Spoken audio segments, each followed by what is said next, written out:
Good morning. As chairman of the commission, I call this meeting of the Michigan Independent Citizens Redistricting Commission to order at 10:06 a.m. This Zoo webinar is live streamed on YouTube on the Michigan Independent Citizens Redistricting Commission YouTube channel.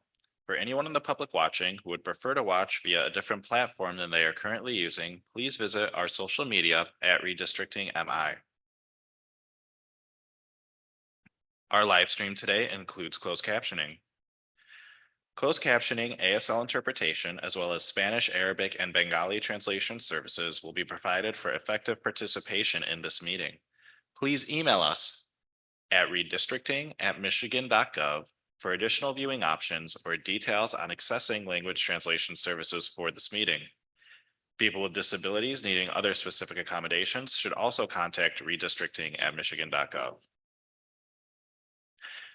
This meeting is being recorded and will be available at www.michigan.gov/micrc for viewing at a later date.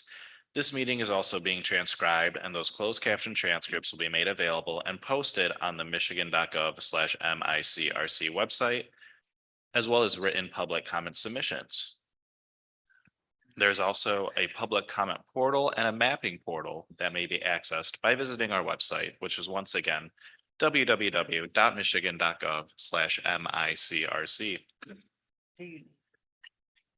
Members of the media who have questions before, during, or after the meeting should direct those questions to Edward Woods III, Executive Director of the Commission, at woodse3@michigan.gov. For the public watching and the public record, I'll now turn to Department of State staff to take note of the commissioners present. Thank you, Mr. Chair. Good morning, commissioners.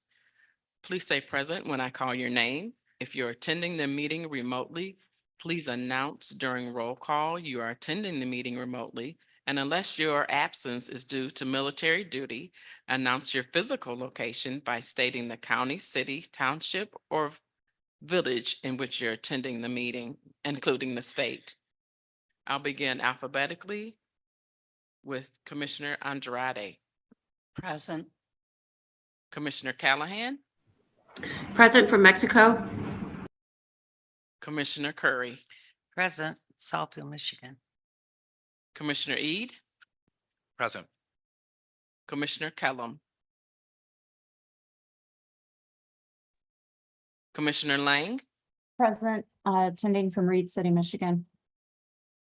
Commissioner Lett, Present. Commissioner Muldoon, Present. Commissioner Orton, Present. Commissioner Zatella, Present. Oh, sorry, present attending remotely from Wayne County, Michigan. thank you. Commissioner Vallette, Present. Commissioner Wagner, Good morning, Yvonne. I am present attending from Eaton County, Charlotte, City of Charlotte, and Eaton Township all at the same time. good morning, thank you. Commissioner Weiss, Present. you have 11 commissioners, 12 commissioners, Mr. Chair, you do have a quorum. Thank you. Thank you, Ms. Young. You're welcome. Next on the agenda is adoption of the agenda. As a reminder to the public watching, you can view today's agenda at our website, www.michigan.gov/micrc under meeting materials. I'll now entertain a motion to approve this meeting's agenda. So moved. Second. We have a motion and a second to approve today's agenda. Is there any discussion on the motion?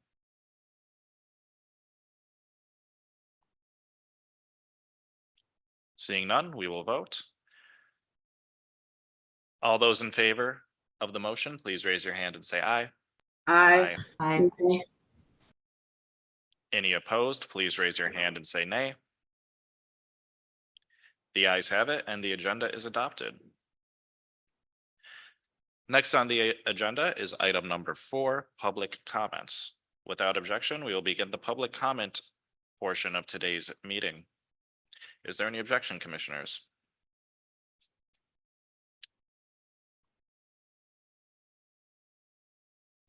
Hearing none, we will now proceed with public comment. Individuals who have signed up and indicated they would like to provide live remote public commentary to the commission will now be allowed.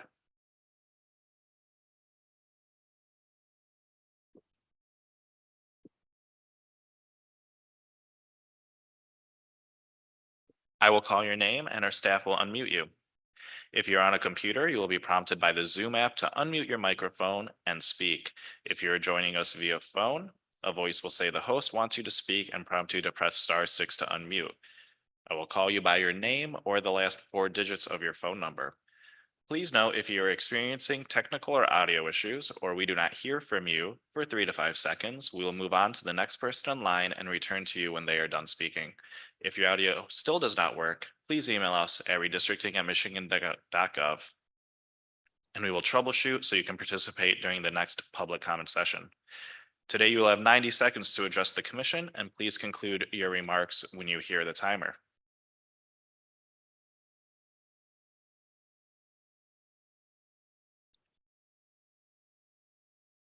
We have one person who signed up to provide public comment in person today, and that is Alan Kuwich.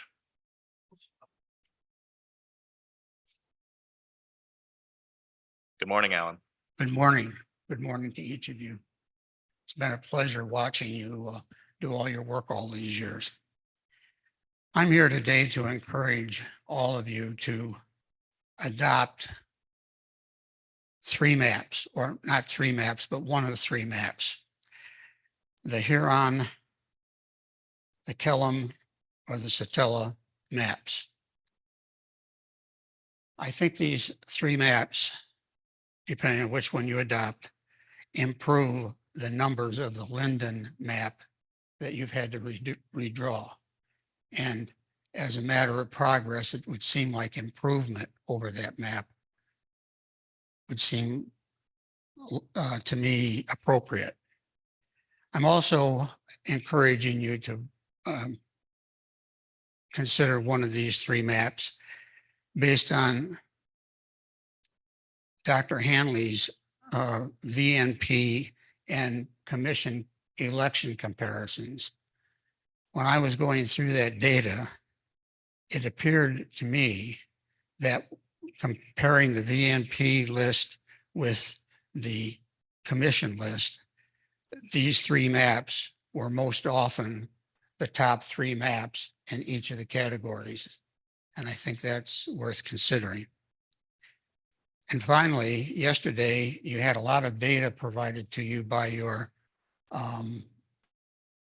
college students collecting all of the data from the comments that have been made through this process. And based on that, those 3 maps appeared to be the most popular and favored by the people. Thank you for your time. Thank you for your service. Thank you for addressing the commission. We appreciate your comments.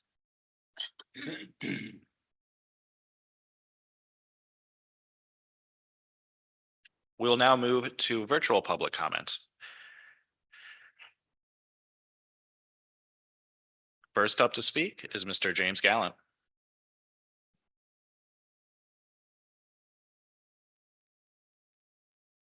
Hello, can you hear me? We can, Mr. Gallant. Good morning. Well, thank you very much. James Gallant, Marquette. These are my opinions. The chair Eid, you've now shown your 2 colors, and they're not red, white, and blue under our constitutions. It appears you're being groomed to seek public office starting in 2025. Remember, the restrictions are only 5 years.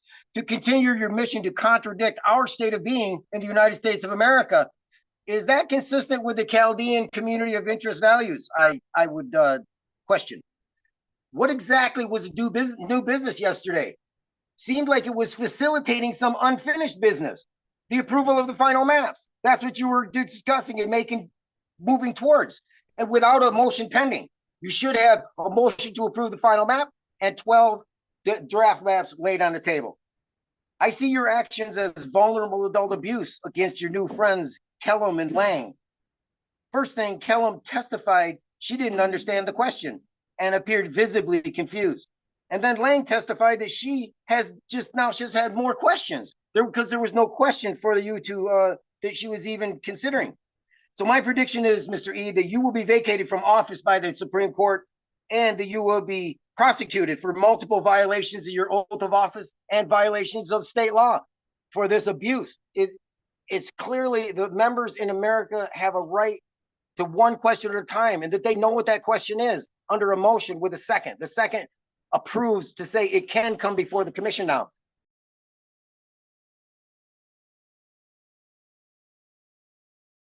Thank you, Mr. Gallant. We appreciate your comments.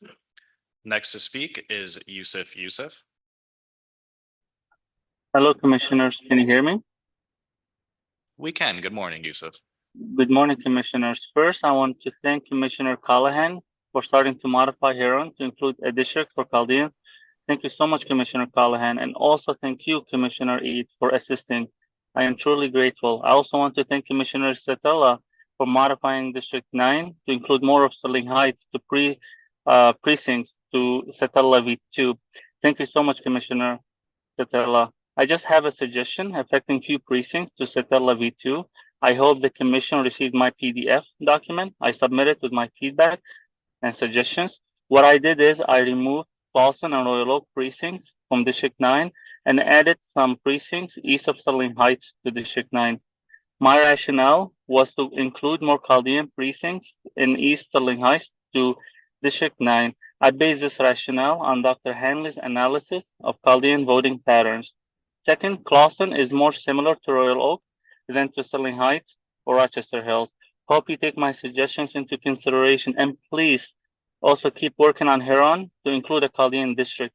My hope is that all the maps that advance to final voting have a Chaldean district. Again, I am truly thankful to all of you commissioners. I know you don't see my face, but I have a smiley face with them. Thank you so much, commissioners.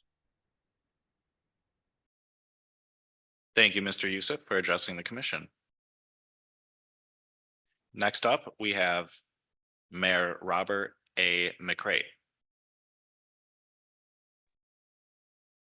Good morning, Commission. Can you hear me? Can you hear me? We can. Good morning. Morning. Thank you.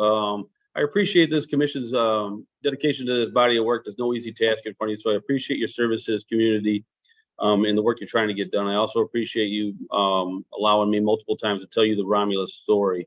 So I'll make this short and sweet. The city of Romulus has voted unanimously with its elected officials to oppose both the Cardinal and the Heron maps. We feel they don't represent the best interests of the city of Romulus, and we are supportive of the Crane map number 385. So again, this is not just the mayor's office speaking, this is all the elected officials who voted unanimously to support the Crane map number 385 and also oppose the Cardinal map number 373 and the Heron map number 376. Thank you. Thank you for your time. Thank you, Mr. McCray. We appreciate your comments. Next up is Saif Al-Sanad.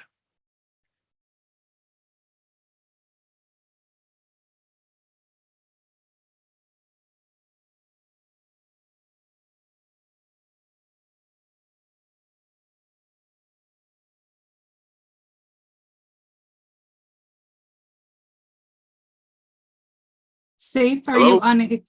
There we go. Do you hear me? We can. Good morning, Saif. Good morning. How you doing, Commission? Doing well. Please proceed. Good. Thank you so much for allowing me to speak today. My name is Saif Al-Sanad, and I'm speaking on behalf of Warren C. Evans' office. Warren C. Evans' office, Mr. CEO, is in full support of the CEO of the Crane map, and for several reasons. I think the first reason of that it supports the constituents of the district. 2, ensures representation, and 3, it satisfies the needs of Black and Brown communities. 4, also empowers people by enabling them to elect members from their communities to represent them. And 5, the map has the least amount of cuts in the county line. It also ensures 3 seats, Senate seats in the city of Detroit. Honorable Commission, I appreciate you taking the time today to listen to me. Again, we're in support of the Crane map. I don't believe the Huron map is the best for the best interest of this community, so we're going to go with the Crane map. Thank you so much. Thank you, Saif, for addressing the commission. We appreciate your comments. Next up is Nomi Joyrich.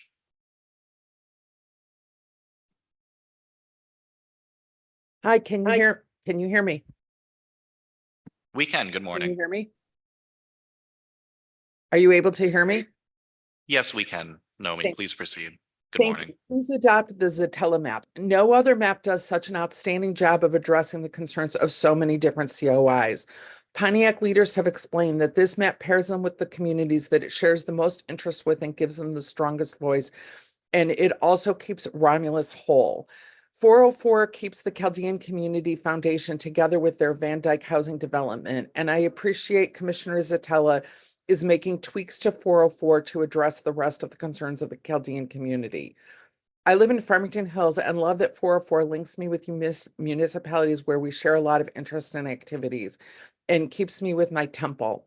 Meanwhile, Cardinal links me with Novi and separates Novi and Northville, and that makes no sense. Novi and Northville are closely aligned with shared community events and demographics.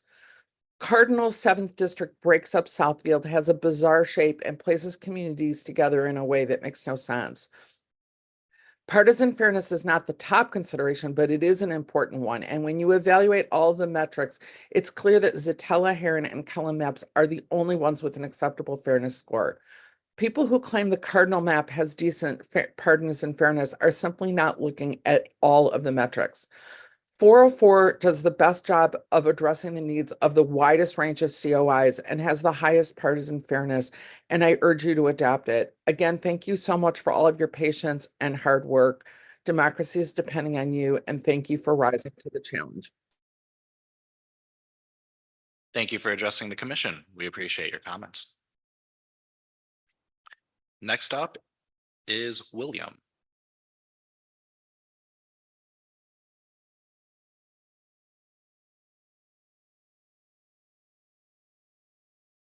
Can you hear me? We can. Good morning, William. Oh, commissioners. I thank you very much for all the work you guys have been doing on all of this. I was looking on the public comment portal yesterday, and I saw someone from the Chaldean American community had submitted a map called the Unity in the Community. Unity in Community delineates the Chaldean community and tracks with the collective testimony from the Chaldean community on other maps. For starters, they have District 9 boundary moved to follow the Van Dyke corridor in full, not jogged to follow the M53 expressway after they split. This tracks with the expansive real estate and housing investments the Chaldean Community Foundation have made throughout Western Sterling Heights. To account for the boundary shift, Utica is put into the District 11 in East Sterling Heights, which completes the Clinton River watershed community of interest that keeps the spirit of the original 404 map by only touching Districts 9, 11, and 24, and by moving only moving a few thousand people. With so much of the public having spoken up in favor of map 404, and the one reservation the commission has about it was about the Chaldean representation, and a member of the community took the time to put this together with the Unity community map. I think it looks phenomenal, and the commission should give it a serious look. Thank you for your time. Thank you for addressing the commission.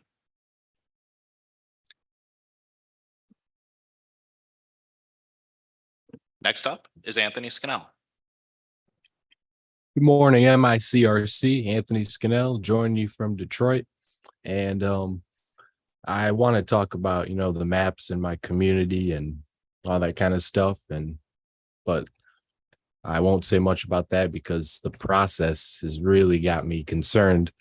And I'll just say, notice now all the plaintiffs, Mayor Romulus, county exec, they all agree with me on the best map. But okay, now to the process. Yesterday was off the rails in terms of the amendment process, and I have to give it to Mr. James Gallant here. He's been absolutely right. I don't understand why you would need to vote to amend something if you're going to keep all iterations of it before it was amended. The second amendment, the third amendment. Why would you need to vote to amend it if every iteration is going to remain on the table as an option? I think if you change Crane and you voted to change it 3 times, Crane is out of the running. Crane A1, A2, it's A3 now. So I think, it's a lot of administrative tasks to update the websites and the portals. But to me, in my mind, Crane A3 is Crane now. And so I think that was totally wrong from Michigan Department of State when they said it's all in the running. And that's why there's no order. So Mr. Gallant's been right the whole time. You guys got to do about 10 minutes of making motions so that you have motions that you can actually amend. And that's been right.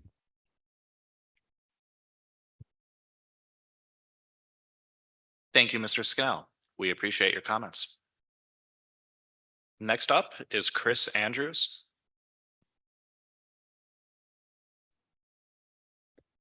Hello. Can you hear me? Hello, Chris. Good morning. Good morning. This is Chris Andrews from Hazlet. These are the facts. In 2021, the commission passed legislative maps with a bias toward Republicans. In February, the commission redrew the state house districts that added to that bias. Today, among the collaborative maps, you are considering one fair state Senate map, along with several that add Republican bias. Heron is fair. Even in close elections, the party with the most votes statewide is likely to win the most seats. If you enact one of the others, you are knowingly putting your thumbs on the scale of democracy. Several maps create the illusion of fairness with misleading votes analysis. In Cardinal, for instance, 3 seats counted as Democratic will favor Republicans in a tight election. Heron is measurably the fairest map. It is the only fair map, the only one where in a 50-50 election, a 1919 Senate split is likely. Heron absolutely fixes the racial issues required by the court. It reasonably addresses communities of interest as well as the others. It does not favor Republicans. It does not favor Democrats. It favors Michigan voters. Heron is what we, the people, deserve. Thank you.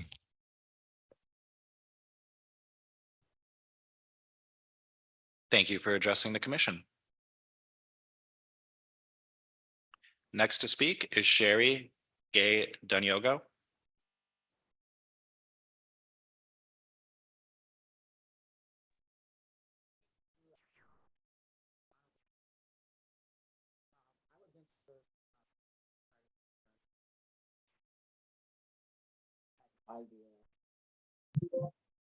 Sherry, I see that you are unmuted, but we're unable to hear you. Are you available? Yes. Yes, I am here. Must be something on you guys' end. We can hear You you, can go Sherry. ahead Good and morning. begin now. Thank you, thank you.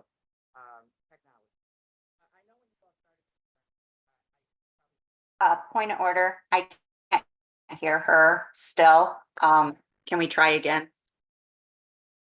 I was unable to as well. You were loud and clear, but then the sound dwindled. Can you try again, Miss Gay Degno?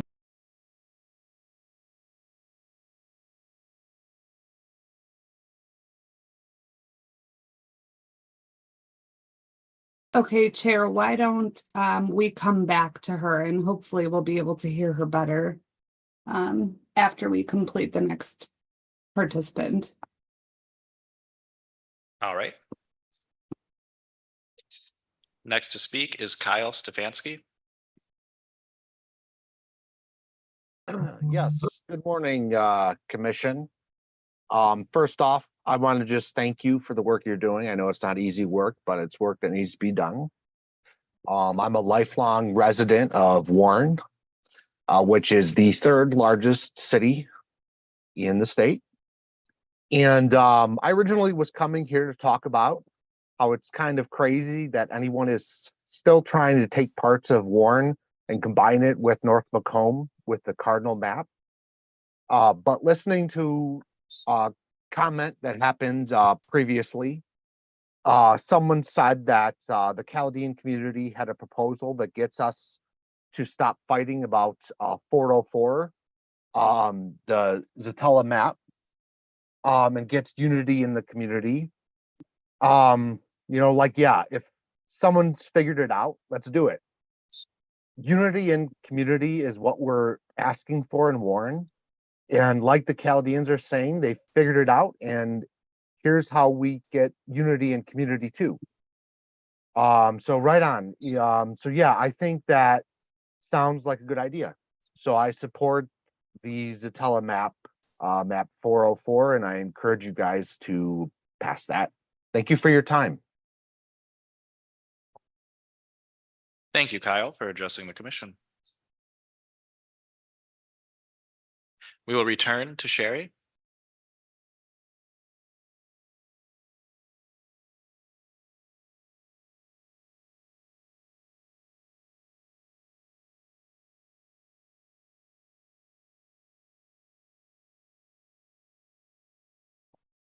Sherry, are you there?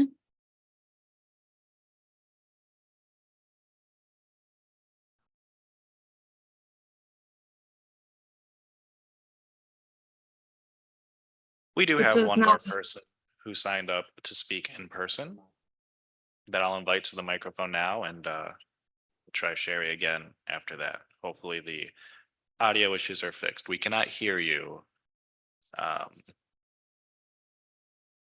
So Kermit Williams.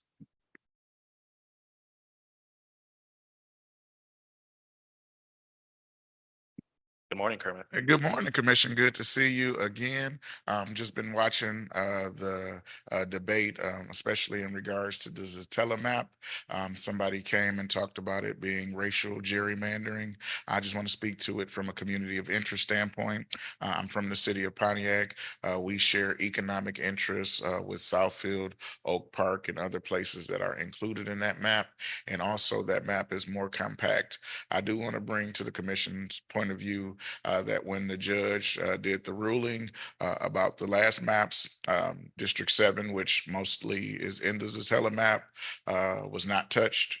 Because that piece of map was more fair than the maps previously. So even though they touch areas in Detroit, they did not touch District 7. And I would ask that you would keep that because it's more homogeneous than anything else. So I'm in support of the Zatella map. I thank y'all for listening to all of the residents. I really do appreciate y'all having meetings in different parts of the state. Even though it was raining today, I was able to drive 15 minutes versus driving an hour to Detroit. So thank y'all for having a meeting in Southfield today. But we ask that you would keep the Zatella map. And then I know there's a lot of comments about the Herring map, but making sure that Pontiac stays with Southfield and Auburn Hills and Waterford along with Oak Park is very important. We don't have anything economically in common with Rochester and Rochester Hills. And so that's my major problem with that particular map. So if you can make sure that the Zatella map is the map that you go with, I would be very appreciative. Thank you. Have a great day. Thank you for addressing the commission.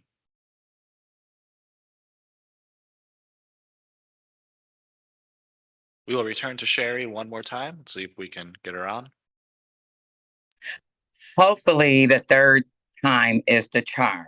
I'm now calling from my phone. It's raining, so maybe my computer was not allowing me to be great. First of all, thank you all, every commissioner that has done this work. I know when you signed up, you had no idea what you probably were signing up for, and public service is a thankless job. Thank you for all the hard work that you put into all of this. I believe the most collaborative map as the AGV Bentif plaintiff agent and spokesperson. We've talked to more than 20 of our plaintiffs, and we stand with the largest county in the state of Michigan, Warren C. Evans, Executive Warren C. Evans, the Arab American Civil Rights League, the AGV Benson Plaintiffs, the Michigan Democratic Party Black Caucus, the NAACP Detroit chapter, the largest in this state, are all standing together to ask you to move forward with the Crane map. We have no objections to the amendments that you made yesterday, but we're asking you to see through special interest organizations that continue to push their agenda. This lawsuit started with the voices of those crying out from the city of Detroit to make sure that we have fairness, we have Black representation, we have our 3 Senate seats, and the Latina community is satisfied. the Arab American community is satisfied, and the Detroit residents are satisfied. We're asking you in your most collaborative effort, what we saw was the Crane map. It meets the guidelines of the Voting Rights Act. It meets those standards. We have to look at compactness, community of interest, and not just partisan issues that a number of special interests are raising. Please support the Crane map. And thank you again for all of your hard work and helping to make history. Thank you for addressing the commission.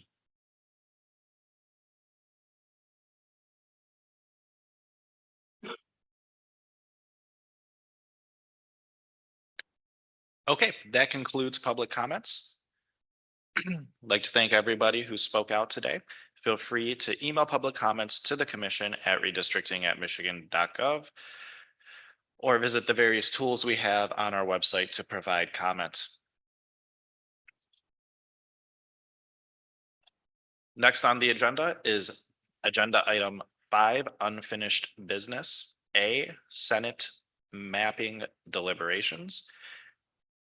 If there is no objection, commissioners, we will continue with our Senate mapping deliberations as outlined by the policy that we voted on last week.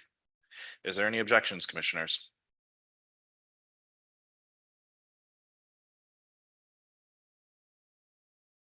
Seeing none, we will proceed. I believe we have some information from our legal team today about the amendments that were made yesterday.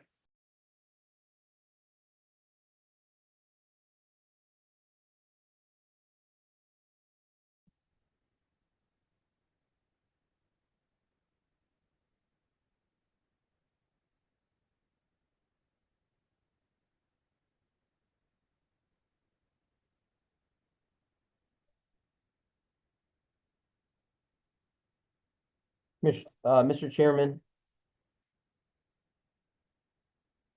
Hello, Mr. Fink. Good morning. Hi, you mentioned the legal team. Were you kicking it over to me to introduce Mr. Braden? I was. Okay, thank you. Good morning, commissioners. We have Mr. Braden on, as you can see, to present on the VRA analysis that was conducted last night on the modified and revised versions of the various plans that were done by the commission yesterday. So I will kick it over to Mr. Braden. Thank you. Good morning, Chairman and members of the commission. I have reviewed the materials that I received last night from Mr. Taylor, and it's looking at the changes in the plans, the modifications of the plans. And based upon my review of those, I believe all those plans would, in my opinion, comply with the Voting Rights Act. That said, I will go to one, which is Crane A3. And in Crane A3, there, as you've seen in the past in some of the earlier charts that you've looked at, there's occasionally districts which have a majority Black voter turnout in districts which are in fact in the voter turnout in the Democratic primary, which we analyze as not having a Black majority in the primary pool. In other words, the number of individuals who are Democrats who are available in that geographic area to vote. So as you can see, looking at the illustration of Crane 3, the differences are on our statistical base, on our analysis, minuscule. That said, it is, of course, easier. I use the word easier. My partner, who was discussing some different issues, but in the same context, used the word risk. I use the word ease of defense. He uses the word risk. They essentially mean the same thing in looking at this. I believe this plan would comply with the Voting Rights Act. But the fact that there's this apparently a minuscule difference between the black and white percentages in the district in the actual pool, it is in fact easier to defend plans, would in my opinion be easier to defend a plan where both measures show a majority black. Again, to be candid with you, the numbers here are so small, and the fact that a majority turnout in the primary is black, my view is that that would comply with the Voting Rights Act, and I think we would be successful defending that. But it is in fact easier to defend, or has less risk, to use my partner's usage, to defend a plan where these would both agree. But certainly if you have other reasons to decide that this plan is the plan that is best for the state of Michigan, then I would be willing and certainly able to defend it. Again, slightly more difficult, because when you have any difference like this, it does provide an avenue of attack. And, we are in a position where, as you know, you're going to be attacked whatever you do. To use the great cliche, damned if you do and damned if you don't. You certainly are going to be damned by some people, no matter which choices you make. People are going to be unhappy with them. So I think again, to go to the simple answer, I think all of these modifications have not changed my views on these various plans. They all, based upon the numbers, appear to comply with the Voting Rights Act, and I'm confident that they comply with the Voting Rights Act. Again, it's easier to defend all the other plans than Crane A3, but I'm confident I could defend A3 too, but we would have to be discussing additional issues that we wouldn't have to discuss with the other plans. I was trying to be short and sweet. I know you have a lot in your agenda here. If there are any questions, I'm happy to respond to them.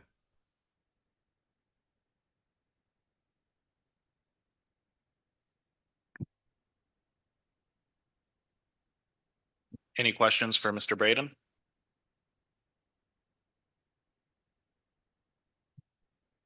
I do not see any. Thank you for the information. We appreciate it, and hopefully it helps us come to a determination. That's my goal. Thank you very much.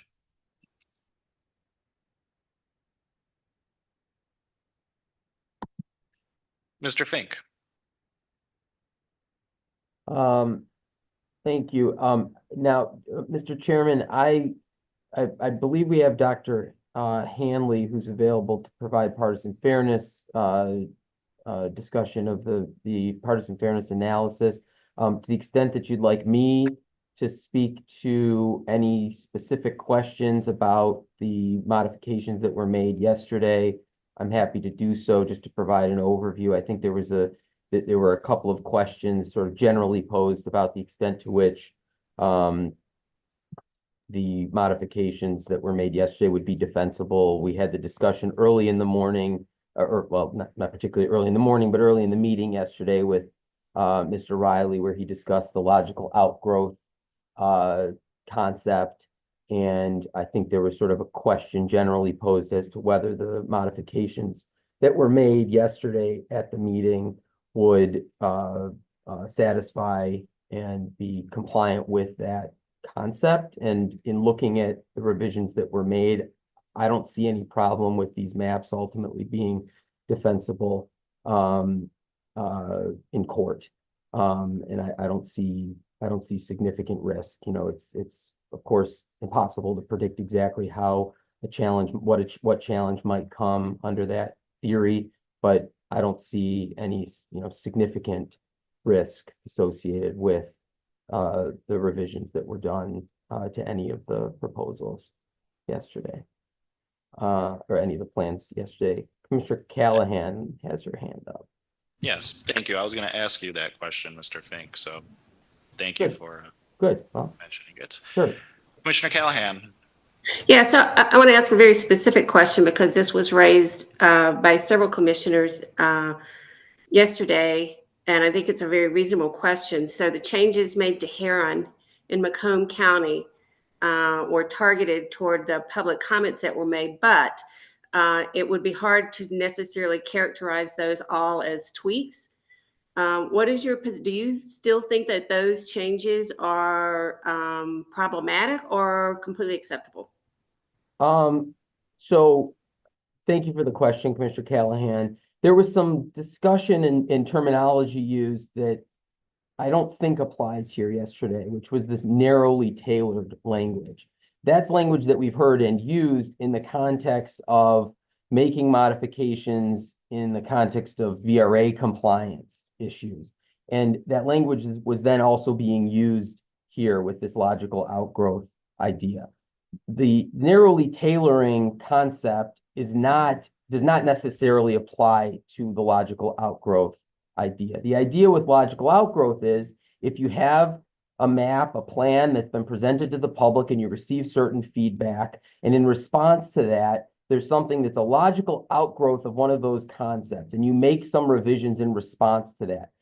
Even something that may not be, quote, narrowly tailored or perceived as narrowly tailored, as long as it's addressing, in this circumstance, for example, the plan that you cite, the Heron plan, where you were addressing the core retention issue that you heard feedback about, both from legal counsel and, just as importantly, from the public, in addressing that and also addressing concerns that were conveyed, I think, related to the Chaldean community and trying to address other comments that you received.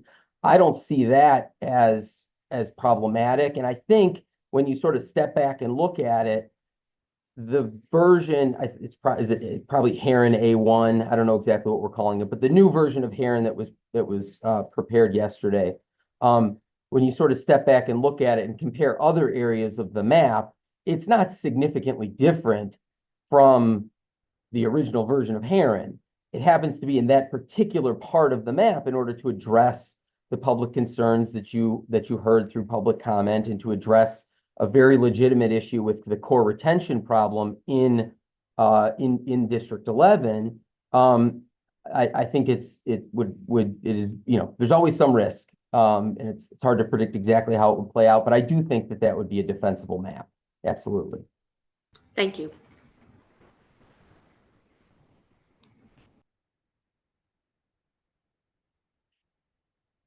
So I'm happy to answer any questions. Obviously, the process is going to continue throughout the day today. And if additional issues or questions come up on that front, I'm happy to address them as we go here throughout. And I know that if you continue to make any revisions to any of the plans, those will be sent out for, you know, hopefully quick VRA review and then also partisan fairness. But I think, and I apologize, I don't have the agenda right in front of me right now. I assume that next up would be hearing from Dr. Hanley on partisan fairness, but I'll kick it back to you, Mr. Chairman, to facilitate that.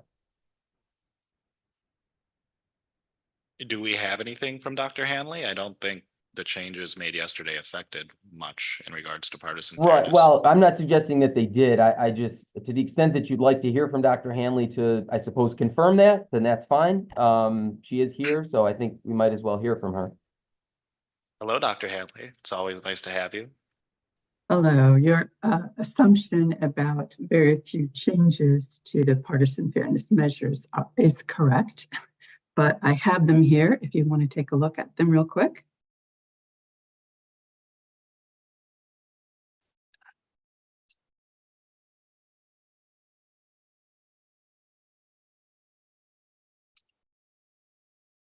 Are you seeing this? Yes. Okay. For some reason, not seeing it. Anyway, as you can see, there were extremely minor changes, nothing that would make partisan fairness part of your discussion in terms of the various versions.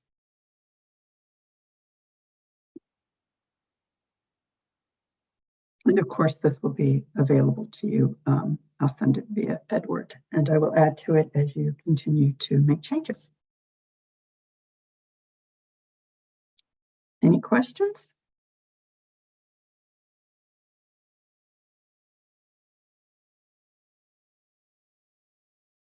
Any questions, commissioners?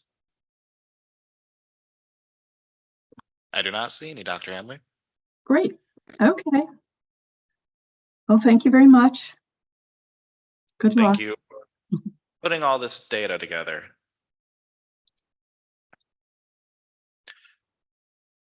Okay, well, that concludes our, Mr. Fink, do you have anything else to add?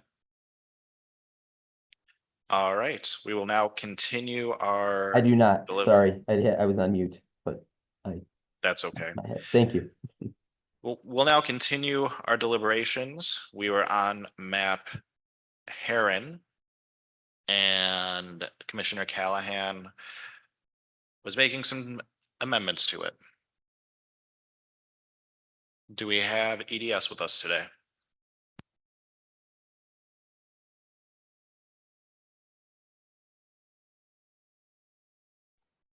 Yes, I'm here for mapping.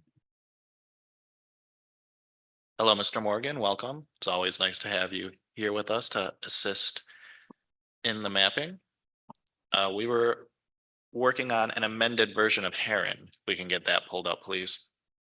Okay, so yesterday you'd reached a stopping point on that and you sent the analysis forward. So if you want to further adjust that map, do you want to keep the same designation or shall we put today's date on? Or do you want to make further adjustments to it?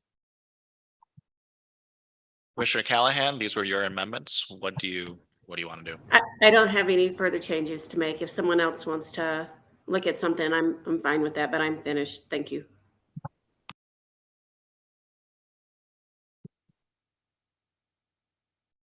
I think we left off on it, looking at the Huntington Woods area before we ended.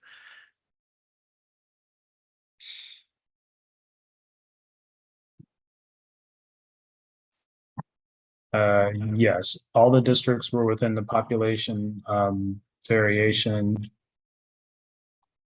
And I can put a reference from the original Heron if that's helpful, or some other reference point, but this is the plan as it stands. And what is District 10 at population wise? Positive 2.27. And then District 3 is positive 1.31. And Huntington Woods is in 3. Putting it in 10 would put 10 over, for example.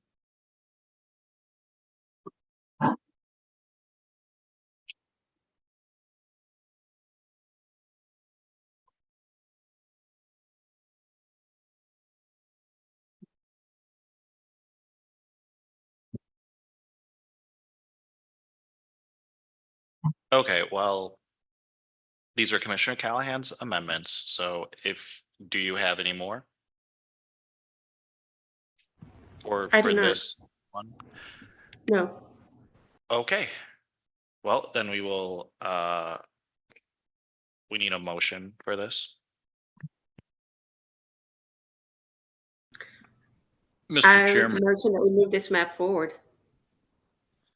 Mr. Chairman, pursuant to the process that we have developed, I believe that we need to do a couple of things. Number one, vote on whether or not the Heron amendments or the original Heron will be the map that will go forward, and I can certainly make that amendment. We need to back up and go to Crane. Also, we have the original Amendment 1, 2, and 3. We would need to vote on which one of which of those 4 would be the map to be in the final. So in that light, I would move that we take a vote on Heron original and the amendment, and it would take a majority vote of those present and voting to move whichever one gets the most votes forward. It's the amendment I'm making. Second. The motion, excuse me, yeah.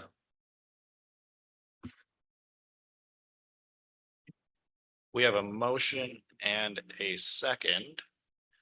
The motion you're putting forth, Commissioner Lett, is to decide between Heron A1 and the original Heron. That would be correct. And that was seconded by Commissioner Weiss. I do see some discussion from Commissioner Orton. So why is it we have to choose between the different versions?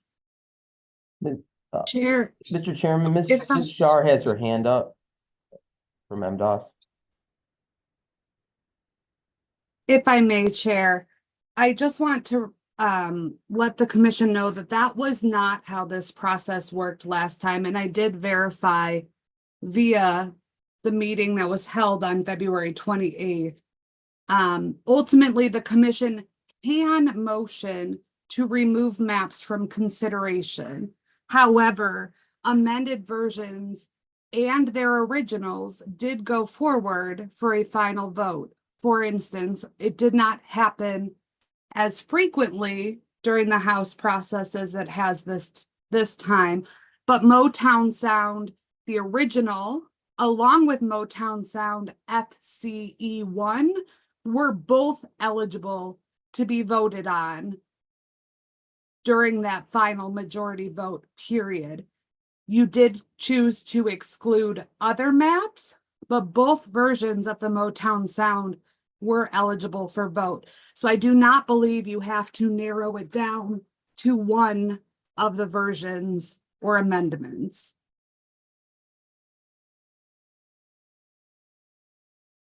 Thank you, Ms. Shar. Commissioner Orton? Well, I just wondered why we're trying to narrow the versions down to one version. I mean, we can if we want, but I just wonder why.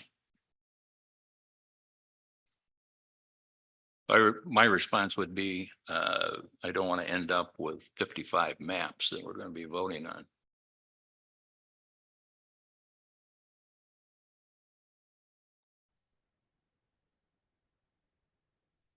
So it seems as if your motion, I would have to change that. I'll withdraw that motion and have to make a new motion based upon what the procedure that I've been corrected on. I think that would be wise. But you got a couple of questions. We do have a few more questions. I saw Commissioner Callahan and Mr. Fink. I was just going to say, I asked this question yesterday when we were amending the Crane map. And I didn't care what the answer was. I was just trying to get clarity for my own sake. Were we putting forward Crane Amendment A1, A2, or were we, or did they replace the other maps? And the answer that was given yesterday was they all go forward. We'll whittle it down in the next step. So we don't have to do it that way, but that's what we decided yesterday.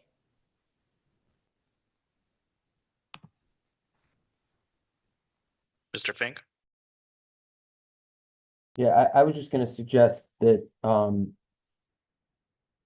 commission can continue its process that it's been going through with considering revisions to the various maps. And then after that process is completed, as Commissioner Callahan just indicated, whittling down, the commission could certainly take up at that time a vote or votes to decide whether to remove certain collaborative maps from consideration. But my concern is if you're removing them now, certain versions now, and you perhaps do additional revisions later on, which theoretically could be superseding previous versions, it may be that some members of the commission like an earlier version. And so I don't want to remove those. I don't think it's advisable to remove those from contention at this stage. But before you actually go into the majority vote process, it would seem to me that it does make sense to consider removing some of the versions of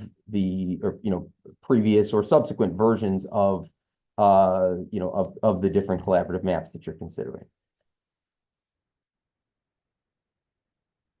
but I'm not sure that necessarily makes sense or that this is necessarily the right time to do it at this particular moment. Thank you, Mr. Fink. Commissioner Lett? Well, I believe, according to our rules, that once the proposed changes, i.e. amendment, are put before us, then the commission by a majority vote votes on whether or not to accept that amendment. So I would move to vote on whether or not to accept the Huron amendment. I guess we're at number 1. Is there a second? But Commissioner Zatela's hand is up, by the way. It's been up for a little while. Commissioner Zatella? Yeah, I guess I'm just curious, like, what is the concern about having many maps from which to choose? I keep hearing people express that, but I'm not sure why it matters. Ultimately, you're going to have a map that you like and that you're going to vote for. And who cares if there's 10 other maps sitting on the table that you're not going to vote for? I mean, I guess I don't understand why there's this view. I'm trying to understand that having more maps makes the voting process more complicated. It just doesn't make much sense to me. If someone could clarify, I would appreciate it. I'll take that as a rhetorical question. It actually wasn't. I just like some clarification as to why you feel that's a concern or why Commissioner Callahan feels it's a concern. Is it just a complexity issue that you feel like more maps means it's harder to choose? Commissioner I Zatella, stated my reason, Commissioner. I have nothing further than that. I don't have a preference, Commissioner Zatella, which way we do it. I was just trying to understand what process we had adopted. I asked this exact question yesterday, and yesterday was answered that we moved all the amended maps forward, and later, if we choose, we can whittle the list down, or we can put them all in the pot to vote. So that's what we were told yesterday would be the process. So I don't care what the process is. I was just trying to understand it myself. Okay, thank you. All right, so the motion on the floor is to vote on the amendments that Commissioner Callahan made to Heron.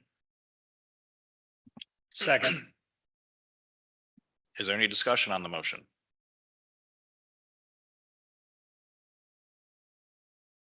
Well, I'll say I like the changes that you made, Commissioner Callahan. I think it, keeps the main intent of Heron while, especially around the Detroit area, while fixing some of the issues that it may have had in the suburbs, especially with District 9. So I support the motion. Commissioner Orton. Could we have that map pulled up before we vote?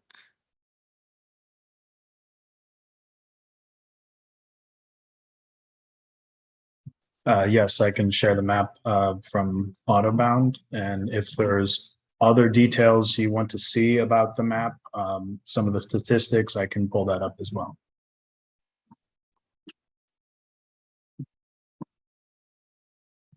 And also if you want me to show any comparisons to existing Heron or some other map.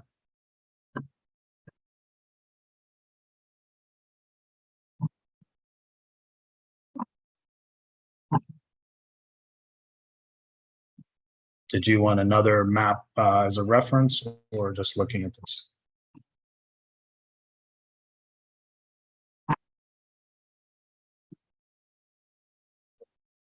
I want to see the bottom of 12. I'm wondering if Jeffrey Chalmers is in with the gross points in this one. Yes, and that's the same as it is in Heron.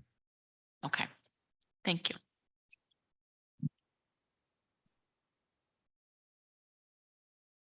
I do see a hand up. I'm not sure who it is though, online.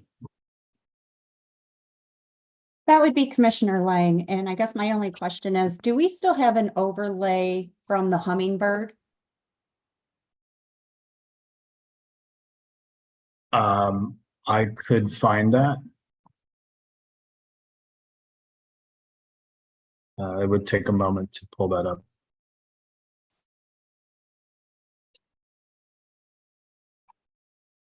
Okay, give me a moment to locate that. Thank you, John. While he's getting that up, Commissioner Andrade? No, I was just wondering if we could see an overlay of the Kellum map on that. So we can do the hummingbird first. So we have two requests for some overlays, John. One of the hummingbird first, and then from the Kellum map. Okay, so the hummingbird was not advanced, so I have to get a copy of that. So just a moment on that. John, that's okay. I looked at a version online of the hummingbird that Mr. Hill had submitted, and I just want to say that those districts look very much almost identical. And that's why I was curious if it was based off from the hummingbird, because I know the commission voted down the hummingbird. So that was my reason for looking at it, but I don't want to cause extra work for you, so we can just go to the Kellum. Thank you. Okay.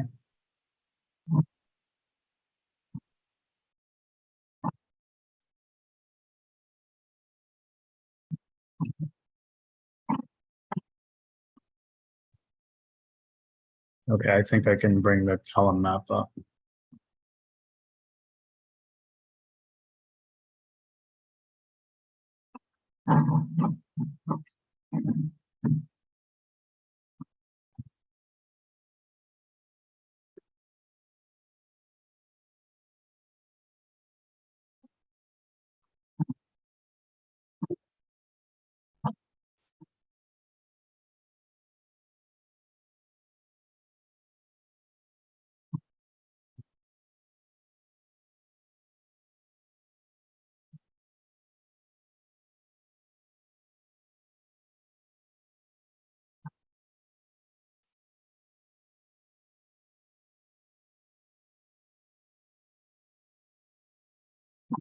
Okay, so the lines in dark blue are the Kellum map that was moved forward, which was also previously Phoenix.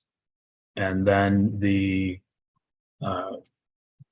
themed colors show the boundary of the amended Heron map. So for example, in District 7, you can see this dark blue outline is the Kellum version, and then this is the amended Heron.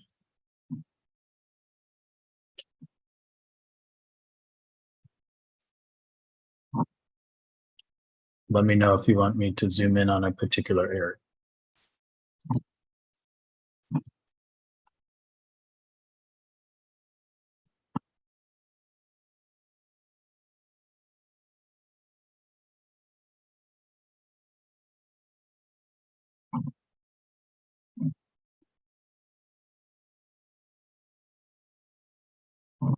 Is it on? Oh, I'm fine with that. Thank you. Okay.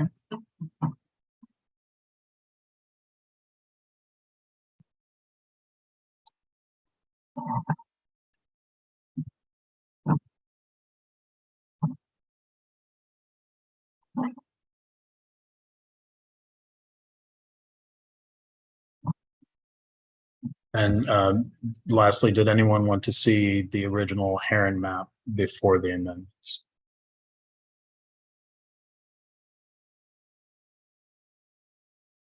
I would like to see that. Okay.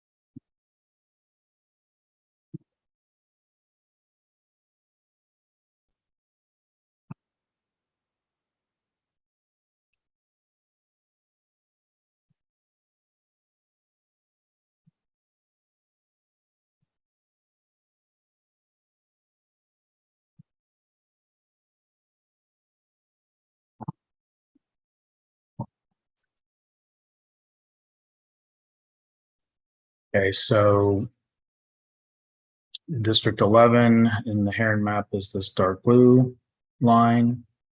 And the amended version has Sterling Heights and it doesn't go up into Macomb Township and has a slightly different configuration here near East Point in Warren, as well as a portion of Warren here.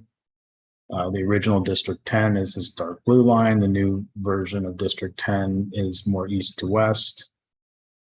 Most of Warren, all the way over to Berkeley, including Royal Oak, Madison Heights, Pleasant Ridge, Ferndale, Hazel Park. The previous version of 9, I believe, was Pontiac. Let me get the label on so I don't say this incorrectly. Get those mixed up.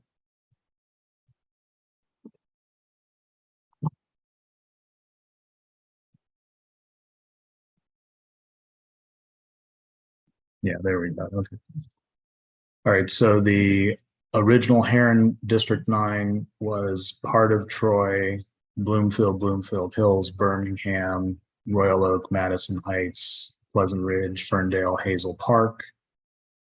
The amended version of 9 is Rochester Hills, Rochester, Troy, Clawson, part of Sterling Heights and Utica, and a little of Shelby. Similar, but not exactly the configuration of Linden. And then the original Heron District 7 was Pontiac, part of Waterford, Lake Angeles, Auburn Hills, Rochester, Rochester Hills, portion of Troy, portion of Sterling Heights and Shelby, and a little of Oakland. And the new version is all of Waterford, Lake Angeles, Pontiac, Auburn Hills, Bloomfield Hills, Birmingham, and part of Orion Township. And then I think when we went through this, there were changes in the Detroit area, moving it from District 10 to 8, and then moving a portion of District 8 into 3, and then part of 3 into 10 to complete that population circle. No adjustments were made to the south, and no adjustments were made to District 12.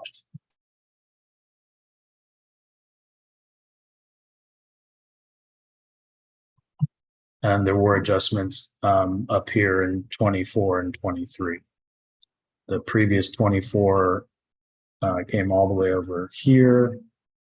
And then to make up for the population changes, 23 migrates north a little bit, going around Waterford.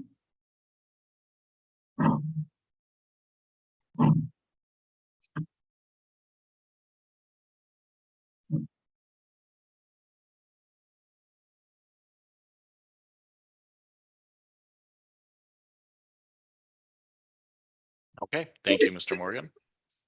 And if there's any statistics you need me to pull up, I can do that. Otherwise, there you go. Is there any more discussion on the motion, commissioners?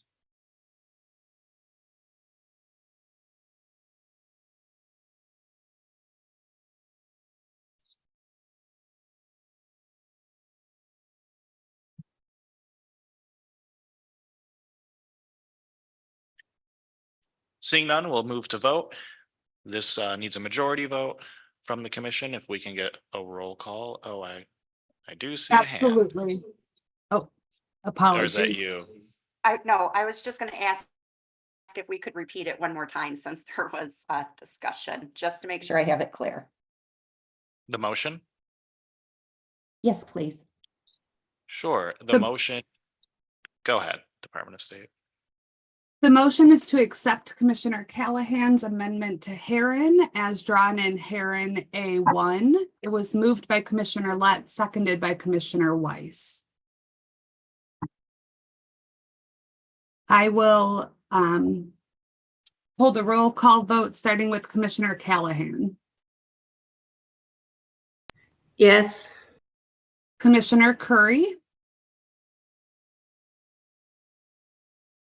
Yes. Commissioner Eid. Yes. Commissioner Kellum. Commissioner Lang. No. Commissioner Lett. Yes. Commissioner Muldoon. Yes. Commissioner Orton. No. Commissioner Zatella. No. Commissioner Valette. Yes. Commissioner Wagner. No. Commissioner Weiss. Yes. Commissioner Andrade. Yes. With a vote of 8 yes to 4 no, the motion does carry.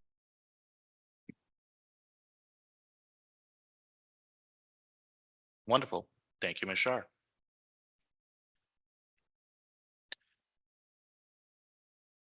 Okay, commissioners. That passed. Are there any more amendments to Heron?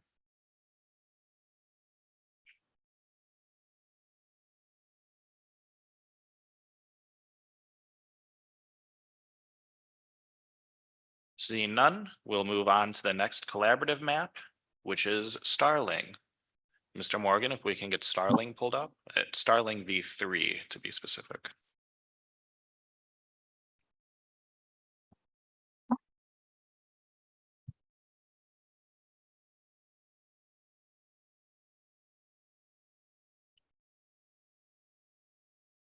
Okay, and again, just this is map 395. So that's the unique designator as well.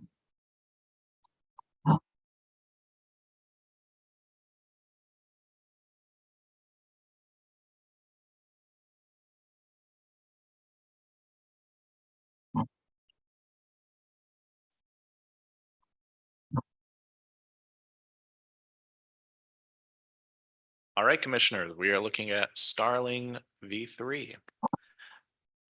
Are there any amendments to Starlings?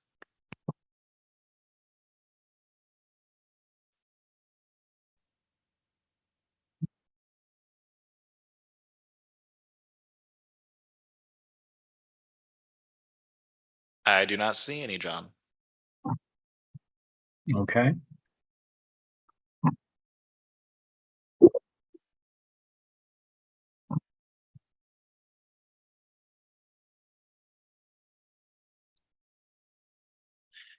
That concludes the collaborative maps.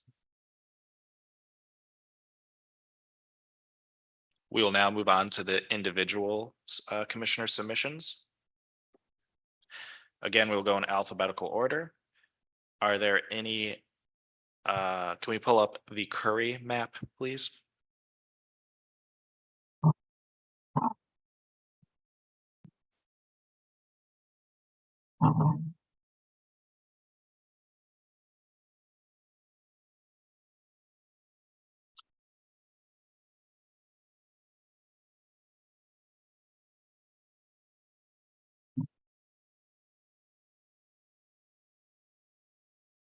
Okay, this is the Curry map original. Commissioner Curry, do you have any amendments to your map? No. All right, thank you, Commissioner Curry. The next map is Kellum.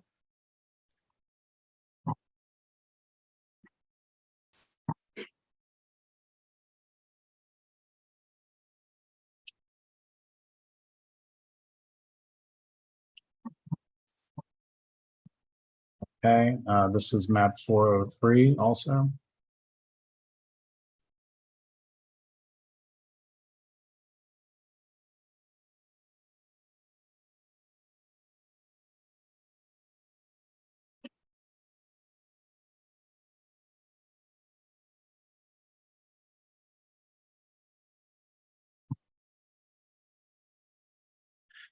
Commissioner Kellum isn't here at the moment, but she previously indicated that she did not have any amendments to this map due to it being the Phoenix collaborative map before it being individually submitted.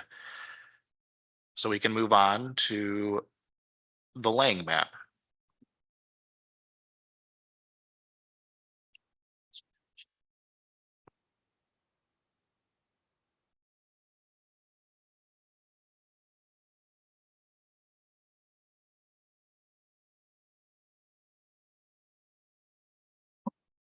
Okay, and this is map 400. Should open in a moment.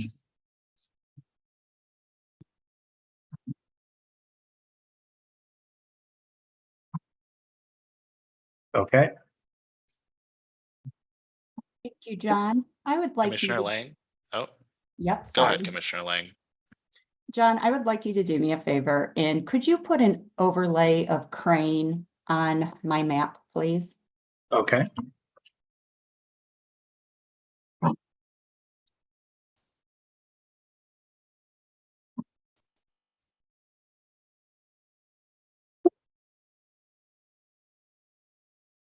For clarification, the original Crane. Okay. That's 385.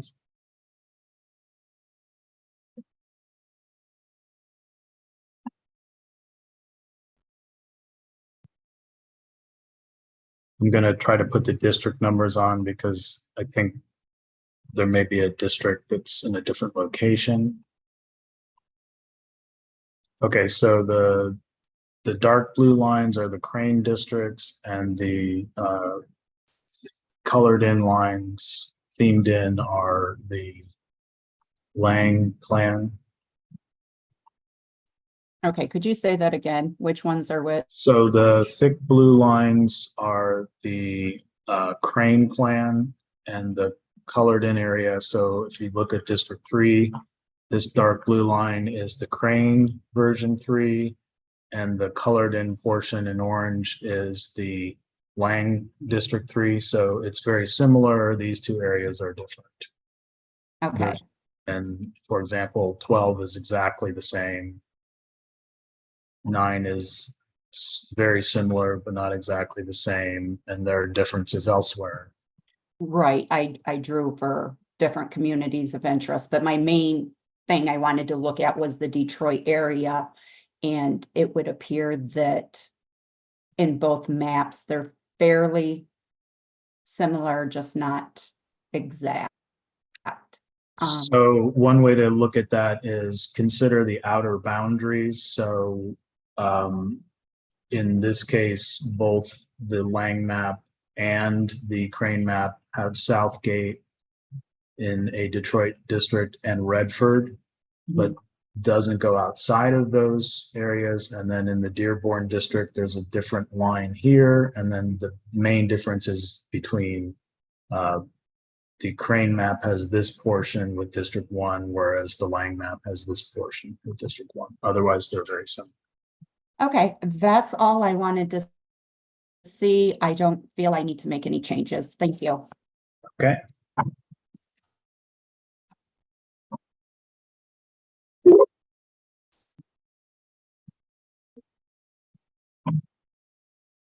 All right, commissioners, we've been going for about an hour and a half now. Might be a good time to break so commissioners can take care of themselves. Let's break for 10 minutes and we will return with Commissioner Orton's individual map.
All right, folks, we're gonna get started momentarily.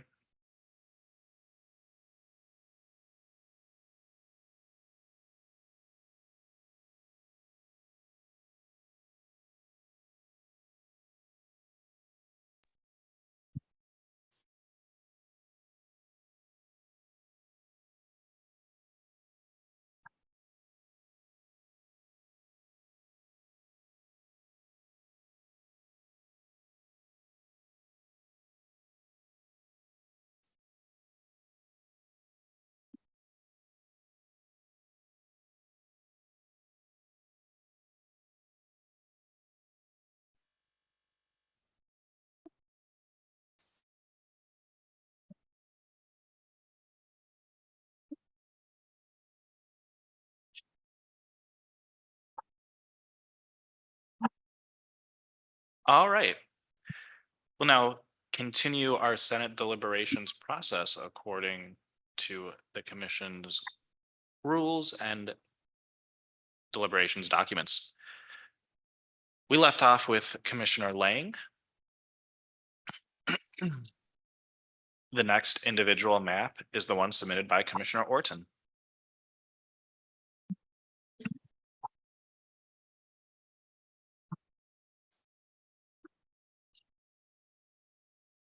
Okay, this is the Orton plan. Thank you, John. I am not going to make any changes.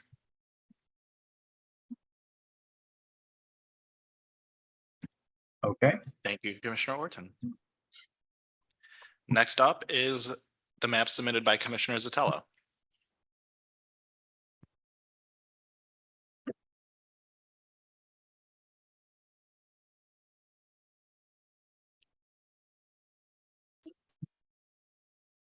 Okay, so I'll bring this map up. It's map 404, and this is the unadjusted map. Thank you.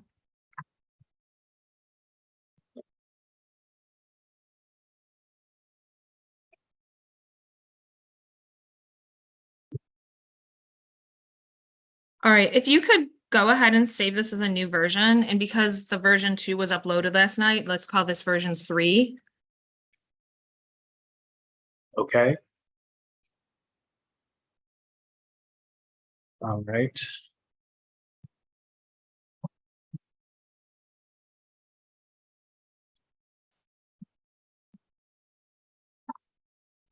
Now, okay, I'll just go ahead and do that.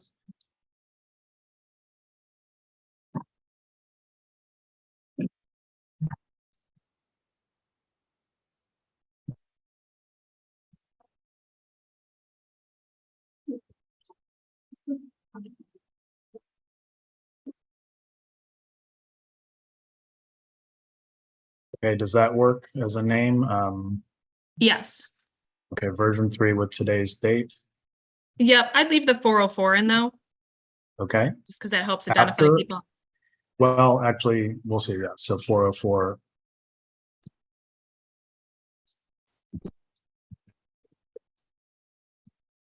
How about that? That's better. Okay.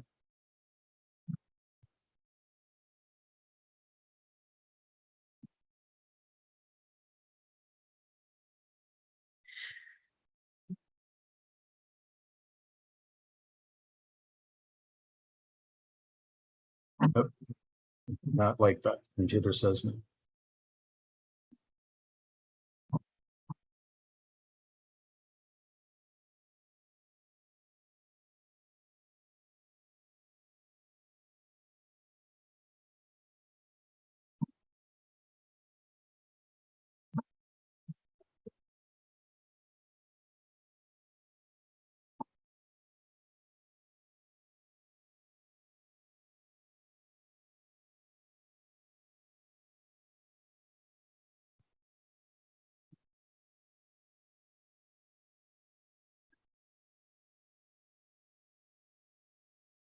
Okay, so I saved this as version 3, but otherwise it's currently the same as the original. Okay, so I'm gonna be making districts 9, making changes to 7, 9, 10 and 11. The primary focus is 9, but obviously that's going to require a little juggling with the other districts as well. And so the reason why I'm making these changes is to respond to the feedback from the Chaldean community that the current District 9 does not adequately represent their community of interest. And so where I would like you to start is with district, if you look at District 7, there's a portion of 9 where there's like a little hook above Birmingham. We're going to take those precincts and put them into 7, but we are not going to go. Real Yep. quick, could you first do the changes that you uploaded to V2 first for the, so the record's clear, and then after you're completed with those, any further changes for this V3 version? I mean, I can. I think that would be helpful. Okay. Okay, do you want me to use the shape file that was uploaded? No, I can walk you through it. There's not that many changes. Okay. So And this starting in the same area or somewhere yep, else? same area. That was what was changed in version 2. Okay, so into District 7 from 9. Yes. So the entire township? Yes. Okay. And it looks like Commissioner Callahan has her hand raised. I'm sorry, just a quick question, Commissioner Zatella. I'm a little confused. So we're starting with the original Zatella map and you're adding in the changes that you called version 2 that are already loaded on the portal, or we're starting with version 2? I'm not sure where we're at here. So this is version 1, and Commissioner Eid just asked that I show the changes to version 2 first. So we're working on what will ultimately be version 3, but I'm walking through the changes to version 2 first. Okay, so the version 2 changes are going to be folded into version 3. Yes. Thank you. Okay, so that completes Bloomfield. Yes. Okay, and so now we're going to go up towards the top of Rochester. Okay. Top of 9, sorry. And we're going to take that top row of precincts that are in 9 and put them into 24.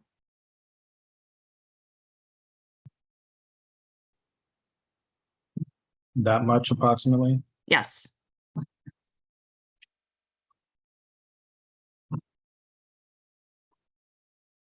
Okay. And then you're going to grab the farthest left precinct below where you just were. The one that has the little curve at the bottom of it, top of 9 again. So all the way to the left, that upper precinct that's currently the boundary between 24 and 9. Here? Yep, that right there, that precinct.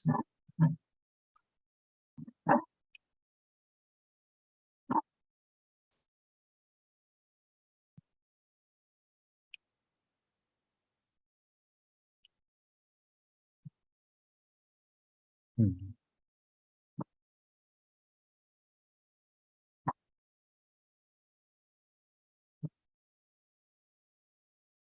There we go. Okay, 1466. 1466. And that goes into 24. Yep. Okay. And then you can just stay in that area for now. You don't need to scroll out. So you're gonna grab precincts 1619, 1685, and 1680. And move those into 24. Okay. And then you're gonna grab one more, 1581.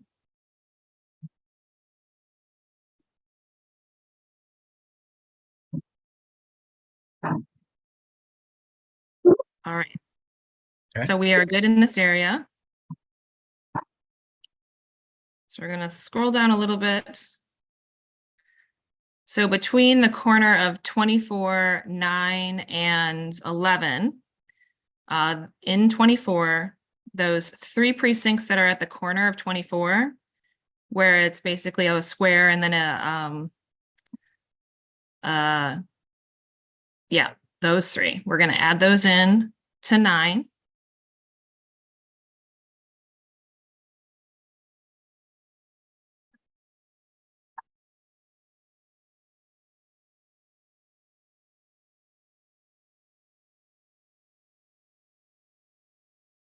Okay, And then you're just gonna go south from there. You're gonna leave Utica in 24, but you're just gonna select those areas just to the west of that curved road, which is Van Dyke, and then it turns into 53. Yep, assign those to 9. Okay, now we are gonna go to the border between 9 and 10. All right, let me figure out what I did here. Okay. So I see Clausen there. So we have all of Clausen at 9. And then this is Royal Oak, I think. Yeah. So what is that little box there that looks so odd? That right there. Why? That's the label Oh. for the road. Okay, that's helpful. Thank you. All right, so we're gonna add precinct 2595 just to the right. One more over. There you go. Gonna add that in to 9.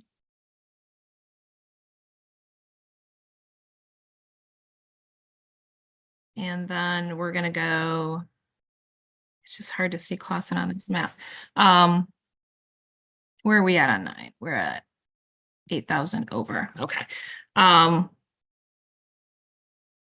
Yeah, it might be helpful if you can bring in the version 2, because I'm just having a hard time seeing the line here with the way the map is displaying.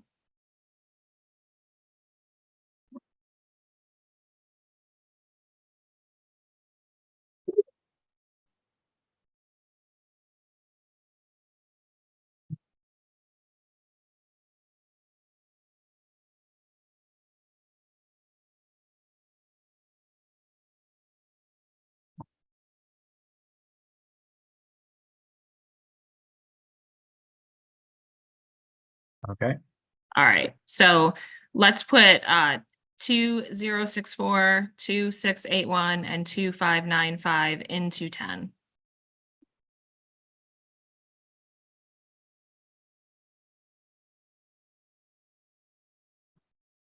And then 3364 is going to go into 9.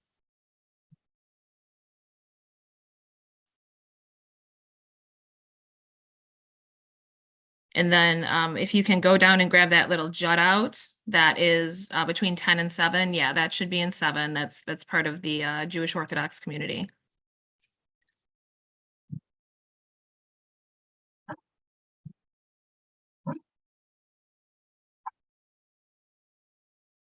Okay, if you could scroll down a little bit more. So those that portion of Oak Park, we're going to put into District 10.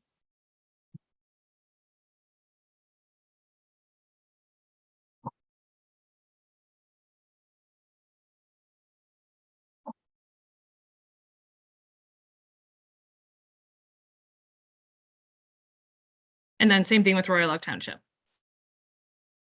Hang on this one.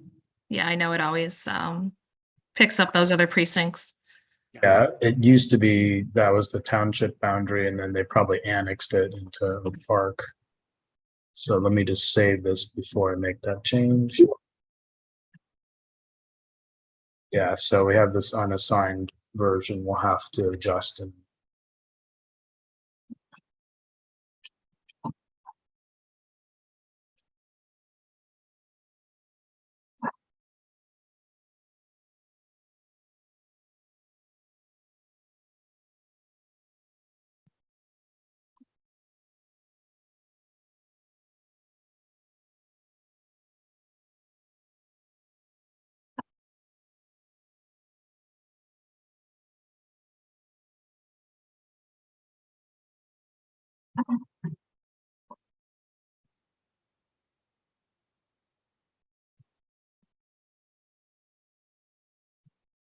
okay, so what I would advise is finish your moves and then let me know if this is a shapefile. Okay. So we're going to go up to the northern portion, northeast corner of Warren. We're going to put that into 11. Those few precincts there.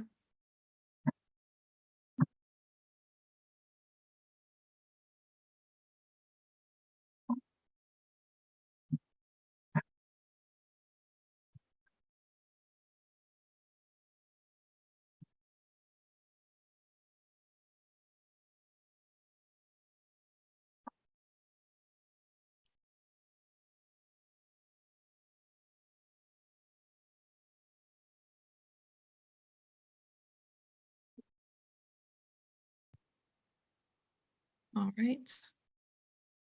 All right, so that is the changes that I made to version 2. And the reason for these changes is I was trying to accommodate that Chaldean community of interest in 9 by including the entirety of the west portion of Sterling Heights that was originally included in the Linden. I also wanted to include Birmingham, Troy, and Rochester Hills, the bulk of it together, because that is something that there's been a lot of positive feedback about that combination, particularly from the Jewish community. Reference that combination of Birmingham, Troy, and Rochester Hills as being favorable to their community of interest. And then the Indian, Asian Pacific community between Rochester Hills and Troy also wants to keep Rochester Hills and Troy together. So this was kind of my first stab at it. And this was posted online. And then I also reached out to via email, the email address that we've received a lot of comments from the Chaldean community, Chaldean Voices Matter. So I emailed this map to them last night and asked them to provide feedback online as to whether this better addresses the Chaldean community. And I did receive a response that's posted out on our portal that asked for a few additional changes to make it ideal for their community. And so that's what I'm going to do with version 3 is add those last few changes.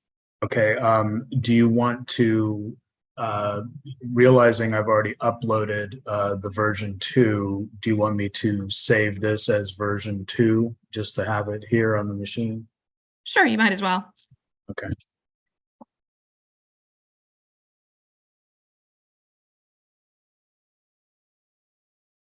And lastly, would you agree that what we've done here matches the shape file that you see? Yes. Okay. Yeah. So yeah. I'm going to overwrite this with the shape file, and that will take care of the geographic problem.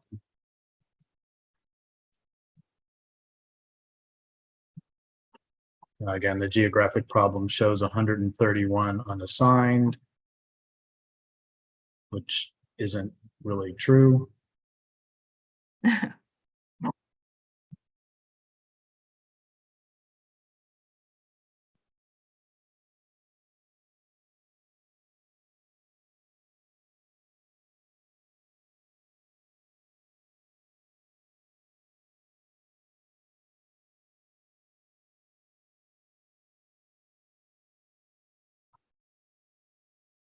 And these types of geographic problems happen all over the country. It's usually the difference between precincts and townships, occasionally census blocks and precincts.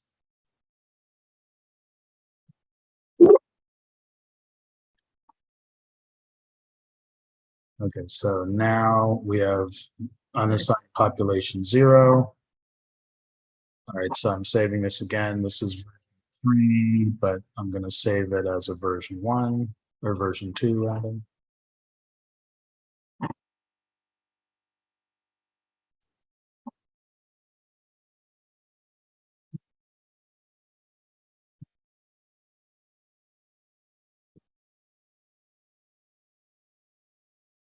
And again, this is identical to the plan that was uploaded, but I'm saving it here with today's date in case there's a need for that.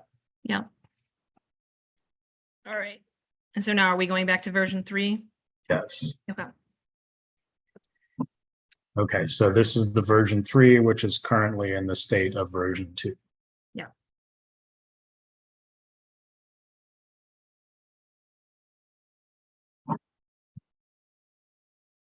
Okay. All right, and so what we're going to change here is we received a bunch of comments about following Van Dyke, but not following 53. So if you look at that curve just north of where we're at, yeah, you see how it kind of curves out and Van Dyke continues to go straight. So we're going to grab 2091 and 1999 and put those into 11.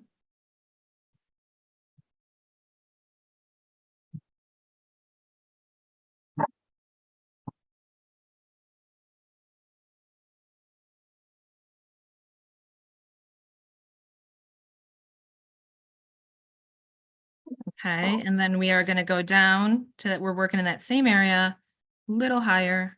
So we are going to grab 1919, 3796, and 3172.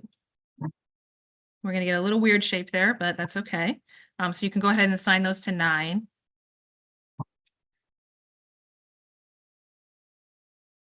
Okay, and then we're gonna go down to 2714.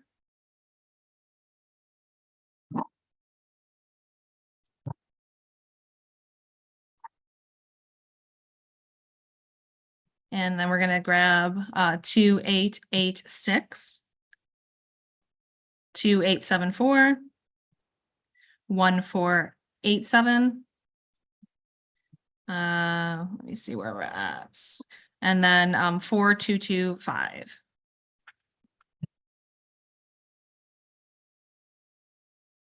Okay. And we're gonna scroll out a little bit, and then we need to go back over to kind of the Clausen area. Okay, now we're gonna take all of Clausen and put it into 10.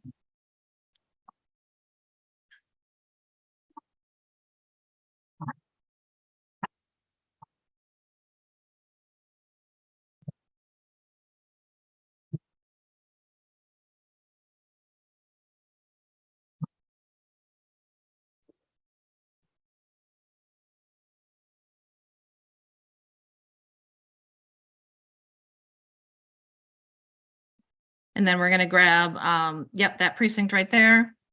And 2306, 1409, 2168, and 2498. So that's putting those precincts from Royal Oak back into Royal Oak. Okay. All right, and then we are going to go down a little bit. Down So between 10 9 and is 7. okay. So now we got 10, Yep. 11, and you want 10 and 7. Okay. Yeah, so we're gonna grab once again that little precinct I had you move. We're gonna put that into 10. Let me look at my map real quick to make sure I got this right. Okay, and then we're gonna take Oak Park out of 10 and put it back into 7. The entire area. I'm not sure how far up it goes, so we just want to go south of the freeway there. So 1403. Is that right? Yes, 1403, 1853, 1943, like kind of south of there.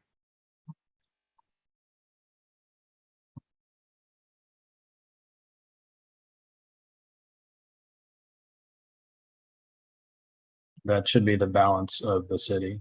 Yep, and then 1193 and 1321. So you're gonna probably have the same issue again.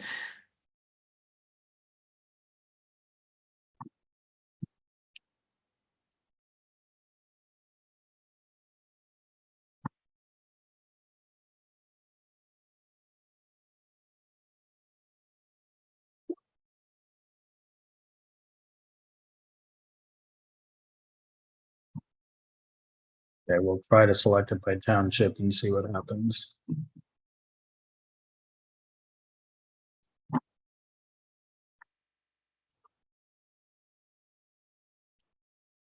So far, so good. Yeah.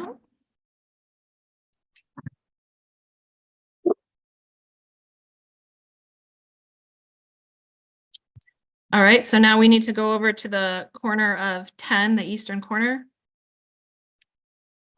And we're gonna grab a few more precincts and put them into 11 in that same area where we currently have precincts pulled out.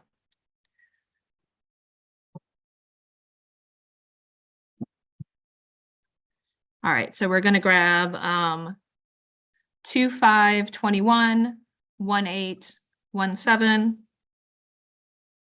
29. Yeah, we're just gonna grab that whole, it's gonna be a block right across. So that one, that one, that one. There you go.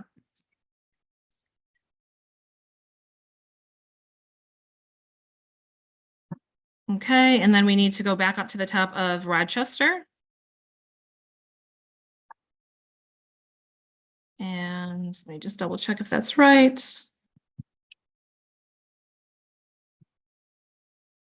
So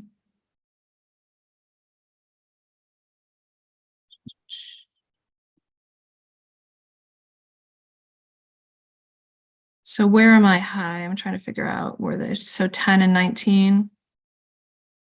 10 and 19. A 10 is under. 24 is over, but within the range. So what you want to do, I think, is take from 24 into 9 and then 9 into 10 maybe, or take Yeah. 8 into 11 from 24. Can you just kind of back it out a second so I can look? Thank you.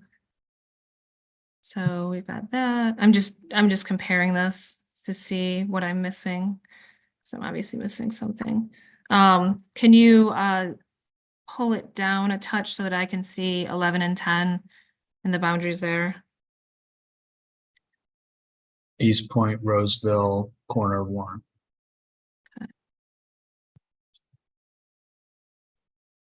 Hold on 1 I second. think it's Rochester or Utica. You have to pull something from 24. Yeah.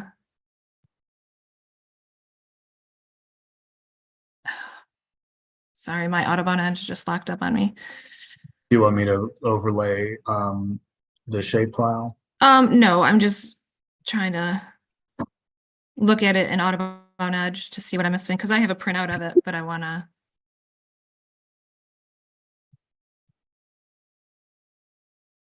So that's right. That's right.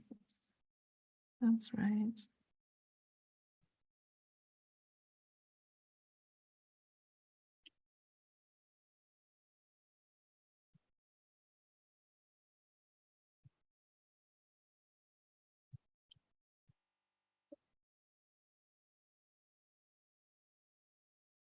Can you go down to the bottom of 10 again, where Oak Park is?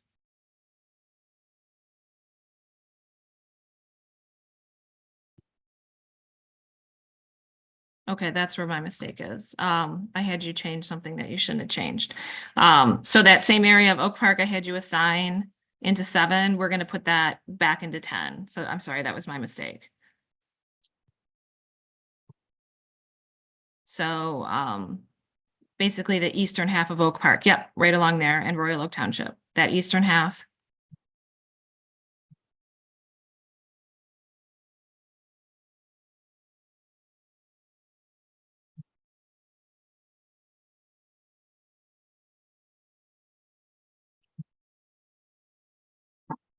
So 2374.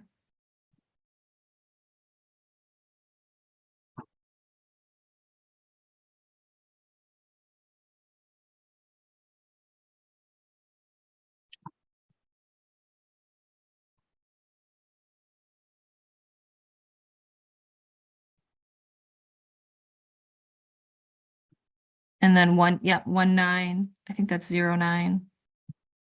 1401. Yep. That one. 1519. Yes. That just precinct below, and that should be everything that goes into 10.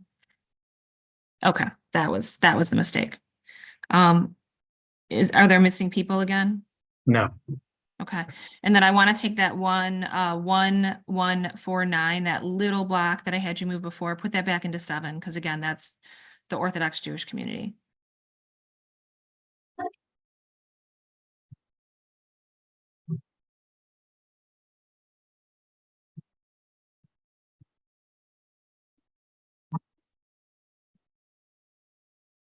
I just lost it on the map where you are. Oh yeah, there it is. Okay.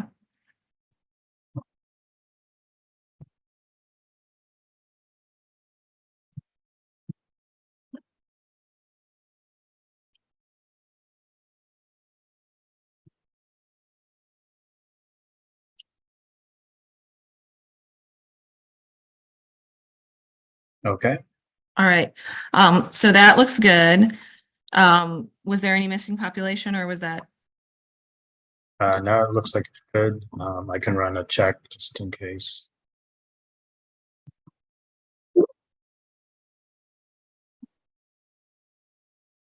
No unassigned areas, no discontinuities. Okay. All right, so the purpose of this again was to address the Chaldean community and their concerns with that District 9. The reason why it has that jaggy line on the the eastern edge is, if you guys remember, Dr. Hanley had actually given us minority populations report for different communities of interest, and that included the Chaldean community. And these are the communities of interest, or the precincts that she had specifically identified. And that was the request that was posted on the portal last night, is to include those particular precincts as well. And then that makes a more complete community of interest for the Chaldean community. It also includes that area next to Utica, which has the location of that one church that they wanted put back together again. It maintains the majority of Rochester Hills with Troy, which is important to the Asian Pacific community as well. And then also Birmingham, Troy, and Rochester Hills. And then it keeps the Clinton watershed in 11 mostly intact, because you've got those areas together again. So the whole purpose of this, like I said, was to address the community of interest concerns with this map, which seem to be the predominant concerns in an otherwise very popular map. So can we run partisan fairness on this? Sure. Before we go, do you have any interest in making Rochester whole here, or is that not necessary? No, I'm just going to leave it. Okay.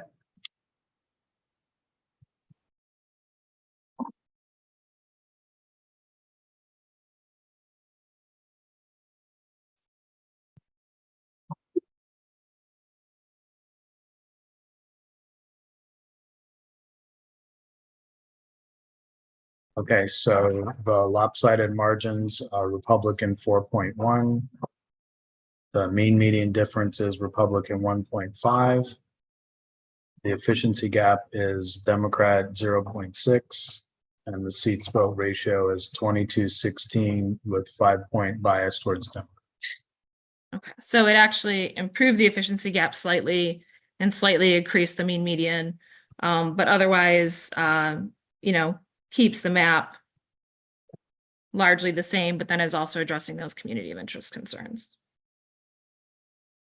So yeah, if we could have the VRA analysis done on this again, it's already been done on version 2, and I don't think it's going to change, but it would be lovely to have that resubmitted for that, so I can submit that to Braden. And that's it.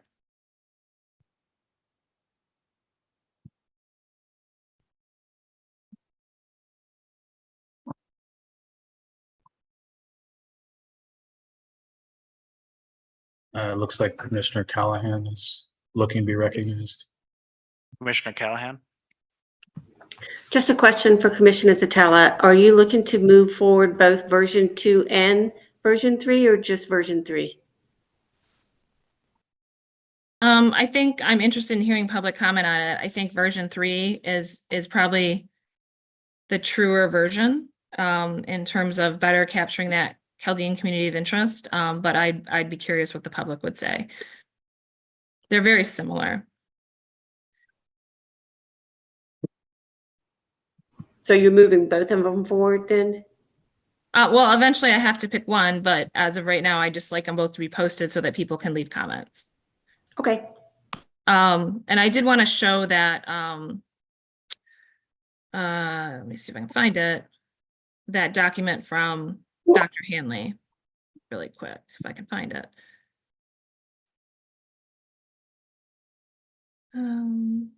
Just so everybody knows what I'm talking about for the record.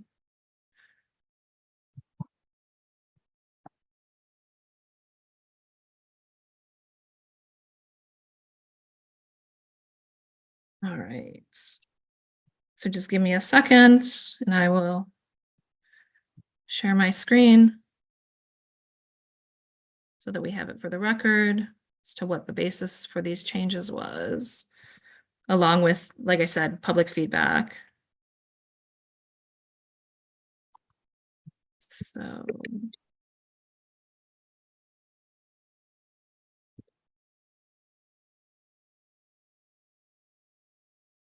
All right, can you guys see this?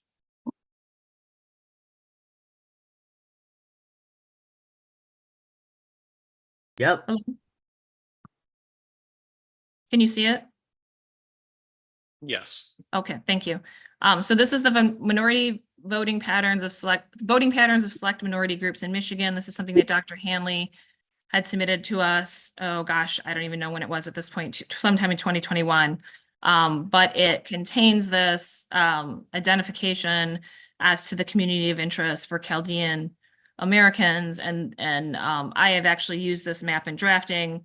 Previously, that's why this area of Sterling Heights was kept together, was because I was trying to make sure I was respecting that community of interest. And so what I did here is add in this part and this part.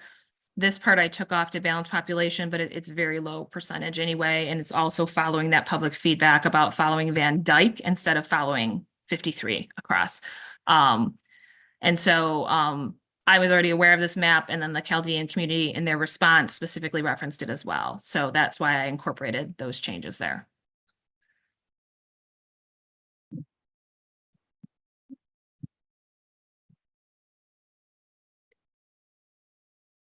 Yes, this is also what was used to make the original configuration as well. I think we originally had a version that included those, but at least in Linden, we kept the east and west divide there, but I've certainly seen this a number of times before. Commissioner Zatella, can we pull up the map again, please, that she was just working on? Just a second.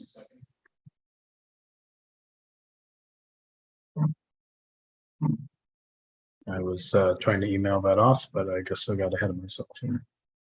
Oh, you can email it off. Just want to see it when you're done. All right, yeah, just give me a minute.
All right, so I'm sending this off to Dr. Palmer and the rest of the EDS team, so we can begin the VRA analysis on this.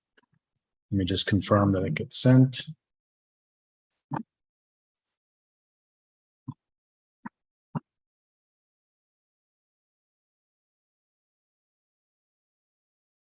Okay, looks like it's okay. My timestamp, okay, great. Okay.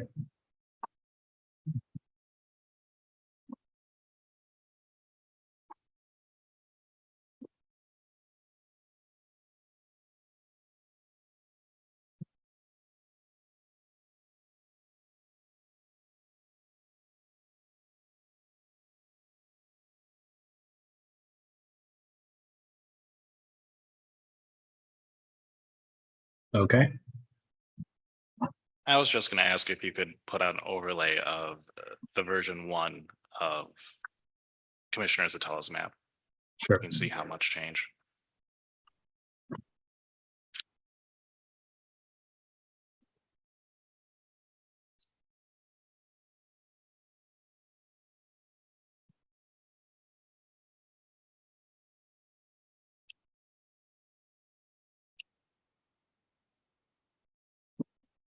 Actually, The version 2, the version 1.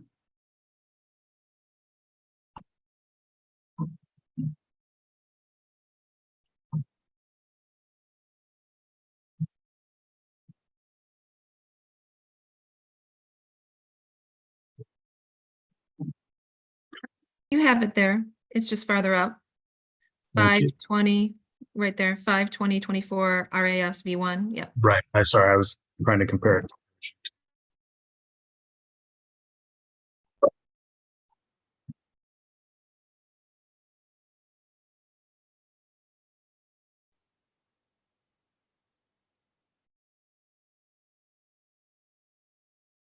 Okay.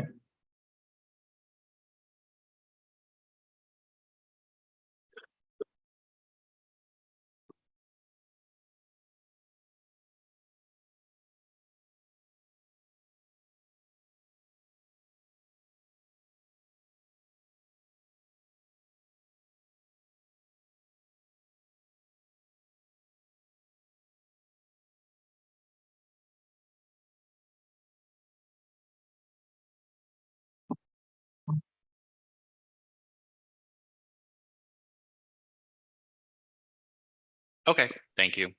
I don't have any comments on the map itself. To your individual map, and to your prerogative. I do think you've improved it a little bit, so that's nice. But I do have to point out, yesterday you were quite vocal at disagreeing with me moving a total of 8 precincts on the borders of these maps around, and you've changed significantly more than that here, which is fine. I don't have a problem with it. I just find that interesting. You also didn't like that I split up Fraser, but here you've split up Rochester and Rochester Heights. So I just wanted to note that. Thank you.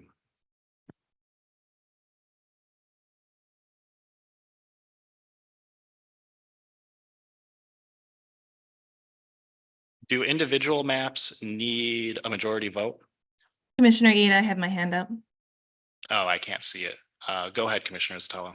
Yeah, I just want to clarify, this does not change 8 districts. It changes the 4 districts immediately surrounding the district that is in question, and that the Chaldean community asked to change. That therein lies the difference, is that I'm specifically responding to very vocal public comments about fixing District 9 to better accommodate the Chaldean community. And of course, changing that is going to require minor adjustments to the district around it.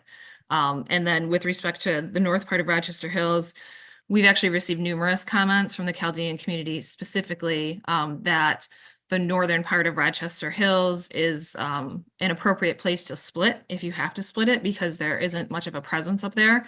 And so there's multiple comments on that very point, which is why I pulled off the top of Rochester and Rochester Hills, is to keep more of the community that is asking to be together, and not worrying so much about adjoining communities where they're not represented.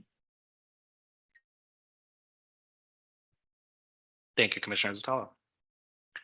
So individual maps do not need a majority vote because they're individual. So we will send this off to undergo the same analysis as they've all undergone.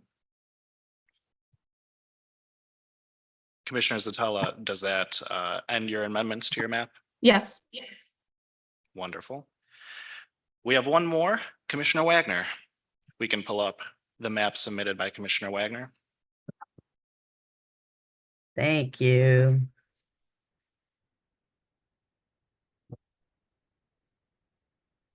And Commissioner Zatella, will you help me if I get this wrong? Yeah. Okay, so I'm going to pull up the map as is. If you want to make changes, I'll make a copy of it. Yes, please.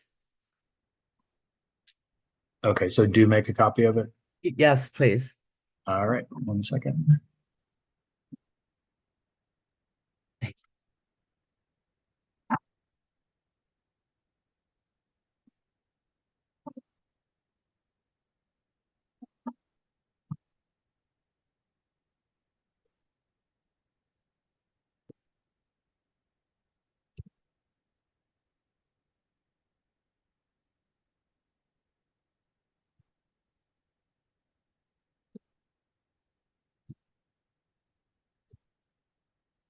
Would you like this to be, how would you like to designate these changes? Just go ahead and name it what my current one is. Yeah, because nobody really cared for that one anymore. I can replace the current one.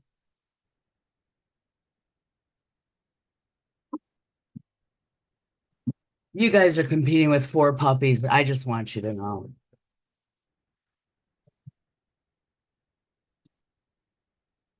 Okay, so what I'll do is I'll just keep today's date on it so we can distinguish it if we need to, but otherwise I'll keep it with the same designation. That works.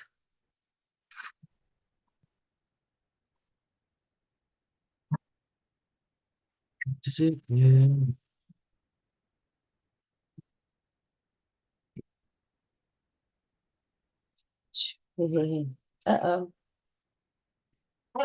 Hey, hush. No, Bella, go out. Okay. And if you could focus in on the top of 7, that little bump up. Okay, here's 7. Yeah.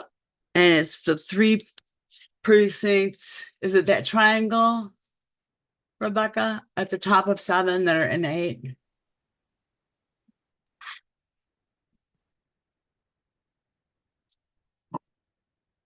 I'm so sorry, I was on mute, but yes. So you were wanting I wanted to move part of relate 8 that into one to 10. me. Yes. Okay, So- so move this portion of 8 into 10. Yes.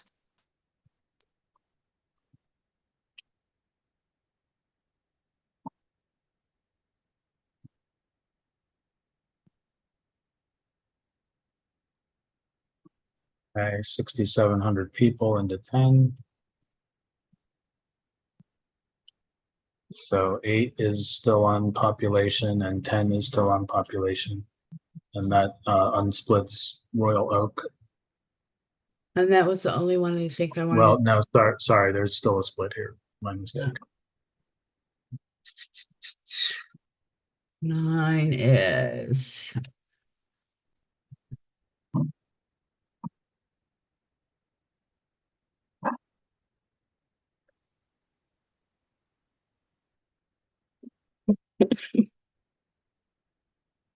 If y'all are sleeping, we'll sleep with you.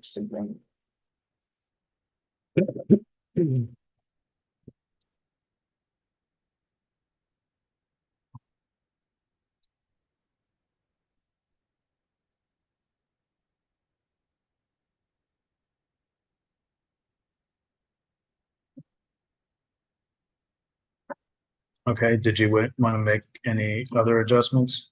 I don't think so. Will you just run the metrics and let's see what we have?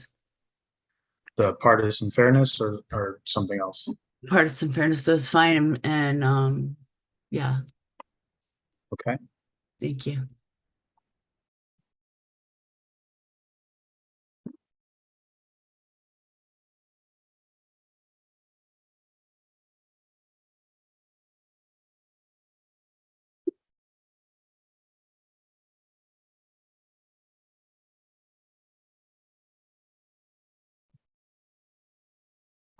Okay, so the top line numbers are lopsided margins 5.2 for Republican. The mean median is 3.4 Republican. The efficiency gap is 1.9 Republican. And the seats vote ratio is 21-17 with 2.4 bias towards Democrats.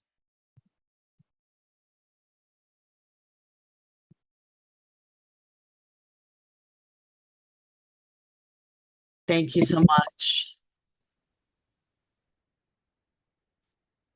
I think that completes my round. Okay, are you asking for this to be analyzed for VRA or Yes, something please. else? Okay, so I will move that forward at the first opportunity I have. Thank you.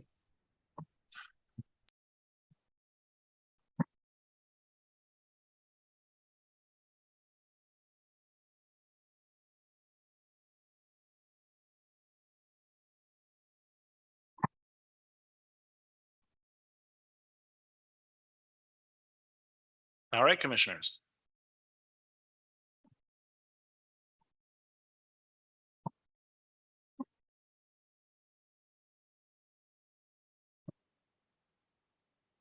That completes the amendments.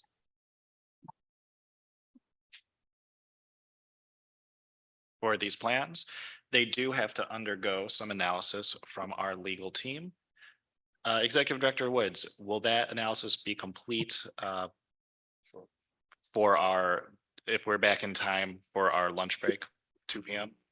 I'll need to verify. Okay. Well, we are scheduled to take a lunch break at 1, but we do need to get these plans analyzed before we can undergo any vote on them. So I would suggest that we break now and come back at our scheduled time of 2 p.m. If I can have a motion for that. So move. Second. Hands up. Mr. Fink? Oh, yeah, I just, before we break, I just wanted to follow up on something that we had discussed previously, this question of whether the commission can or should remove certain maps from certain plans from consideration in light of the fact that you've made some additional versions of previous drafts, and we had that discussion. It sounded like the commission was inclined to consider that after having the discussion on the various plans that are on the table, but I wanted to mention that I did look back at the February 28th minutes, and there were multiple plans that were removed from consideration by majority vote before going into the majority vote process to consider which map to adopt, including some that were unanimous. So all commissioners, all 13 commissioners supported the removal of at least one, and I think more than one plan from consideration during the House remedial vote process. So I just wanted to mention that just as a follow-up. Thanks.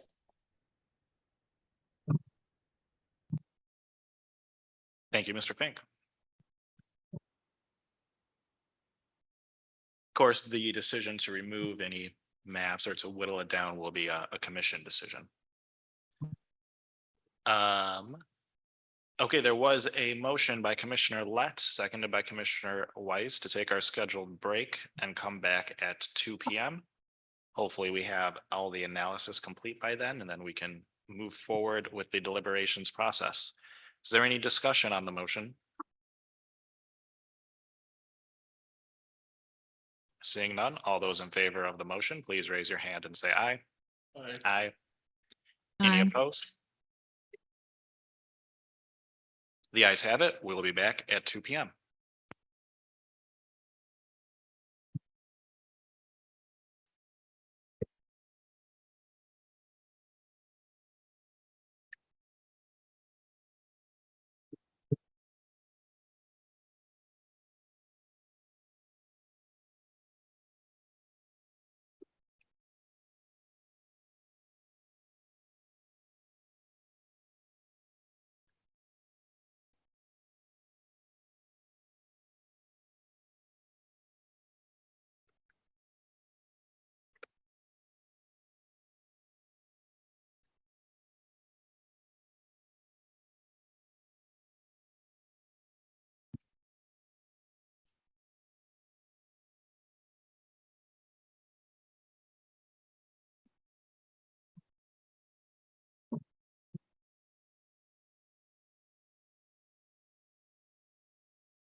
Test one.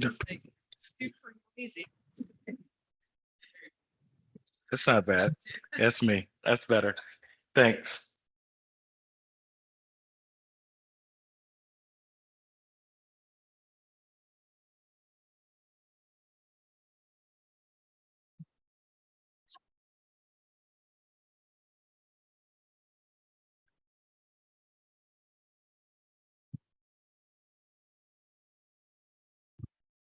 Hey, John, your camera and voice is on. Okay, hi there, thank you. Hey there. Yep.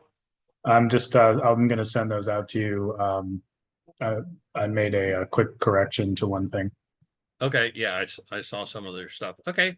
Okay, thanks. Sounds good. Ryan is awaiting Hi, the. web folks. I'm so sorry to interrupt, but we are still live streaming right now, and we try not to talk during breaks because our interpreters have to hop on whenever we do that. So if you could take the conversation offline, that would be appreciated. Thank you. No problem.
All right, everyone, we'll be starting up momentarily if everyone could take their seats.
All right, welcome back, everyone.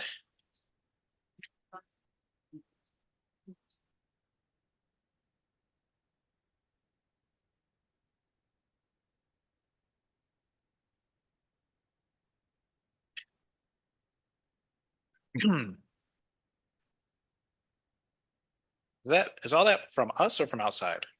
Okay. All right. As chairman of the commission, I call this meeting of the Michigan Independent Citizens Redistricting Commission back to order at 2:10 p.m.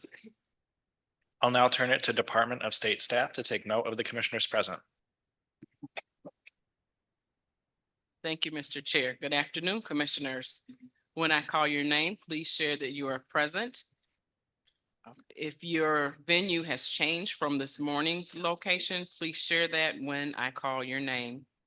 I'll begin with Commissioner Andrade. Present. Commissioner Callahan. Present. Commissioner Curry. Present. Commissioner Ede. Present. Commissioner Kellum. Commissioner Lang. Present. Commissioner Lett. Present. Commissioner Muldoon. Present. Commissioner Orton. Present. Commissioner Zatella. Present. Commissioner Vallette. Present. Commissioner Wagner. Commissioner Weiss. Present. At roll call, Mr. Chair, there are 11 commissioners. You have a quorum. Thank you, Ms. Young. You're welcome. We are still on agenda item 5A, unfinished business, Senate mapping deliberations. We ended before lunch to give our consultants time to review the amendments to plans that were submitted this morning. Do we have that data available for review? I do see we have Mr. Braden on with us. Yes, I believe we're prepared to talk about the three plans in the sense of my review of voting rights compliance.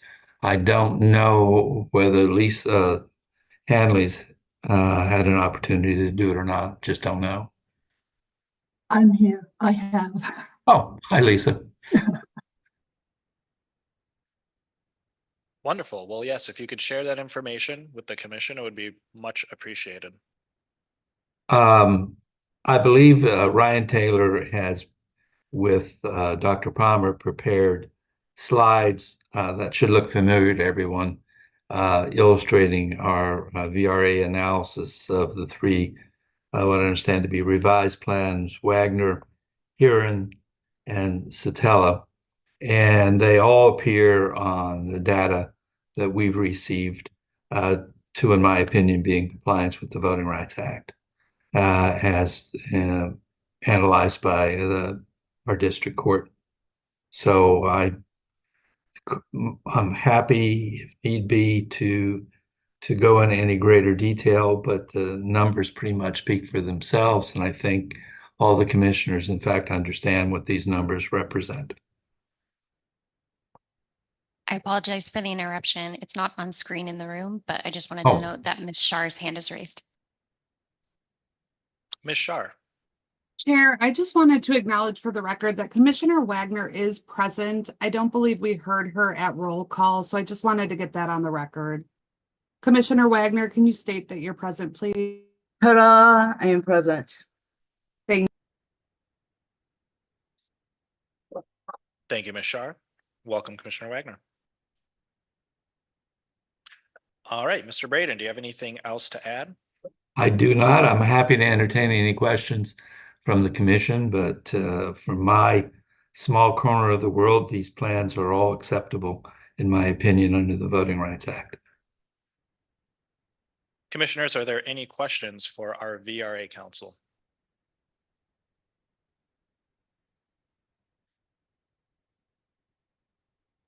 All right, Mr. Braden, I do not see any.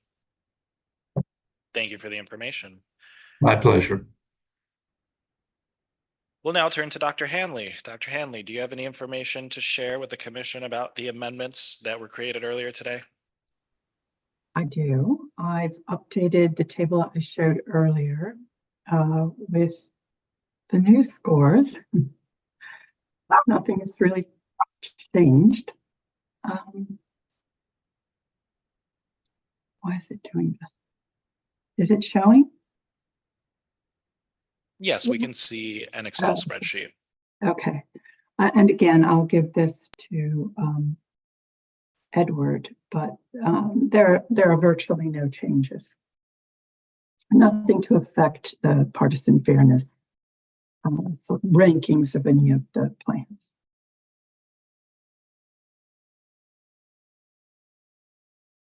All right.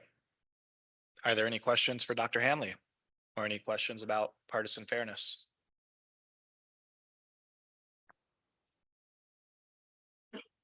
All right. Thank you, Dr. Hanley. You're welcome. I think one of the reasons we have a lack of questions today is due to the job both of you have done in educating not only the commission, but the public on what all of these numbers and metrics mean. So thank you for that educational component to the commission. I certainly appreciate it.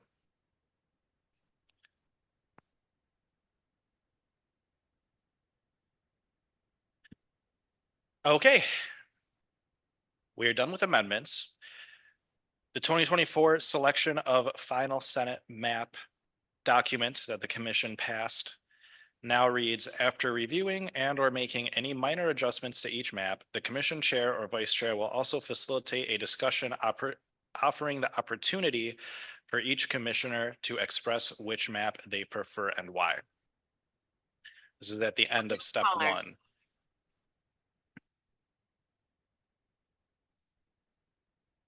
Commissioner Callahan.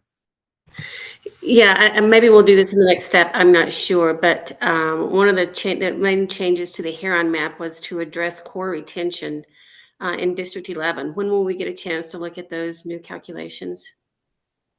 And also, we haven't looked at compactness and things like that. We'll be looking at all of those criteria as we look at these maps in the next stage individually.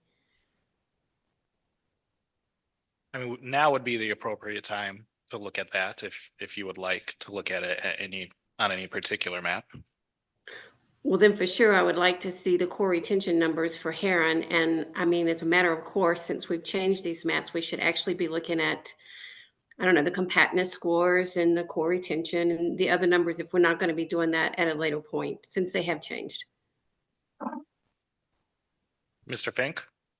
Yeah, I agree with Commissioner Callahan that the commission should absolutely do a discussion of each map, considering all of the ranked criteria, in addition to looking at the core retention numbers for the maps that were changed. But it can, I suppose, it can be done through the discussion process that is contemplated in the mapping or the deliberations document, but absolutely, the commission should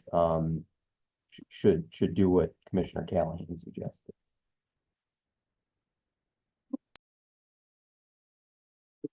Do we have that information for Heron A1? Yes, let me, I can show the Heron A1 because that was already sent. I think we need about 15 minutes to get the amended maps, the two that were submitted over the lunch break, to get the core retention on those. But yes, I can show the core retention on the Heron amended map.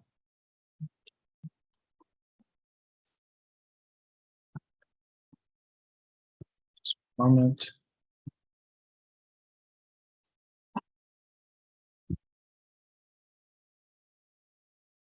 All right.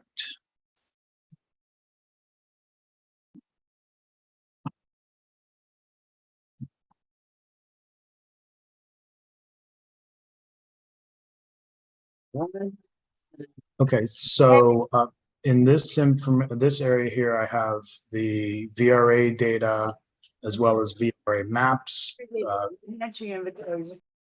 So we've referenced these. For example, Mr. Braden referenced the VRA data. I can open one of these. So this is for the Crane version 2. We have the VRA data. So it shows there are 4 districts that are VRA compliant under the turnout, and there's 4 under the primary pool. And then we'll look at the core retention. Okay, so this is the core retention and it's district by district. So the amended plans are here, Crane 1, 2, 3 and Heron 1. And then we have Commissioner Zatella's version 2 plan, which was run previously. And then there's also some information comparing the changes or the retention of Crane to original Crane. So the Crane amendments to the original and the Heron to the Heron original, Heron A1 to the original. So let's get right to District 11, which is the district that there was concern about. So the original Heron map showed a core retention from Linden of 91%. And after Commissioner Callahan made the amendments to Heron, it now shows that it is 62%, 63 retained from Linden. So we have that information for the amended plans, and then we'll get the additional 2 plans, the Wagner and the Zatella amended plans shortly. And as I said, I have the VRA maps and the, so here's the Zatella version 3, the one that was just submitted over the lunch break. This is the map of that. And then I have the VRA data that's behind that as well.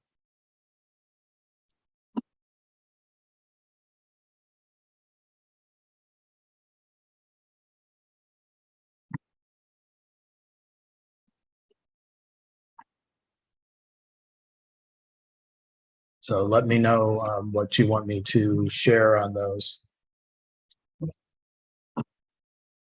Thank you, Mr. Morgan. Commissioner Callahan, did you see what you wanted to see? Yes, thank you.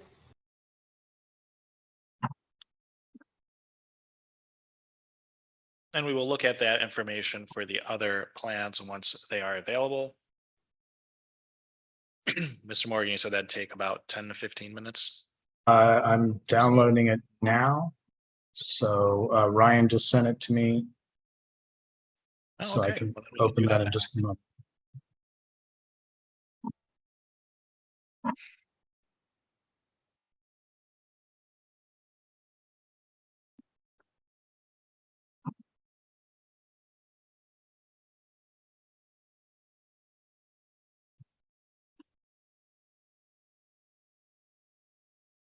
Okay, so this is the spreadsheet with the 6 collaborative plans, the 6 individual plans, the 3 versions of Crane amended, 1 version of Heron amended, 2 Satella plans, and 1 Wagner plan.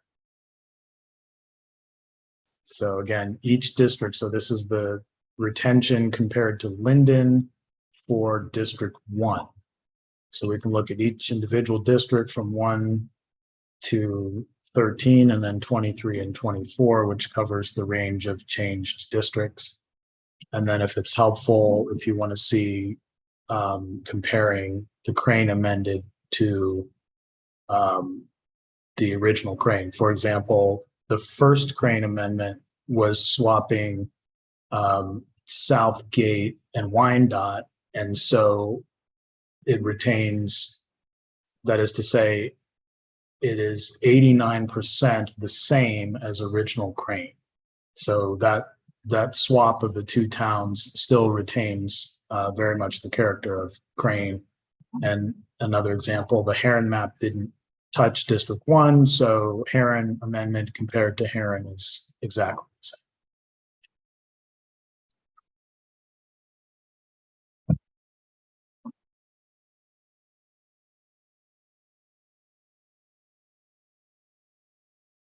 Okay, thank you, Mr. Morgan.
I see we have a hand raised on the Zoom. No, sorry, just wanted to make sure my volume was working because it was awfully quiet. I'm good.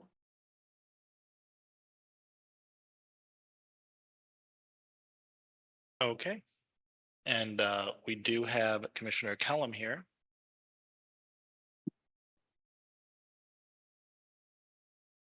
Commissioner Callum, if you would just say that you're present, that'd be great. This is me present. Thank you. Thank you, Department of State. Welcome, Commissioner Kellum.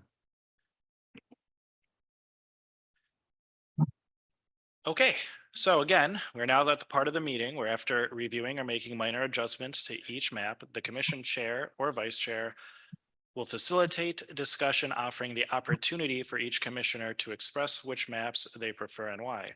Commissioners, now is that opportunity. Who would like to start debating which one of these maps you prefer and why?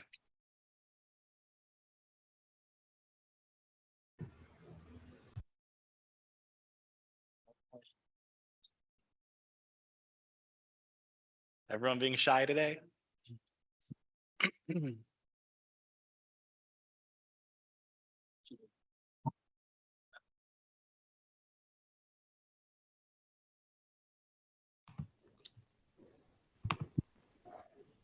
All right, I guess I will start off. Hand is up. Commissioner Callahan. I would say my preference is the Phoenix map, now labeled the Kellum map. I like this map because it has good feedback from the public. I think it does an excellent job of drawing the downtown Detroit neighborhoods and addressing the concerns with that area and the other VRA districts that were in violation. It addresses communities of interest very well, and it has great partisan fairness scores. It is the most collaborative map that we have, in spite of the fact that it was submitted as an individual map. We all drew it together over multiple days, going through multiple iterations.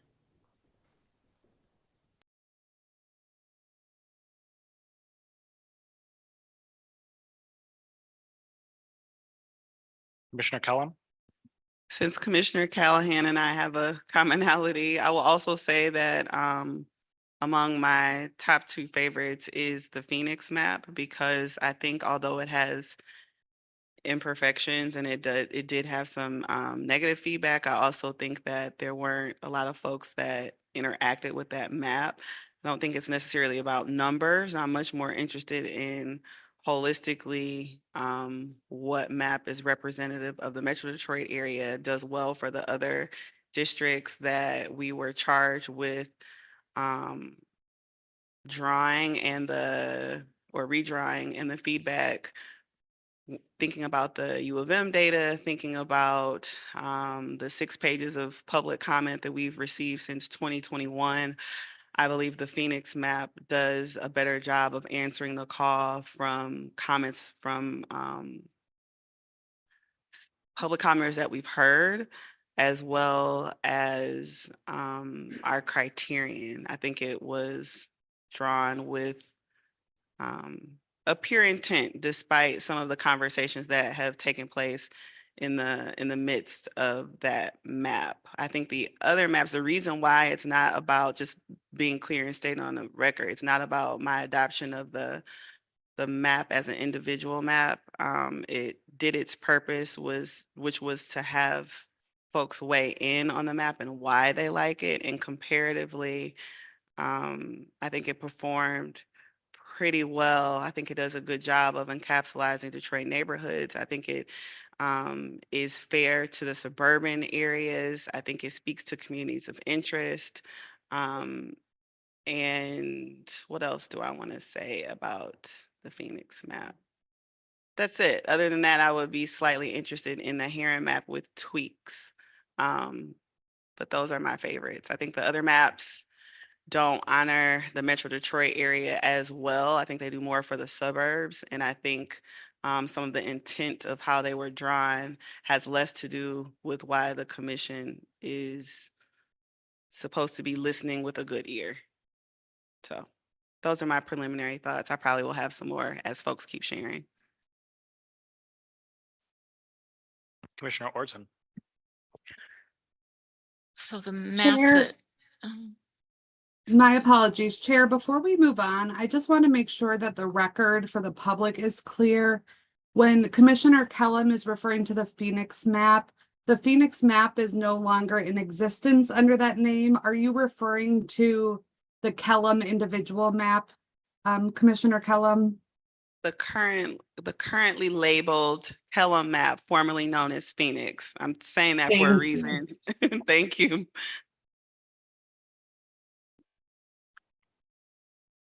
We'll go to Commissioner Orton and then go to Commissioner Zatella. so the map that I prefer is Crane A1 because I feel that it takes into consideration the communities of interest we've heard, not just recently, not just this redraw, but from the very beginning. And lots of comments that I heard in favor of some of the other maps were mostly stated because of partisan fairness numbers. And if people did add to their comment and say about specific areas, I was looking at the Crane map while those comments were taking place, and those communities of interest were also always in the Crane map. So to me, partisan fairness is further down the list, and all of our partisan fairness numbers are in the same ballpark and acceptable according to our experts. So I feel comfortable with the Crane map, and that's the one I like. Commissioner Zatella. Yeah, so I agree with Commissioner Orton. I do also like the Crane as well.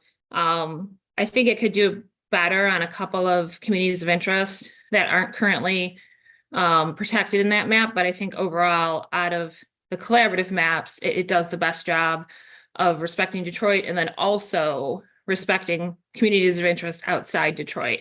My concern with the Kellum map is I feel it doesn't do that at all. I feel like in terms of Detroit, it tends to take chunks out of Detroit, like in District 6 and District 3, It takes a portion of Detroit and pushes it out into the suburbs. It doesn't seem like there's a lot of rhyme or reason as to why that is. I don't know why the area of Detroit that's in with Southfield would be pulled out rather than just being combined with the district that's in 6. But instead, we once again have this configuration where you have some of the poorest neighborhoods in Detroit who have their own interests and own concerns being combined with the suburbs, particularly Livonia, in a configuration that's very similar to the original District 6. It's just the same concept. It's just shifted a little bit. And then it does not preserve the LGBTQ community of interest between Ferndale and Detroit and Palmer Park neighborhoods in Detroit. So I find that problematic. It separates Canton from its neighbor Plymouth, which is what I've said before, they share a school district. And not only that, they also share communities that are very similar. Canton and Plymouth have very high Asian population, and they also have very high Muslim population as well as Indian population. Putting them down with Huron and Sumter, where there's literally no community down there that is similar to the communities in Canton and as diverse, I think is really harmful for those communities of interest in Canton. Canton should not be put down with Huron and Sumter. It should be put up with Plymouth and Novi, or Plymouth and Canton, or I'm sorry, Plymouth and Livonia, where those communities of interest would be stronger rather than being divided. And I also have concerns about District 7 because it does not keep together Southfield and Pontiac, which we've received many, many comments about that, about wanting them to be together. And so I think that it doesn't do a good job there on communities of interest either. I did want to give a shout out to the Zatella 3. I personally think this is the best map. It's not just the best map because of partisan fairness. Certainly, we all know Voters Not Politician flagged it to promote it as being one of the better maps along with the Huron. But I think if you look back at the public comments and what the report that we received shows is that a lot of the people who were commenting prefer this map because of all the communities of interest that it preserves. And I just made a short list and I'll go through them. It preserves the the Eastern Jewish community between Birmingham, Troy, and Rochester Hills. It preserves the LGBTQ community between Palmer Park and Ferndale. It maintains the district with Pontiac and Southfield together. It keeps Romulus whole and places them with other similar communities. It keeps Plymouth and Canton whole, along with Novi and Northville, which is respecting that Asian Pacific Indian community of interest. It keeps the Dearborn community of interest whole in the format that the MENA community has spoken to us about preferring. It keeps the Latino community in Detroit together. We had people come and speak about that as well, that this was the preferred map for their Latino community. It preserves the Native American community of interest in District 1, and it also preserves the Native American community of interest in District 6. It's one of the few maps that actually does that. District 8 is compact and kept within Detroit and Redford. It's not diluting Detroit's voice with suburban population where there's higher voting. The Detroit area is based off of Commissioner Curry's design for the Detroit area based on her experience of 70+ years of living in Detroit. So I think it does a very good job of honoring those communities of interest in Detroit. It also preserves the Bengali community, both in Hamtramck and then again in Warren. It keeps those neighborhoods together where the Bengali community is located. It preserves the community of interest of Rosedale Park, Grandmont, and Minnock Park in Detroit. Keeps most of the Cody Rouge community of interest in Detroit as well together, except for a small part that goes into Dearborn to preserve that Middle Eastern community of interest. It keeps together East English Village, Sherwood Forest, and Morningside. We received many comments about that community wanting to be together. It keeps the Lakeshore community in District 12 completely intact. And the Lakes area is together up in Commerce. Milford and Highland are separate from the Lakes area, which is something we also received comments about. And then it also preserves the Clinton River watershed in District 11, as well as preserving the Downriver community in District 4. And then lastly, it also preserves the Sikh community between Troy and Rochester Hills. And with the changes for the Chaldean community of interest, it now has a preferred configuration for the Chaldean community of interest and preserving that community as well. So I think the public prefers it, not just because of voters, not politicians, although certainly that's a factor. The public has said they prefer it because it honors communities of interest, which is supposed to be one of the primary factors we're looking at. And this map does the best job of it. It just does. It also has great partisan fairness scores. It's got great VRVA scores. And I think the big thing that distinguishes it is just that attention that was paid to making sure we're honoring communities of interest and specifically honoring all communities of interest going back to 2021, because we had so many that we wanted to preserve, or maybe we partially preserved. And just because we're redrawing doesn't mean we should forget about those. So Zatella 3 is definitely my favorite.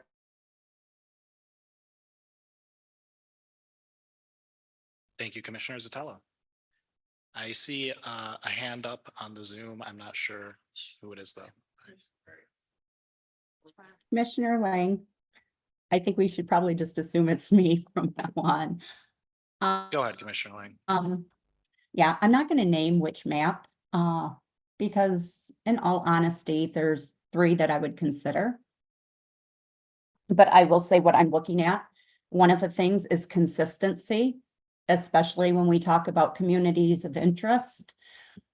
Are what we're referring to communities of interest, are we using the same kind of guideline as what we used the first time around in other parts of the state? Or has the definition changed? I'm looking at the previous communities of interest that were first given to us with our initial drawing, to make sure that those are represented the best possible way. Take, for instance, Canton. I don't remember the gentleman's name from the first round of public hearings, the very first. I think he may have been a professor. I don't remember exactly, but I will remember his hashtag keep Canton whole. That stuck with me the entire time. So that's one of the things I'm going to be looking at. Also, I'm looking at, I guess, did I trust the process in which it was done? Do I feel like it was done completely transparently? Again, this is just in my opinion, in my view. Are there maps that I have questions about? So that's what I'm looking at. Partisan fairness, they said all of them fall within the partisan fairness guidelines.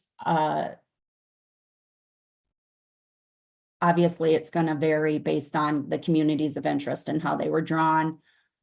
Yeah, I guess that's it. I'm looking for that consistency in determining what's a community of interest. I'm looking to make sure that the map represents that everybody was treated equally. Obviously, there's higher ranked criteria like VRA, so some people get a little more attention, some groups do, but as far as communities of interest, I want to make sure that everybody was considered equally, and I'm paying special attention to those comments that we received that were the organic comments. While all public comment is important, the ones that stick out to me are the ones that were genuine. So I'll see how it goes. As I said, there's 3 that I'm leaning to. We'll see. Thank you. Thank you, Commissioner Lang. Commissioner Curry.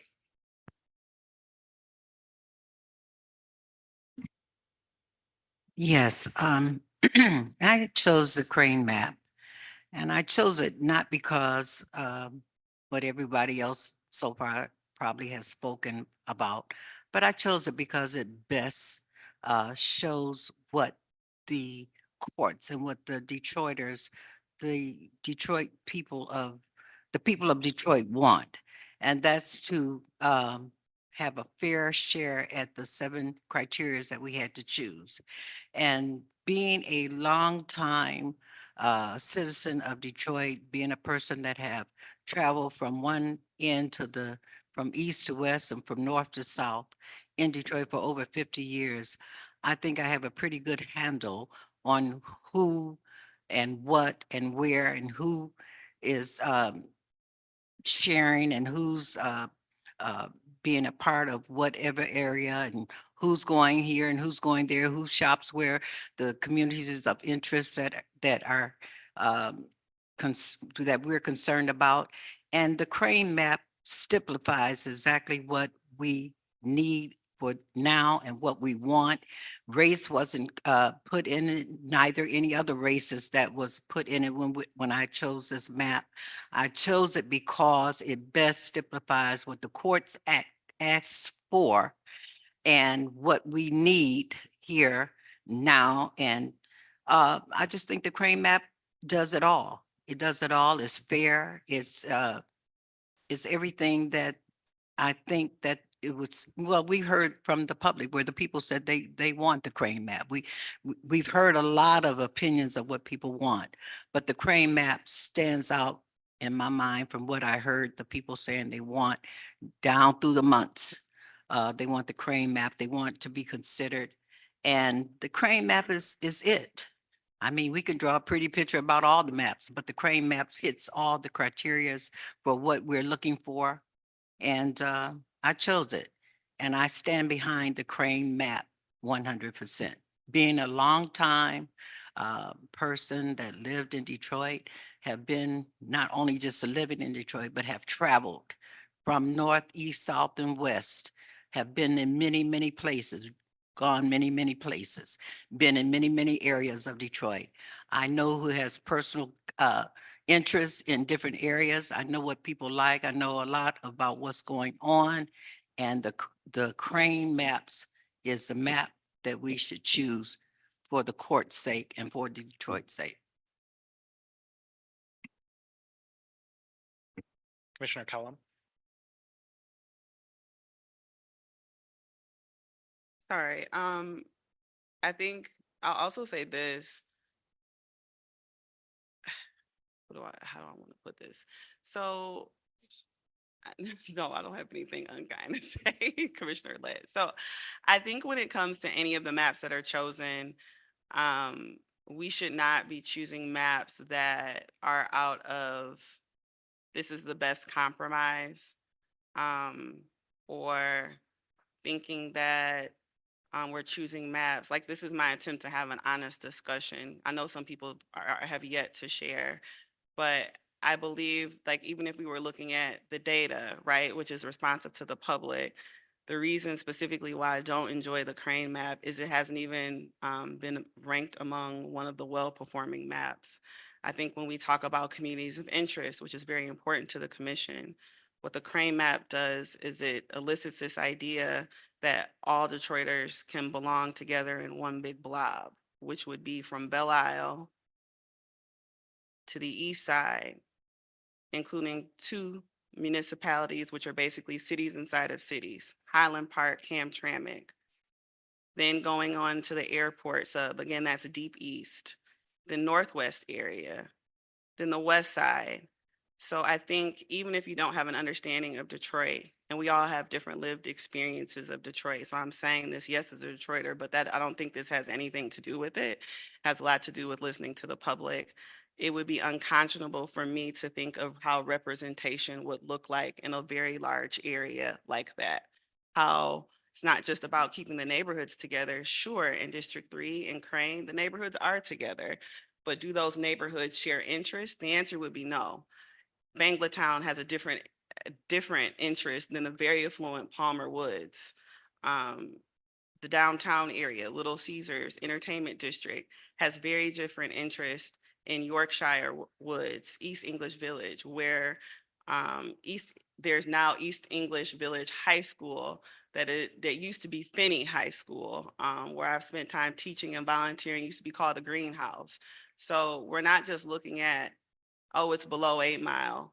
Oh, it keeps folks together. It's the how that matters. And for those of us, and I'm not, Commissioner Curry is right. She knows Detroit. So I'm not talking to her. I'm talking to people that might not know this area.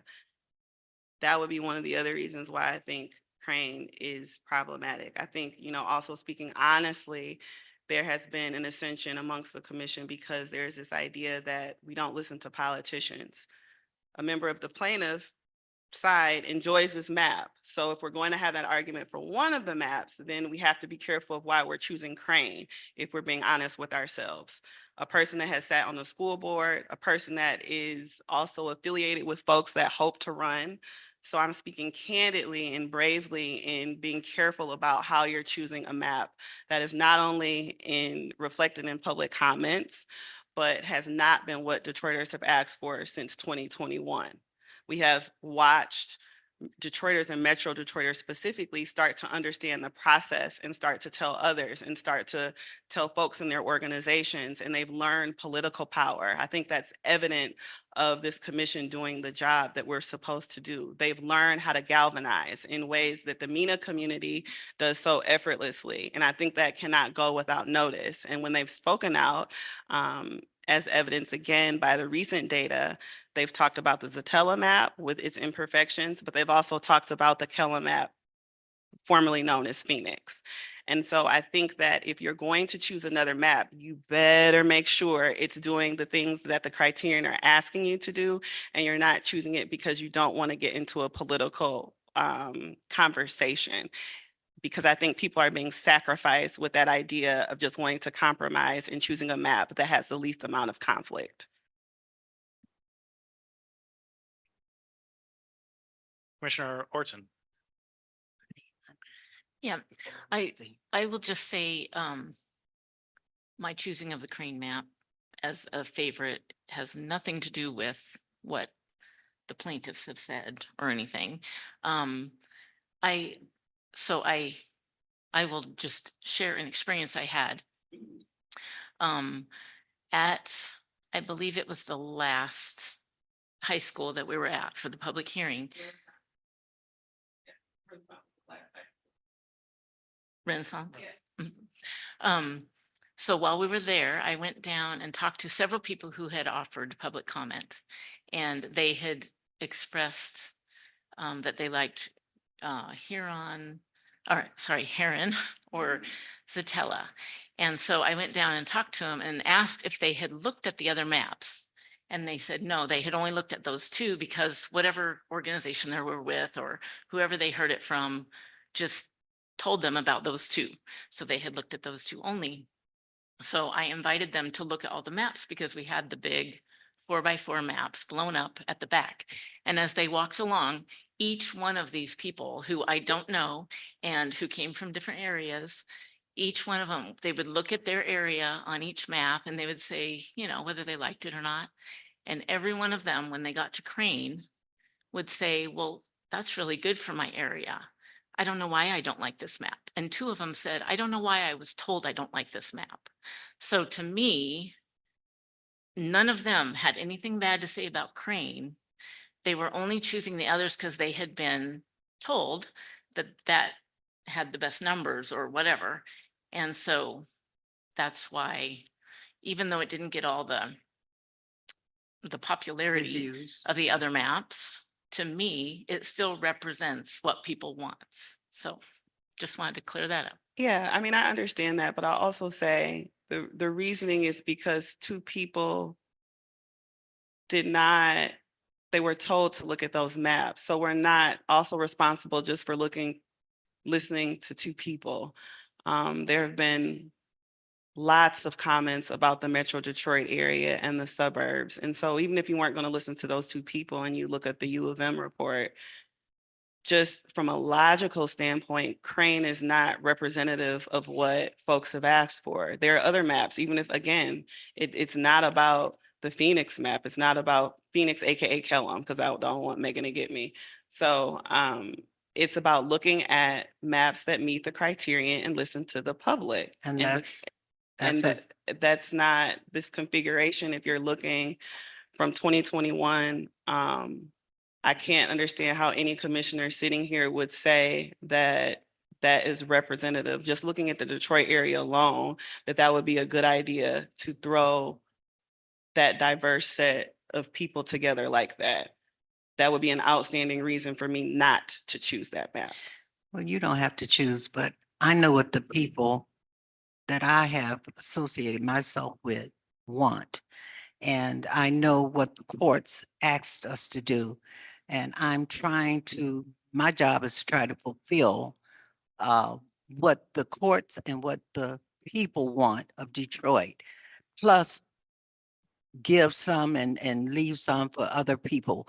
But the thing of it is that we're trying to satisfy the needs of Detroit right now. Detroit is the one that took us to court. They're the ones that have problem with what the reason why we're here. And it's not to serve everybody else, but if everybody else gets served while we're doing it, that's great. But Detroit is the one that took the time out to take us to court and say that they did not and will not accept this map. And so we had to go back and redo the map. That's why we're here today. And when I did my map of the Crane map, I did not take race in consideration.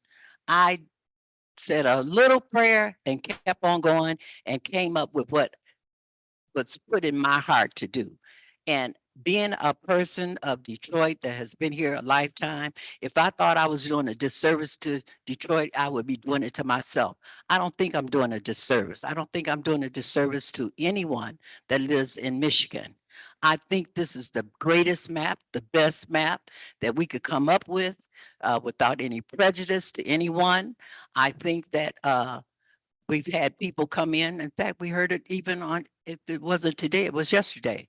A lady, someone spoke and said how great the Crane map was. That's without me even thinking to be swayed by what she said. I thought the Crane map, after I looked at it a second, 2 or 3 times and worked on it myself, I think it's the best map that we could give back to the courts, period. Commissioner Zatella. Thank you. So I just want to comment on the feedback that we've received, because I think my map is derivative of Juanita's map. My Detroit area districts are based on hers, so 8 is almost the same. 3 has some minor changes, 1 has some minor changes, but it was based on her map. It's derivative of her map. And when you look at the data that we received from Close Up today, in terms of people who are verified to be in Detroit, the Zatella map was rated the best. That's what people from Detroit said, not what other people said. That's what people from Detroit said. When they got to compare the Heron and the Zatella in Detroit, they picked Detroit. And then Wayne County also picked the Zatella. And then Oakland County also picked the Zatella. And Washtenaw County also picked the Zatella. So that configuration seems to be what's preferred by the people in Detroit. You may not agree with that, but the data shows that Detroit prefers this 3-district configuration in Detroit that is based on the Crane map. So I think you can take any comments from Detroit saying they like my map and say they're supportive of the Crane map, because it's the same configuration for the most part. It's that same 3-district, largely within Detroit configuration that Commissioner Curry worked on and did a wonderful job on.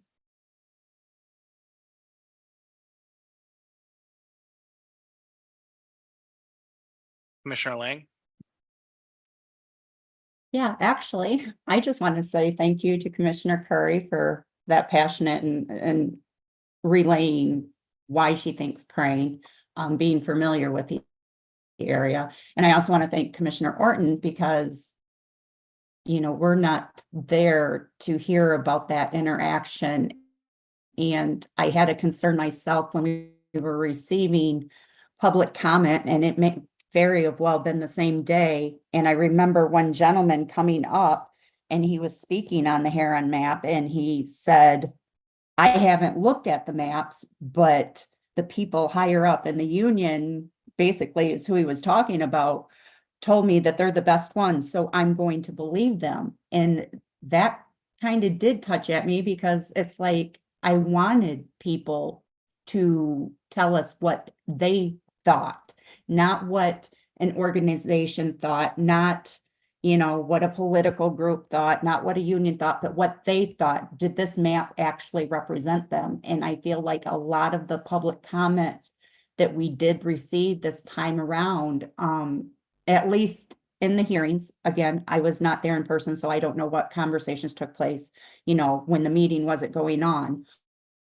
But in the hearings themselves, a lot of them did seem like they were the, and I mean, no disrespect to anybody, but almost like a cut and paste, you know, like your call to actions that you would get. And that bothered me. And it wasn't just on the Heron map. I feel that we got that on the Cardinal map too. So that's another thing that I've kind of been looking at and taking into consideration. I want to make sure people's voices are heard. And if that's how they feel, I just wish that people would be a little more genuine about it. I mean, if that's truly how they felt, because it's hard to interpret, you know, what's being pushed and what somebody truly feels. So I appreciate the extra, pardon me, extra Well- feedback. Yep. Thank you. I'm speaking from the mothers and the grandmothers and the grandfathers and some of the people that don't have cars, have to work from 9 to 5, and from some of them working 2 jobs to pay their bills that could not show up. I'm showing up for them. A lot of them could not come. A lot of them didn't have the cars and the means to get there. A lot of them can't leave their children just to come in and sit in and hear a few people talk about what they want. I'm fighting for the ones that could not come, the ones that could not get on the bus, the ones that could not drive down, the ones that could not leave their children at home just to come down and sit and hear a townhouse meeting. I'm trying to do what's right for all people, and especially what the courts are asking for in the city of Detroit. I'll put in my 2 cents, and I have a top 3.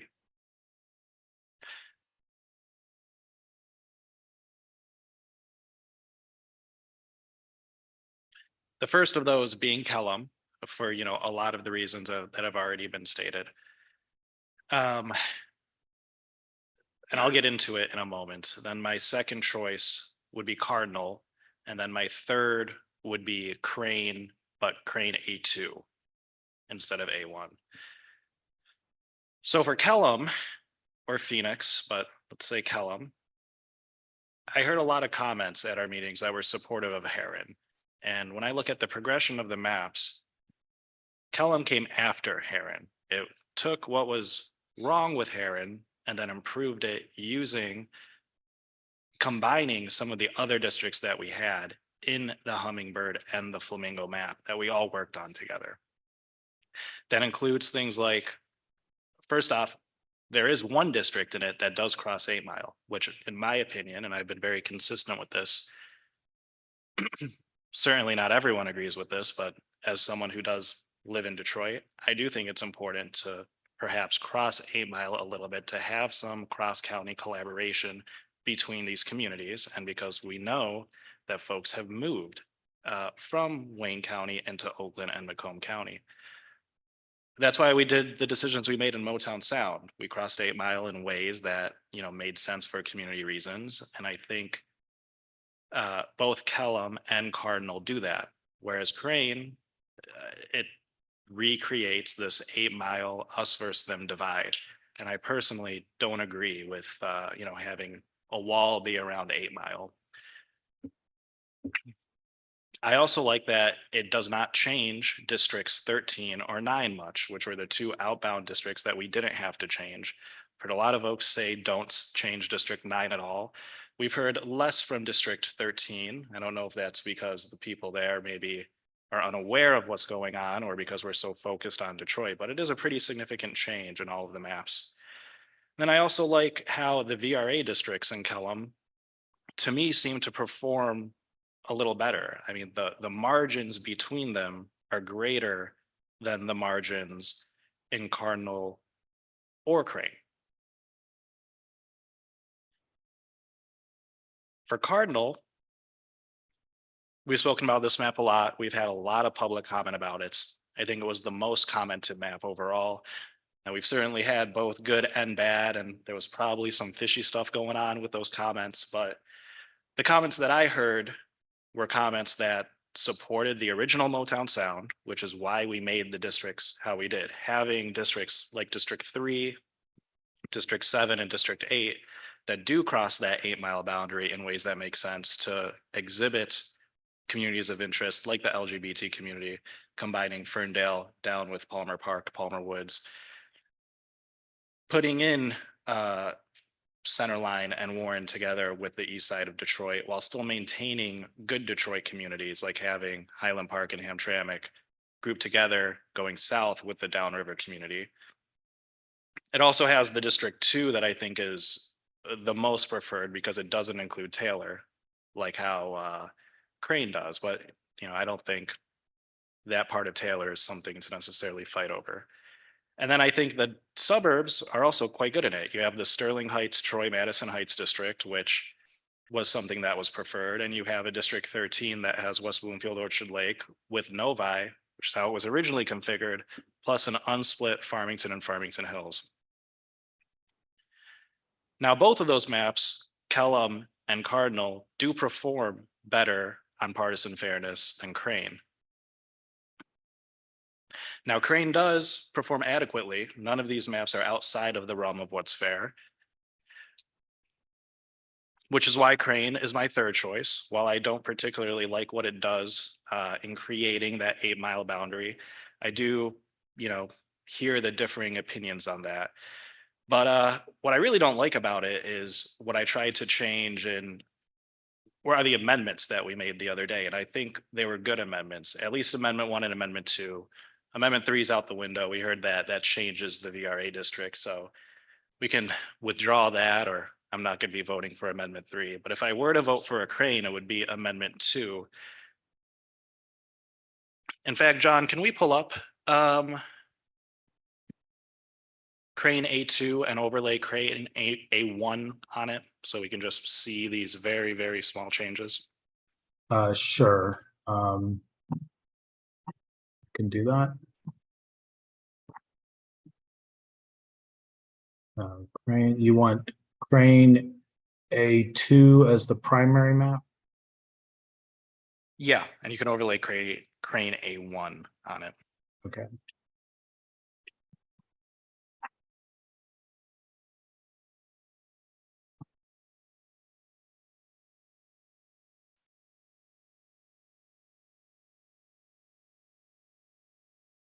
Okay, so this is Crane A2.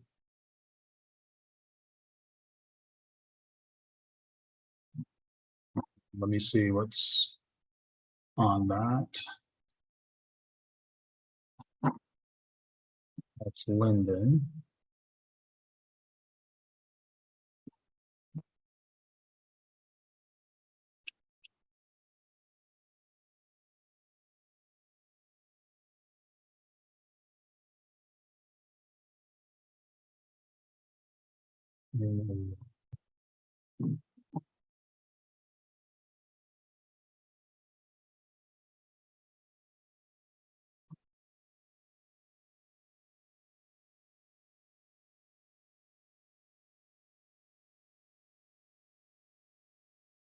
Okay, just to orient here, both of these have the same configuration of 1. So this shows you that the base map is Crane A1 and A2 in this area is the same. And then the base map is A2 and the blue outline is A1. Okay, and you can see that this area here was changed in 9, and then between 9 and 10, and then between 23, 13, and 8. So these differences are small. I think it may have been overstated that they were large. I mean, we're talking about 8 total precincts and a few blocks. But I want to restate again why I made them in the first place, because I was interrupted a few times yesterday and lost my train of thought through that. But the changes to 9, not only does it make 9 more compact, which it does, but it also creates a 9 that is more similar to the configurations that the communities that came out to speak to us in public comment liked.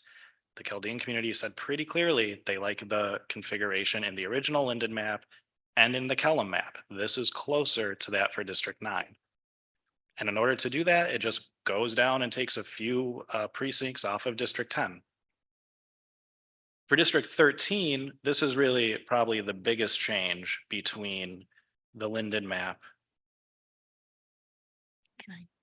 Sorry, Anthony. Go ahead. Yeah, sure. Before you move on to the next part, can we zoom into the part between 9 and 10 to see exactly Sure. what those were? So this was one whole precinct of Clausen, and then this was 9 blocks of another precinct of Clausen. So we're talking about a precinct and a half. So that splits Clausen, which wasn't split in the other version. Yes. Thank you. And it does do that, but it does that. I think it's worthy because it does it in a way that makes the whole of District 9 better, in my opinion. But even if you don't like that, if you go to District 13, this is probably one of the biggest changes between this and some of the other configurations. Oh, John, we lost it. Yeah, 1 sec. I moved too fast, I guess. Sometimes Happens. it renders, and while it's rendering, it crashes. It's usually not too bad.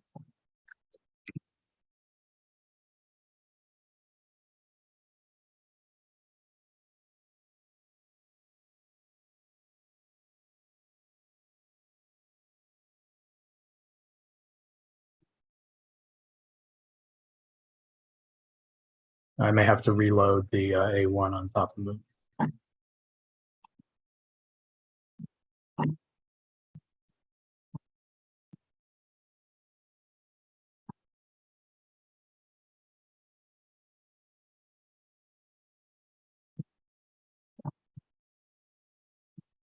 Mr. Chair, there are 2 hands up, Commissioner Lang and Commissioner Zatello.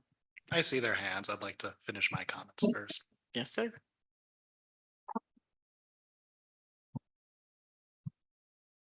Okay. Focusing on 13, so changes to 23, 13, and 8. So all this was cleaning up the top of District 13. If you're gonna split up Waterford, it makes more sense to do it approximately along Highland Road, which is what it did on the top end. At the bottom end, in order to make up that population, it added the precincts in Novi to put more of Novi with District 13, which is how it originally was in the Linden map, and what people liked originally about the District 13. So these changes didn't change anything in Detroit. You know, we heard a lot about Detroit from this Crane configuration, but not much about the suburbs.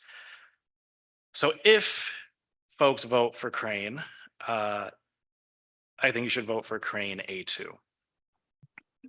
But those are my 3, Kellam, Cardinal, and then Crane A2.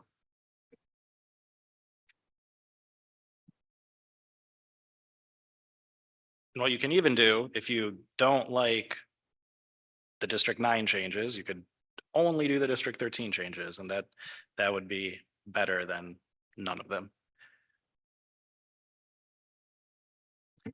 Commissioner Lang. Actually, Commissioner Zatello's hand was before mine. Thank you, Commissioner Lang.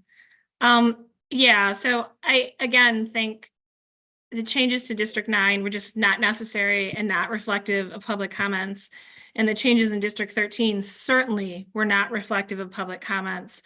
I mean, that's understandable that you may like a different configuration personally for Waterford.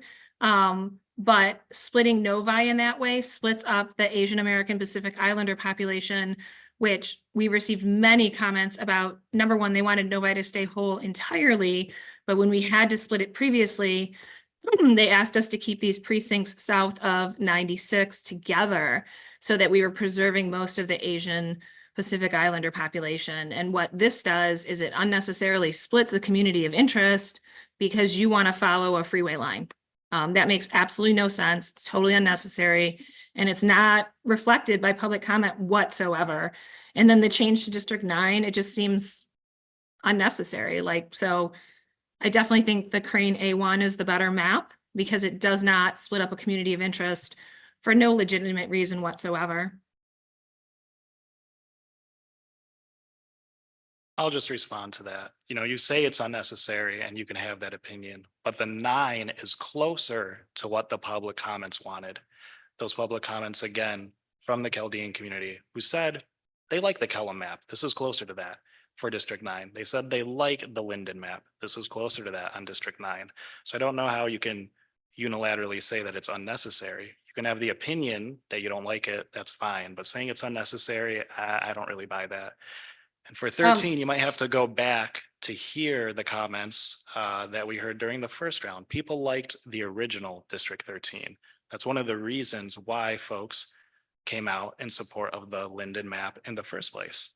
And this configuration, again, is closer to that. And that includes more of Novi with its likewise suburban counterparts in Eastern Commerce, in West Bloomfield, in Orchard Lake, and the whatnot. So I disagree. I think if you look back at the original comments, the reason why they liked the Linden map is because it kept Novi whole and combined it with Northville and Plymouth, which also have a high Asian population. What you did is just divide that community further. So, you know, like I said, I don't think this was necessary. I think this is, you have your own reasons for doing it, whatever those might be, but this is not what the public asked us to do. And the Crane map does a very fine job of doing it without cutting up these communities. Guess we'll agree to disagree. Commissioner Lang? John, could you scroll down to by District 1 for me on this map? Okay, so this is the Crane version 2, which reflects the same as Crane version 1 in District 1. So Wyandotte is in and Southgate is out. Okay, so basically my question is, version 1 is where they moved Southgate and put it into Wyandotte, correct? Wyandotte goes into 1, Southgate into 4, correct. That was the amendment 1. Okay, that was the amendment 1. Okay, so then I'm just gonna be 100% honest. If I'm looking at the 3 maps and you all will disagree with me till the cows come home and that's fine. I am looking at the Wagner map because I know her intent. I'm looking at my map because I trust myself and I know how it was drawn, and it's very similar to Crane in the Detroit district. And I'm looking at Crane Amendment 1, where it had this, but not the version 2 or 3. I'm looking at Crane version 1. So those are the 3 maps I'm looking at, and you don't have to agree with me. I know you won't. But I just thought I would put that out there and make sure that the version 1 or the amendment 1 was what I thought it was. So thank you. Yes. I just want to say something. Everybody likes what they like. You know, it's not about what we like. It's about what we're supposed to be doing. And the courts have called us in because of a matter that happened with Detroit and whatever other districts that can be blessed. But we're here to do the best job we can. And it's not about what people like. People like everything. If I had my way, I would want something a certain way. But I'm trying to plead. We came here to do 1, 3, 6, 8, 10, and 11. And anything other than that, we didn't even have to touch. If it wasn't broke, they told us don't even touch it. So I dealt with 1, 3, 6, 8, 10, and 11 only because I'm trying to do what the court said that we're supposed to do. We have a job to do. We can't put everything on what people want when they're going to get their share. But somebody in this thing that we're here today for has been denied their rights. They did not get a fair share at all. And so we're here to straighten that out. And we can't straighten everything out at one time, but we can straighten out what the courts told us to straighten out. And that's what I intend to do is 1, 3, 6, 8, 10, and 11. That was my concern. That was concern of the courts. And the courts told us if it wasn't broke, don't fix it. And so why are we trying to go all out of the way, fixing all these other places, changing everything around, doing all this other stuff, trying to please people? They already had it made, most of them, but it's not about likes because we all like stuff. I want something a certain way, but I'm not trying to get it for myself. I want to do what the courts have told us to do. And that's what we should be here about.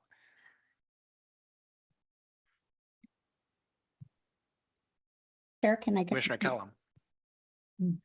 I would just quickly like to add to some of the comments. I agree with what Commissioner Curry just said, but I also think that if we are drawing for folks that previously did not have a voice, which are Detroit proper and Metro Detroiters, I will add that, again, I don't care what map this commission chooses, because if it's going to be based on what you like, then it's going to be based on what you like. Again, the reason why I agree with Commissioner Curry is because I'm here to represent the commission and do a fair job according to our criterion. That's number one. Number two, it would be remiss for me to say that I'm not drawing for historically underprivileged communities. And so that's why I care, and I'm trying to educate my fellow commissioners, with the exception of Commissioner Curry, right? Why these communities matter and how they should be together. So if we're just looking at VRA districts, right? I'm gonna compare again, because my favorites are Heron and Phoenix, Kellum, Phoenix, for that reason. Your favorite. We're picking our favorites, Commissioner Kellum. This is my preference. So if you don't like the word favorite, then preference. So when I'm looking at the VRA districts, when you look into those districts, the districts 1863 and have 1368. I'm just looking at these four. Yeah, I'm just talking about the VRA performing districts. I had to take a breath because I don't want this to be a battle between women or a battle between who's lived in Detroit the longest. So I'll say, looking at those districts, the communities in there are more centrally Detroit. In District 3, for the Kellum map, formerly known as Phoenix, you have Southfield, Farmington, Oak Park. I'm not cohesively naming all the areas in one district. District 6, Livonia, Redford, Schoolcraft, Southfield, Rosedale. District 8, Northwest, Palmer Park, Palmer Woods, Fitzgerald, Mary Grove, North End, Highland Park, East 8 Mile. These are communities that do business together, are of the same ethnicity, if we're going to have an honest conversation. 8, Northwest, 1, Yorkshire Woods, East English Village, Morningside, Gratiot, Grand. In the Crane map, because that's the focus of this conversation, though there are 4 VRA districts, sure, who's in those districts matter when we're looking at it as a comparison. So in District 1, you have Boston, Edison, Fitzgerald, Corktown. Now we're talking about the Latino Hispanic community already. Downriver, there's some population already of different ethnicity. Russell Woods, Dexter, Linwood, traditionally Black community. District 3, you have Hamtramck. We've heard about Banglatown. You have that District 3 also with Highland Park. And then you have it with the rest of Detroit. That is, District 3 is a performing central district for Detroit. Excuse my retainer talk today. And then you have District 6 that starts mixing in, District 6 also Redford Charter Township, same type of community, North Rosedale Park. But if we're thinking about underserved, in the Crane map, you are mixing underserved communities that will likely not have the same voice as their counterparts. Brightmoor is not going to have the same amount of attention as North Rosedale Park and Rosedale Historic District. Banglatown, inevitably, who has talked about how they've been disenfranchised, who've talked about the African immigrant community is not going to have the same interest as East English Village or the Gold Coast. So this is what I'm saying. I'm reminding us of the 2021 conversations. And so there should be an honest conversation. If we're going to say we like the Crane map, whoever likes the Crane map, besides Commissioner Curry, then you're liking it. You can't like it for communities of interest. And it can't be a thing where we're trusting one Detroit commissioner over another respectfully. Both of us have a different vision of Detroit, just like the folks that have spoken out in Detroit. They have their perspectives of Detroit, and you have to listen to all of that. We fell into this trap the first time where we were listening to certain ears. And if we're gonna let one person turn us off, why weren't we turned off when Sherry Gay Dagnabo said that she liked Crane?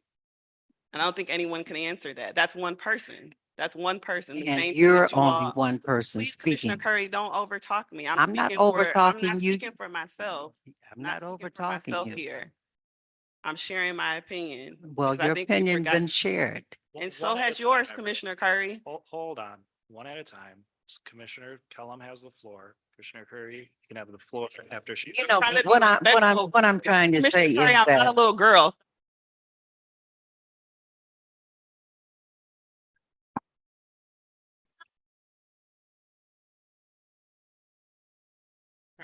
Commissioners, Brittany, turn yours off, please, ma'am.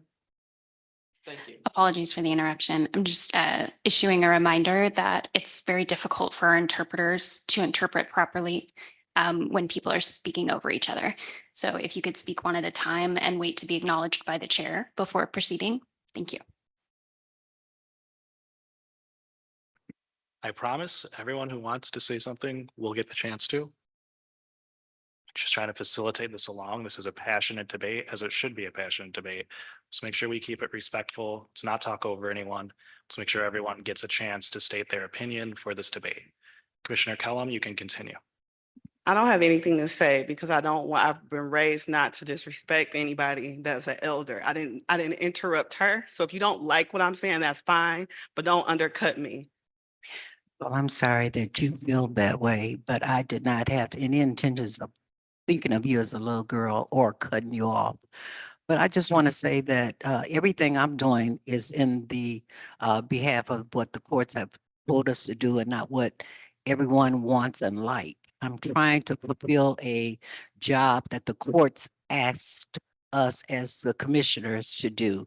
And that's what I intend doing with no prejudice, none whatsoever, with no what I like. I'm not liking anything personally. I'm doing what the courts have asked us to do, and I'm trying to do my best job, even though I don't feel all the time well in my body. I'm here to do a job that the courts have asked us to do without prejudice.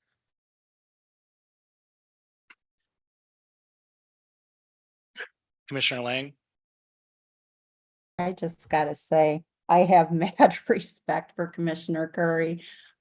We don't always agree, but I do agree with what she's saying about doing what the court has ordered. I think when she drew her map, she only changed the districts that were required to. I think when we had the evaluation, maybe 9 districts were changed. And when I initially drew mine, that was the same thing that I tried to do, is focus on those. And I believe I changed 11 districts. John, do you have that information? How many districts were changed on the Crane map?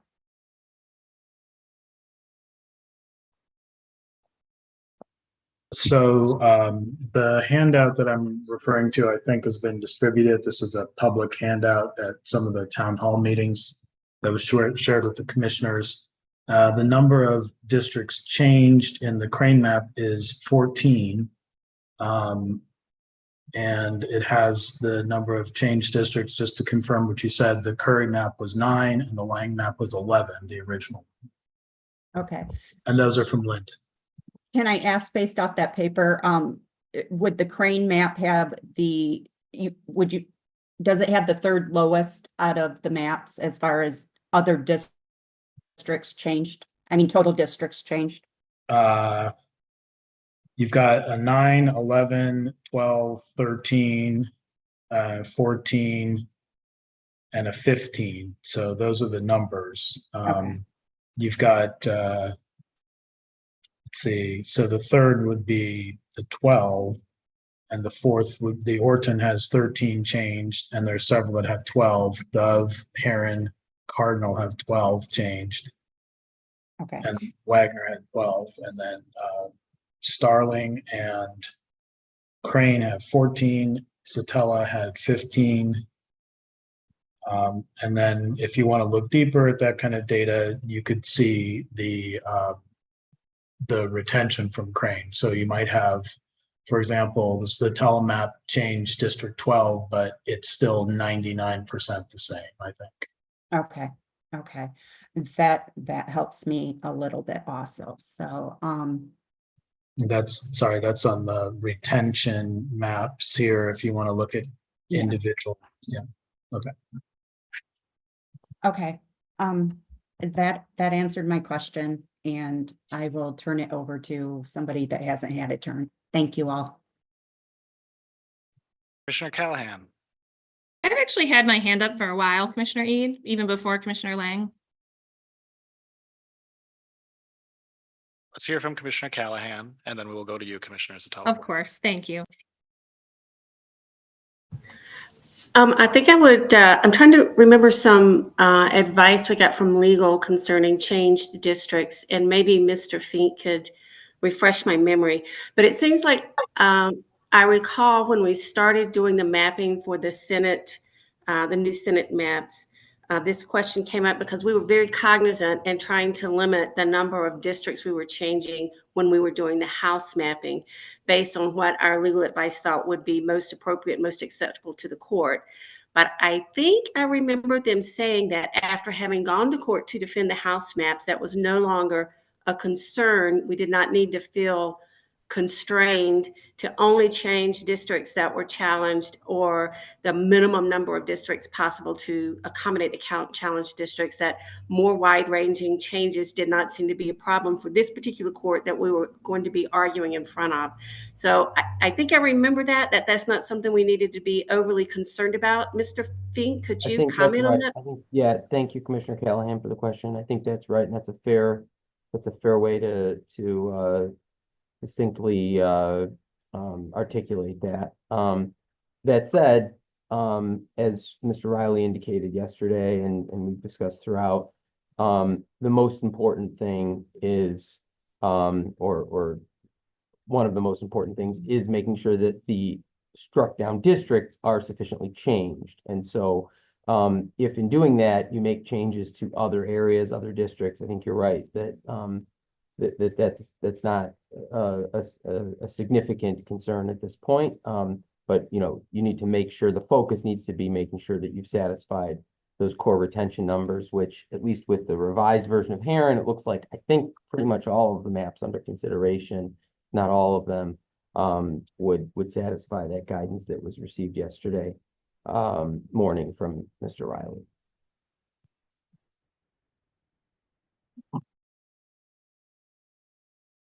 Mr. Fink, can you repeat that last part of what you said? It's a little hard to hear you in here. Oh, I'm sorry. I was just saying that with the revised version of Heron that now has that District 11 down into the 60% range, the core retention numbers across the board, I think, for all the maps under consideration, are within, and each district is under that 75% threshold that Mr. Riley had provided the guidance on yesterday. I believe it's possible that some of the individual maps may not meet that, but I know that the biggest issue that we all had discussed, openly yesterday was the in particular District 11 in Heron, which we heard public comment about, and also just saw the numbers on where it was at like 91%, but that issue was addressed in the revised version of Heron.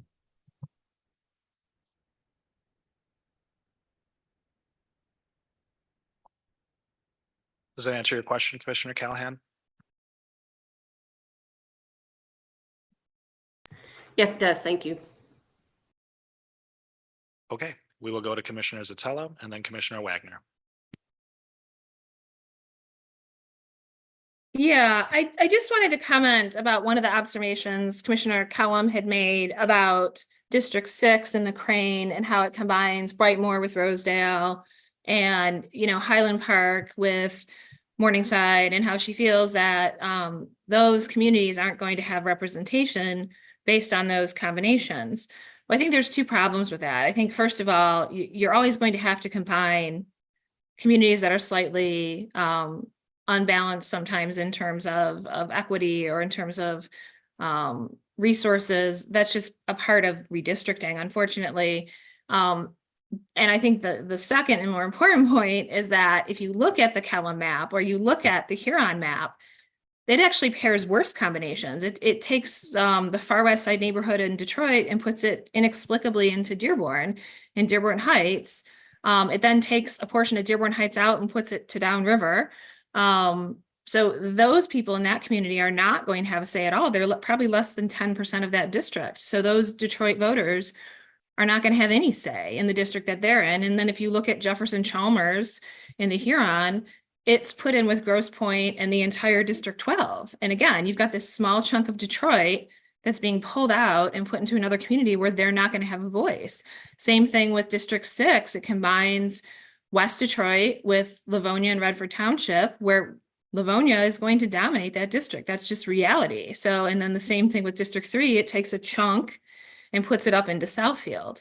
And so I understand the concern about maybe wanting to balance neighborhoods more, but the reality is they need to be put together somehow. And I think the way that Commissioner Curry did it is a very smart way of doing it, makes a lot of sense. And again, Detroit has spoken and said this 3-district combination is what they prefer. So you may not prefer it, but Detroit has said they prefer it. And I think that's what we need to go with, and not have it be about ego. Instead, it needs to be about listening to the people, and the people have said, this is what they like, this is what they prefer.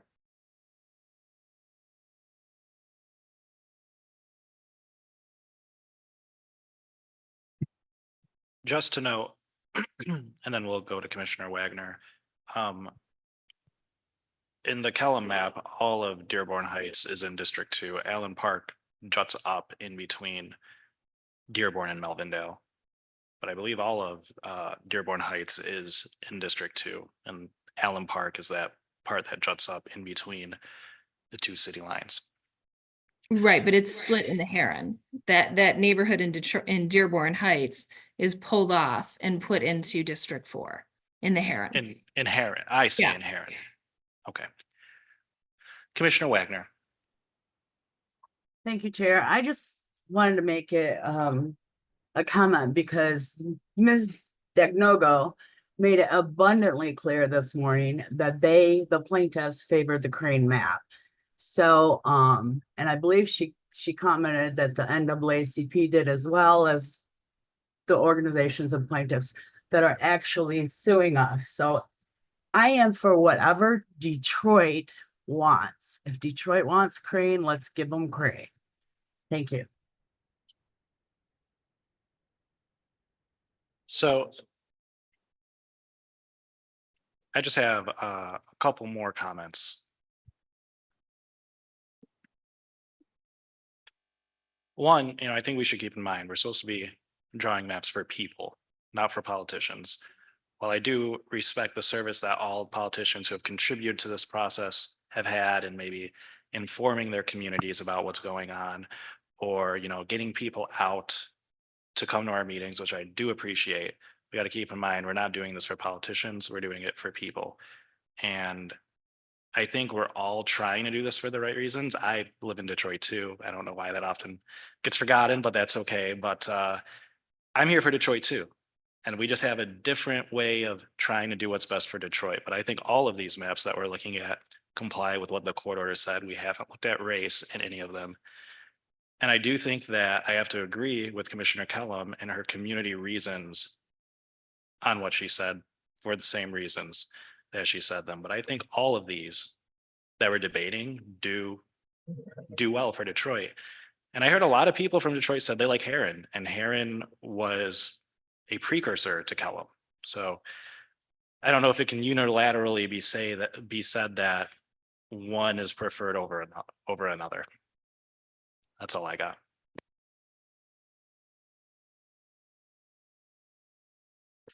Commissioner Cullum. I think this is my last comment. I echo what you said, Commissioner Ede. I think Detroit prefers something that's stronger geographically. And I think that's reflected in some maps more than others. Again, I think it's about choosing the best configuration for Detroit and not choosing a map because 12, you like the way the 12 looks in one map and you don't like the way it looks in another map.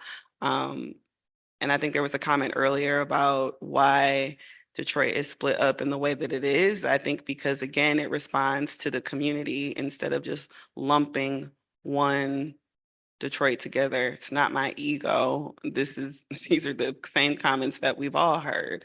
So I think that there are some maps where you can be a little bit more creative and have varying representation that speaks more to communities of interest and geographical interest as well, or configurations. And I think that the data speaks to that holistically. Even with the varied comments among maps, Detroit has spoken about their neighborhoods and geographical importance. So I think also if we're going to make the statement that we're not going to listen to politicians, then we can't be hypocritical and like a map that's backed by organizations that previously we did not want to listen to. But when it comes to this round, now we're taking that into account. And I think it's also hypocritical to say that there are different configurations that have to happen when we're criticizing one map,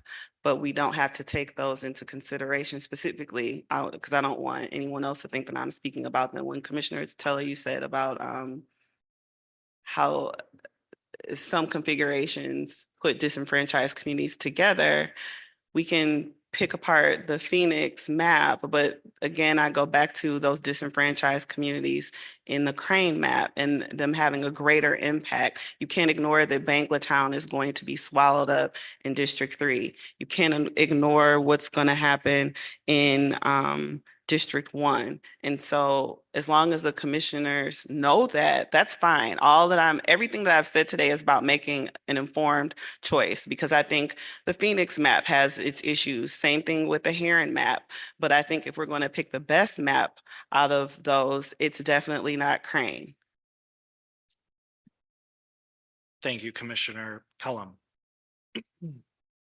So our rules say that after reviewing or making any minor adjustments on each map, the commission chair or vice chair will facilitate a discussion offering the opportunity for each commissioner to express which maps they prefer and why. I know we do have some hands up and I'll get to those, but I'm wondering, I want to present the opportunity for commissioners to express which maps they prefer and why to commissioners who have not spoken yet. If you would like that opportunity, is there anyone that we have not heard from yet that would like to give an opinion?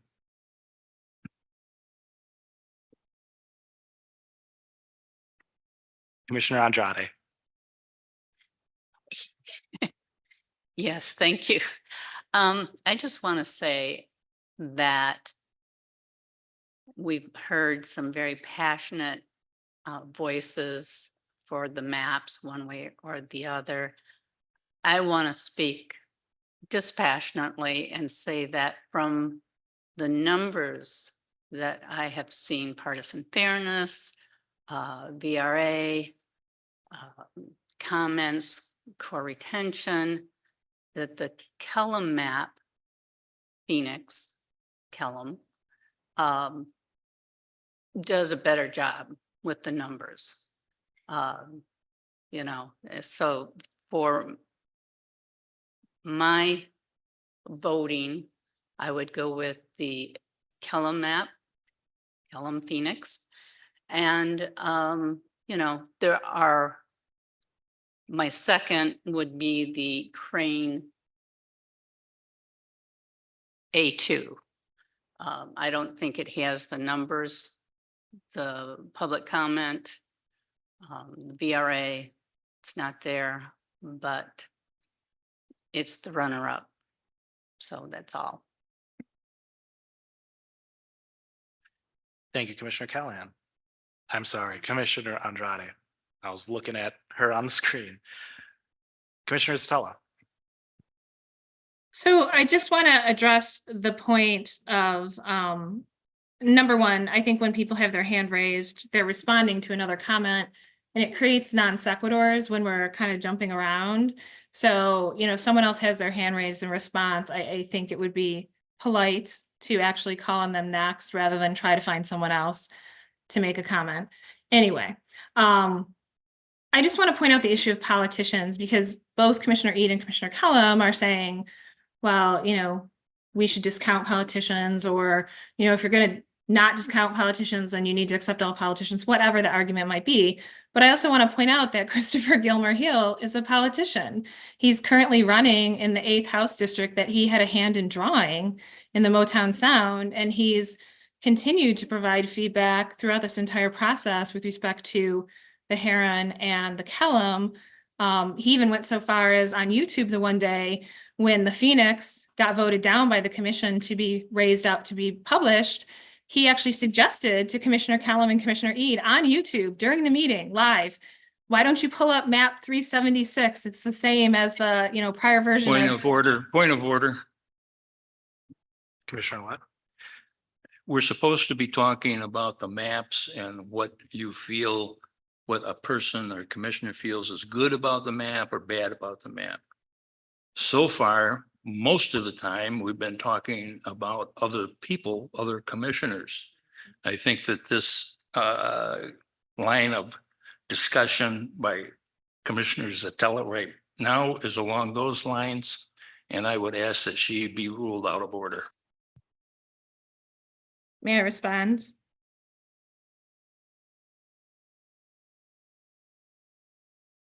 Commissioner Ede? I have to rule on the point of order, Commissioner Zatella. And I agree with it. If you want another comment, you can, but let's keep it to the maps, please. I'd like to. Well, then I think, have a ruling. I think, A vote. I'm sorry. I said I would like to object to the ruling, because if you were discussing how the maps were drawn and that's a reason why you don't like it, then I think it's appropriate. So I would question the ruling. You can do that, Commissioner Lang. It was Commissioner Lett's point of order. Department of State, what are the rules for a objection to the ruling of the chair?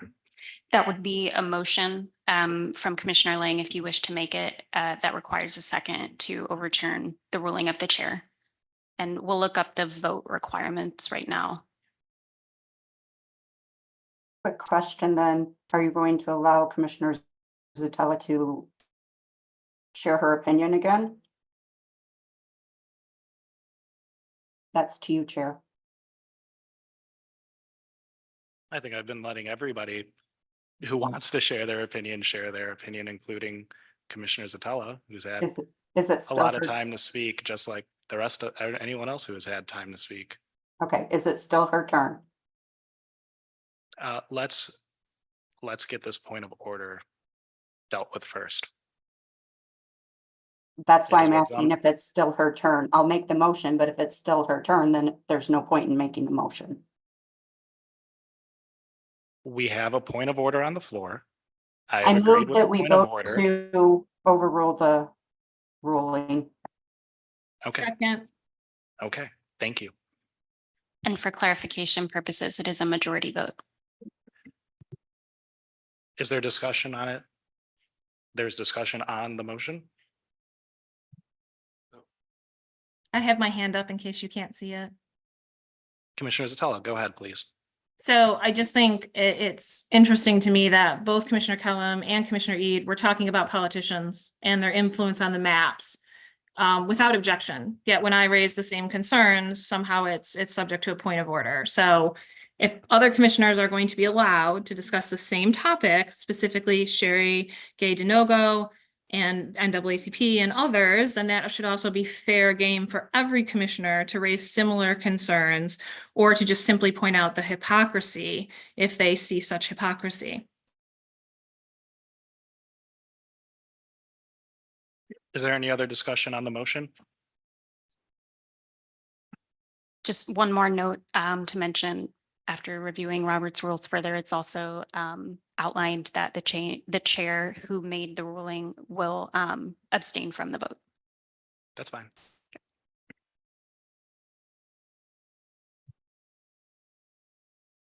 Okay, I can still call the vote though, right? All right, all those in favor of, Roll call, please. wonderful. An affirmative vote would be agreeing with the overruling, correct? Agreeing with your ruling on the order. Yes, that's correct. Also known as an appeal of the chair's decision. Yes. Now I'm confused. I heard a few different things. What does a yes vote mean and what does a no vote mean for this motion? A yes vote is to overturn your ruling. A no vote would be to sustain your ruling or uphold your ruling. Gotcha. Okay, roll call vote, please. Yes, sir. There seems to be some confusion on this, so let's go over it again. Okay.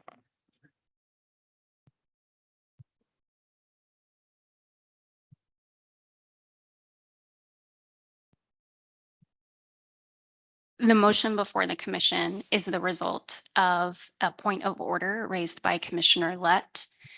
During a point of order, the chair determines if the point of order is upheld. And the chair ruled that Commissioner Satella was out of order. The chair is allowed during discussion to explain his decision.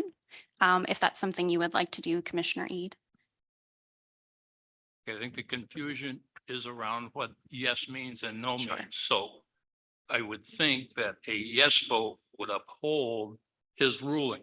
So as a result of the point of order, Commissioner Lang made a motion to appeal the decision of the chair or overturn. So the motion before the commission is whether or not to overturn the chair's decision.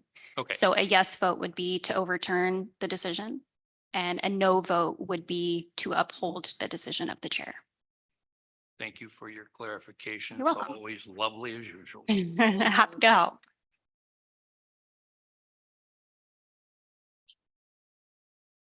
Can we have that roll call vote, please? Absolutely, Mr. Chair. Commissioners, you have the the motion before you regarding the overturning of the chair's ruling. I'll begin alphabetically with Commissioner Andrade. No. Thank you. Commissioner Callahan, No. Commissioner Curry,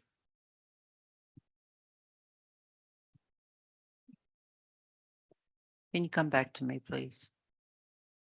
yes. Commissioner Eid? No. Oh, I'm sorry. You I can't. abstain. You abstain. I'm sorry. Commissioner Kellum, No. Commissioner Lang, Yes. Commissioner Lett, No. Commissioner Muldoon, No. Commissioner Orton. She stepped up. Commissioner Zatella, Yes. Commissioner Valette, No. Commissioner Wagner, Yes. Commissioner Weiss. No. Back to Commissioner Curry, please.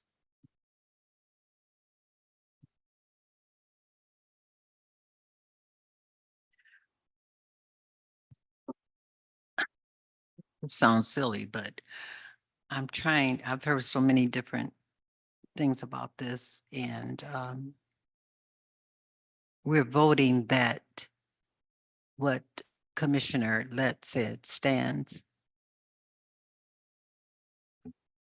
We're voting about the chair's decision to uphold the objection or point of order from Commissioner Lett. So a yes vote in this instance would be to overturn his decision. And a no vote would be to uphold the decision. Yes, overturn it.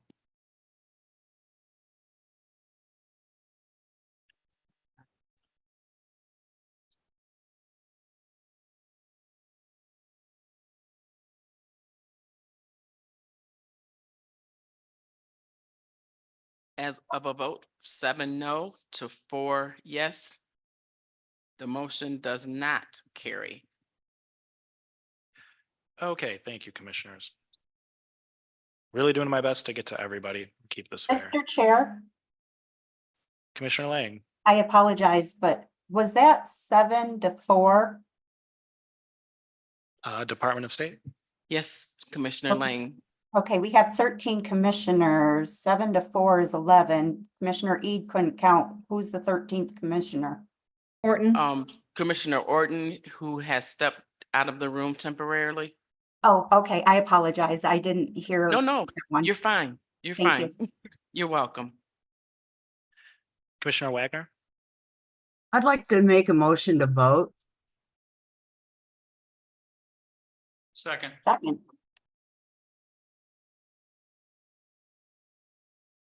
so our rules say under step 2 vote that the commission chair or vice chair will call for a motion for the secretary to conduct a roll call vote for the final selection of the final remedial state senate plan to submit to the district court pursuant to the district court order in the Aggie et al. V. Benson et al. Matter. So I think that motion has to come from either myself or Commissioner Kellum as the vice chair. I just want to make sure that everybody who has wanted to speak has had a chance to. I don't have a problem making that motion, but that is what the rules say.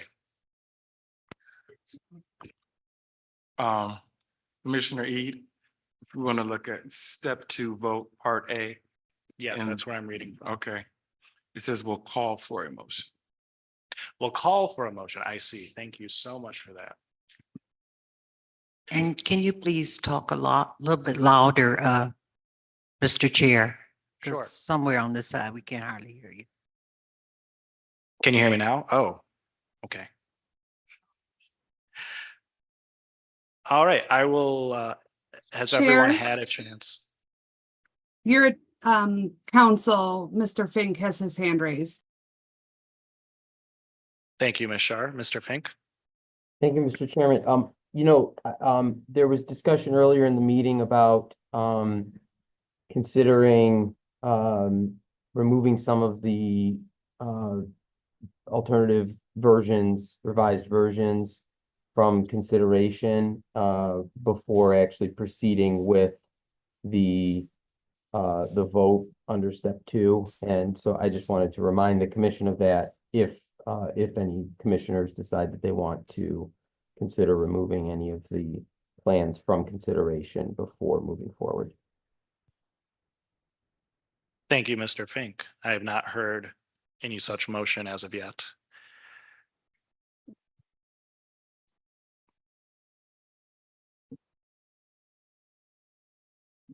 Commissioner Callahan? I hate to be pedantic, but we have amended maps here that we're being about to vote on. We have yet to look at their compactness scores or their contiguous reports. I mean, those maps have been modified. We should look at those criteria on the public record and ensure that they're satisfied. Right? We can do that. I mean, isn't that what we do for all the maps before we vote on them? Or do we That want to is vote to indeed. remove some maps and then look at the compactness scores and make sure we've got, contiguity and those other criteria that we haven't actually looked at yet? Well, we're still in the I'm discussion going to phase. call a point of order because we do have a motion and a second. So I think that should be addressed before we start talking about doing something else. I'm just Amen. for procedural purposes. Thank you. What is your point of order, Commissioner Lang? That we have a motion on the table with a second, so that should be addressed prior. You're talking about doing other things that have nothing to do with the motion. So I think the motion that's on the table should be addressed before anything else. Or if there's discussion on the motion, that should be done.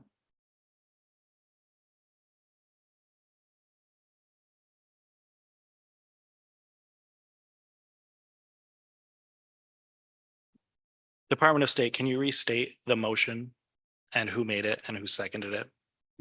Certainly, Commissioner Wagner moved to vote for final selection of a final remedial state senate plan to move forward to the U.S. District Court in the AG litigation. It was seconded by Commissioner Lett. Is that motion in accordance with the rules that we adopted?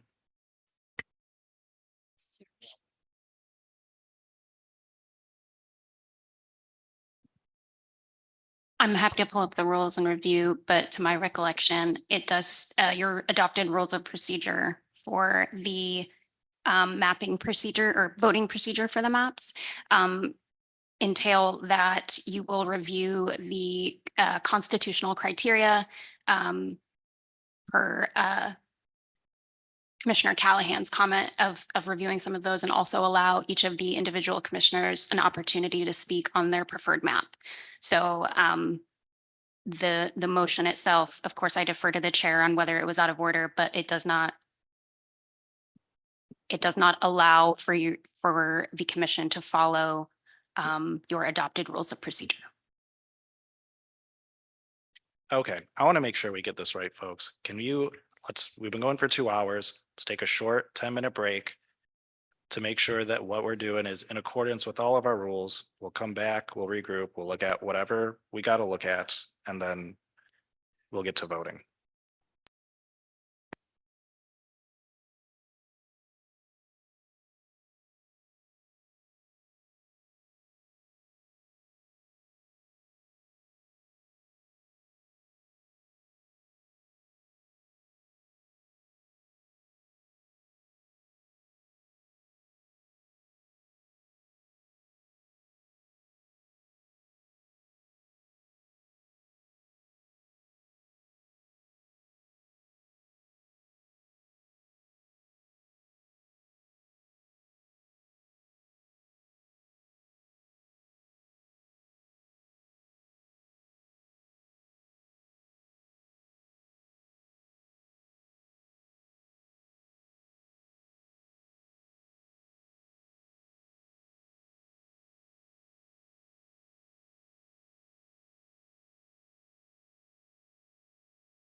Folks, we're going to get started in just a minute. If everyone can please take their seats.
All right, welcome back, everyone.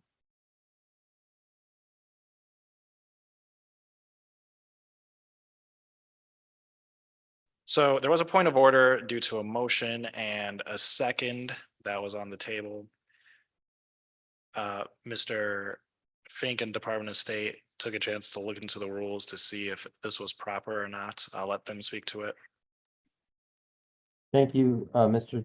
Chairman. So I think a straightforward reading of the 2024 procedure for the selection of a Senate map, step 2, vote step 2A states the following: the commission chair or vice chair will call for a motion for the secretary to conduct a roll call vote for the final selection of a final remedial state Senate plan. So to comply with this procedure, I believe that a motion would only be in order after called for by the chair or vice chair. There's the language right up on the screen right now. So any motion that would have been made before it was called for in this proceeding, I think would be out of order in light of the commission's procedures that were adopted by the commission.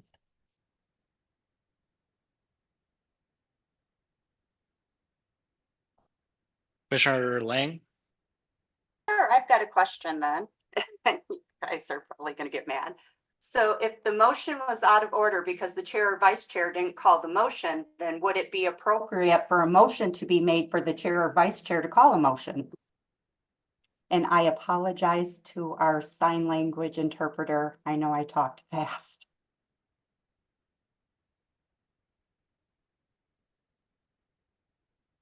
The question, I'm sorry, Commissioner Lane, your question is whether it would be in order for a commissioner to move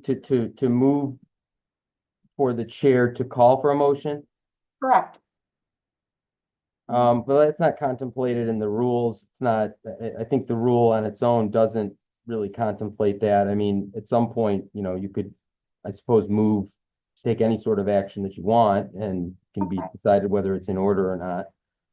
The rules, to step back, as I started saying before we went on the short break, I do think that it's absolutely advisable for the commission to go through and review any of the maps that the plans, the proposed plans that the commission did not have a chance to review before sending them out for the public. Those would, of course, be any of the plans that were revised over the last couple of days. And so I think before going into any sort of vote on those plans, the commission should go through all of the ranked criteria for the public record and do that. And so to the extent that there would be any sort of motion to try to force the issue on a vote at this moment would seem to me to be premature.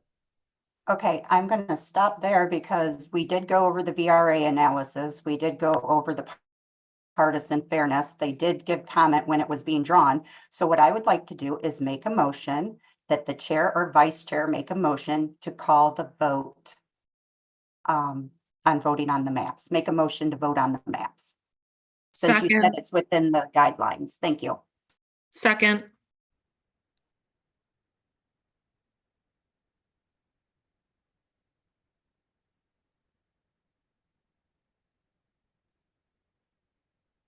You can ask him. So wait, let me get this straight. The Can we motion get is a to roll call, somehow, please? well, right. Hold on one moment. I just want to be clear on what the motion is. Your motion is to compel me to call for a vote? As per what our legal counsel said, there's nothing precluding that. So what I would like to do is motion the chair or the vice chair to ask for a motion to call the vote. Just if I can respond, Mr. Chairman. Please. What I was saying was a commissioner can make any sort of motion they want, whether or not it's deemed in order by the parliamentarian is not, that's a different question. I was asked originally just to opine on this particular language, which I believe contemplates that the chair or vice chair, but I don't believe it explicitly says the chair or vice chair will call for a motion for the secretary to conduct a roll call vote. It doesn't say, it doesn't have a provision that says that if the chair or vice chair has not called for such a motion, that the commission on its own can then move to compel the chair or vice chair to do so. I was just saying that a commissioner can make a motion, any sort of motion that they want, whether or not that's in order is a decision for the parliamentarian. Parliamentarian, please. This is Sarah Reinhart, your resident parliamentarian. Hello. Go ahead, Ms. Reinhardt. So hold on just one second. I do have a question. One question at a time, please.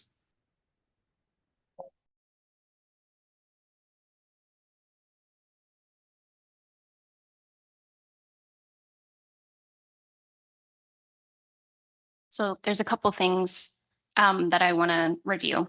So first, I want to point out that a motion was made to compel the chair to call for a vote, and it was seconded while there was already a motion and a second before the commission.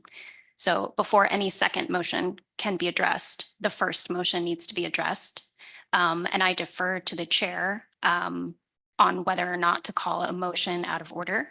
That's not something typically that the parliamentarian for this commission has addressed. So I defer to the chair's judgment on that.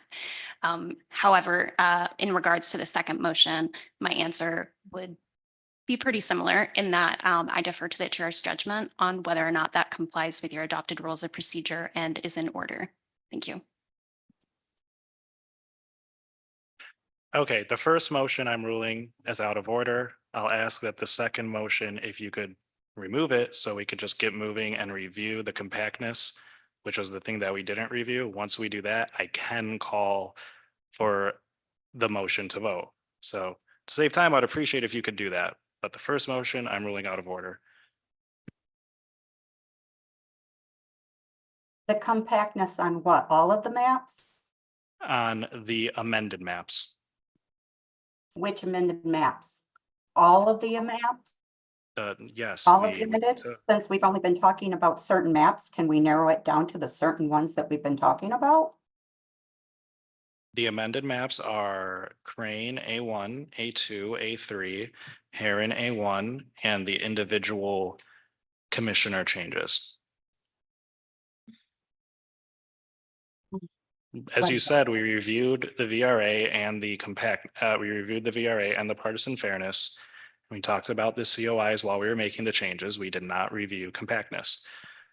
So we got to get that on the record. Once that happens, I can call for a motion to vote. Okay, I'm curious if there's other discussion on it before I do that.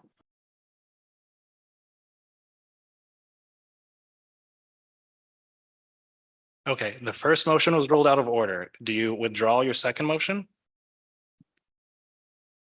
I do not. Okay, I'm going to rule that out of order too. I would like to move for an appeal of the overruling. Is there a second? Second. I'd also like Mr. Fink to weigh in on whether you have the authority to overrule that second motion, because it seemed to indicate that he just indicated that you could make such a motion. Not according to the rules that say we have to get all of the 7 ranked redistricting criteria on the record before we vote. They're already on the record. We've already reported on all the compactness. No, the compactness is not on the record for the amended maps. It's the whole reason we're having this discussion at the moment. It's on our mapping website, so it's part of the public record, and we've never actually gone over compactness before. It just seems like you're just trying to waste time, personally. Trying to move us along. That's why I asked to withdraw so we could do this. But okay, there's a motion and a second to overrule the ruling of the chair. Is there any discussion? Seeing none, we will move to vote. Let's go to roll call. A yes vote would mean you agree with the appeal. A no vote would mean that, much like before, you agree with the ruling of the chair. Commissioner Eid, I did ask for an opinion from Mr. Fink about whether you had the authority to overrule that motion in the first place. Sure, Mr. Fink. I never said that, I don't believe I said, and if I did, then I misspoke, but I don't believe I said that the chair didn't have the ability to overrule a motion. What I said was a commissioner can make any motion that they want. I didn't say that they necessarily, that the chair could not then overturn or overrule that motion. I just said that they could certainly make any motion that they wanted. As I said, I was asked originally to opine about how the procedure that was adopted by the commission for facilitating and moving toward voting on a final Senate remedial map would work. And I described that. And there was a question of whether another motion could be made. And I said any motion could theoretically be made, but I didn't opine as to whether or not the chair could overrule it. And I certainly think the chair is entitled to overrule a motion, and the commission can follow its ordinary procedures should that happen, which it did. And to be clear, there was a question or a comment that was made about whether we went through the ranked criteria and suggestion that we didn't go through the ranked criteria on the public record for other maps. And we absolutely have been doing that all along since the House remedial process commenced. So I do think that it's absolutely advisable for the public record and for the record that we're going to be providing to the court that we address any of the ranked criteria that on the public record that we have not yet had the opportunity to address, which can be done very quickly as to these maps that were just listed. Thank you, Mr. Fink. Does that address your question, Commissioner Zotelo?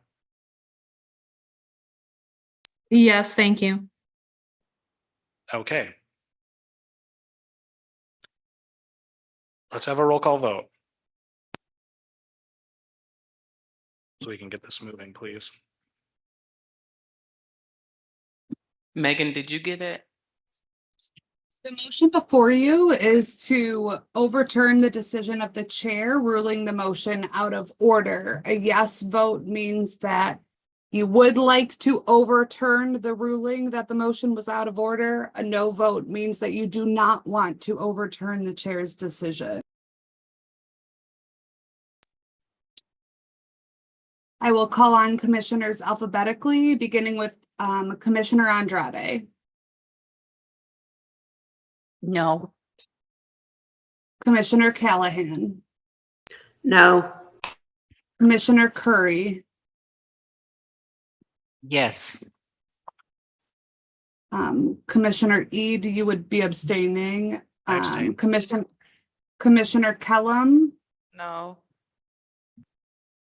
Commissioner Lang. Yes. And you broke up a little. I just want to confirm that that was a yes vote, correct? It was, thank you. Thank you. Commissioner Lett. No. Commissioner Muldoon. No. Commissioner Orton. No. Commissioner Zatella. Yes. Commissioner Vallette. No. Commissioner Wagner. Yes. Commissioner Weiss. No. By a vote of 4 yes to 8 no, the motion fails and the decision of the chair stands. Thank you, Ms. Shar. All right. Let's get back to work here, folks. Mr. Morgan, we're trying to get the compactness measurements for the maps that were amended onto the record. Could we please pull that up? Okay, while I'm pulling that up, I'll just say about compactness. Remember, you're comparing the compactness of a district to a idealized geographic shape. That's what a compactness score is. And then it's a relative thing. So we'll be potentially comparing the compactness scores of a particular plan to, for example, the Linden plan. And you would probably want to look at the lowest scores. So just as a guideline, and if the legal counsel or the commissioners want to look in more detail, we certainly can do that. So I have the Linden plan is 281, and these are the 12 plans, and then we'll, not that we have to look at those, but I just have them in this folder. So the Linden plan, I'm just going to open that compactness as an example. So the Polsby-Popper test, it tells you, it's comparing it in different aspects of it, of the individual district to the circle of the same perimeter is what it says. So if you we scroll down to the end, the least compact district for Linden was District 3 with a 0.2. And then again, focusing on the least compactness on the next test, which is the Schwartzberg test. The least compact was 0.45, which is District 3. On the REOC test, which is again, it's looking at a different measure of a circle, comparing it to the district in question. So the least compact district in the Linden plan was 0.22 for District 17 on the REOC test. The length width test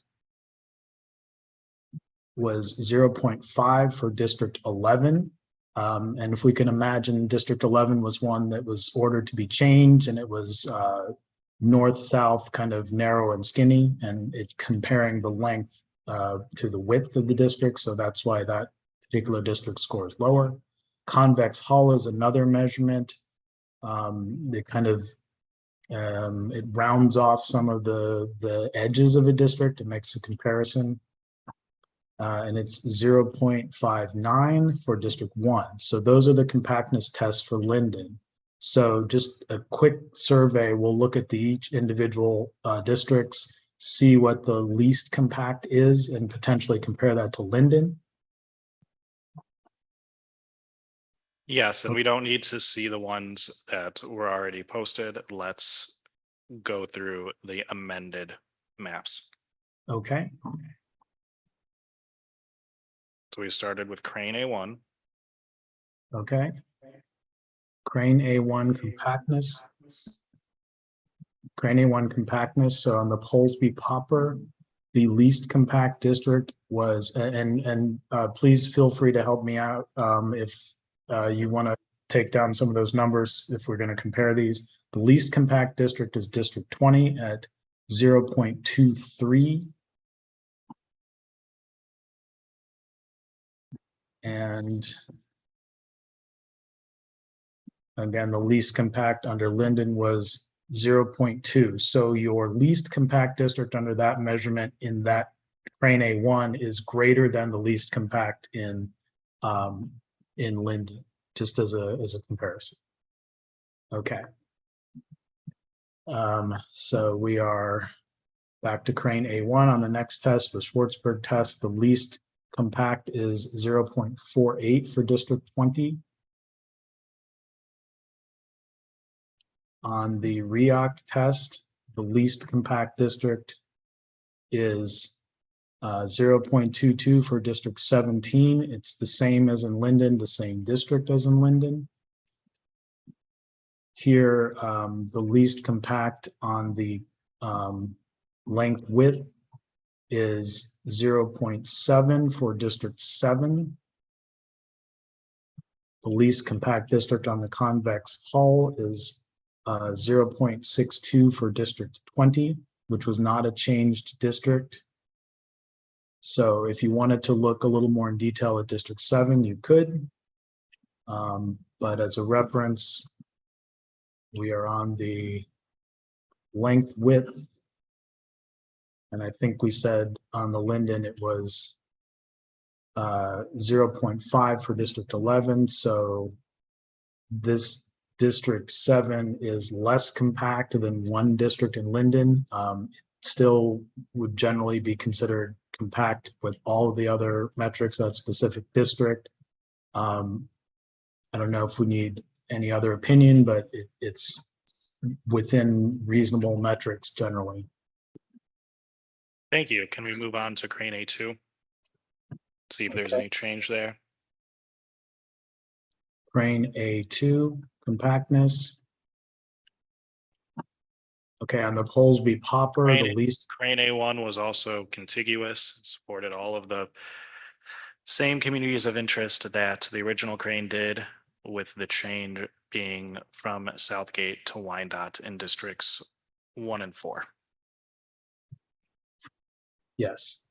Polesby Popper compactness on Crane A2, the least compact district is District 20.23. On the Schwartzberg, the least compact district is 0.48, District 20, not a changed district.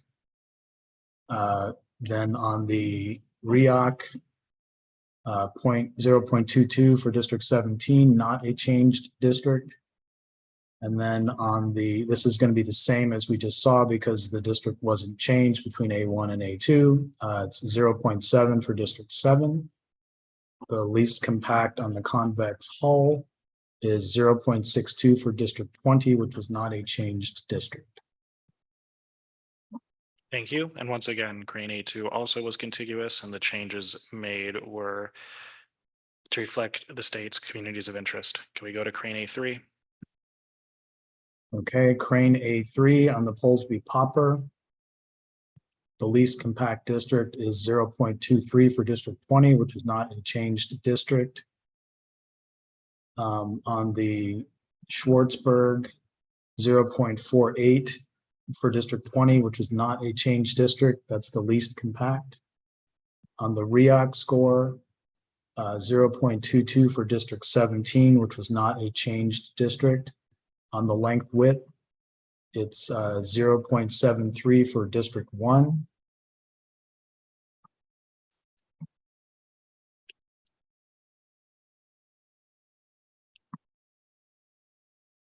And 5.3. Okay, and that's greater than the Linden.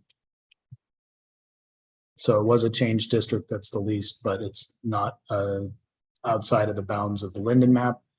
Convex hull, the least compact district is 0.62 for District 20, which was not a changed district.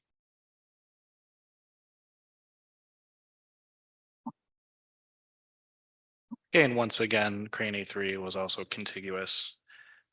And the changes were made to reflect the communities of interest that we went over when making the changes. Can you open Heron A1?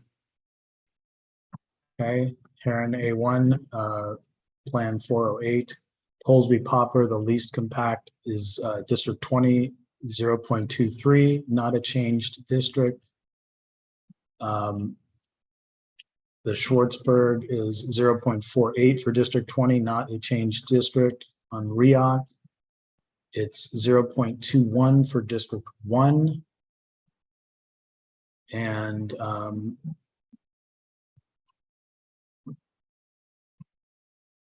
REOC, It's 0.22. 0.22. Okay, so it's very close. Thank you. Excuse me, Mr. Chair. Executive Director Woods. Thank you. Just a friendly reminder, interpreters and CARD have been working all day. So talking faster right now is not good for anyone. So we can just slow it down a little bit. That would be great. Thank you. Okay. So we just covered the REOC for that. The next one is the length width. The least compact district here is 0.75 for District 4. The convex hull test, the least compact district is 0.62 for District 20, which was not a changed district.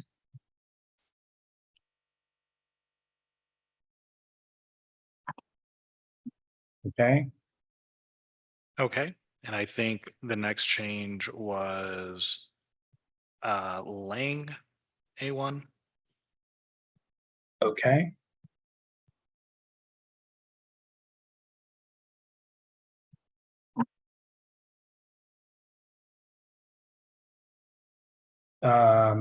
Commissioner Lang didn't change the districts. Commissioner Wagner's.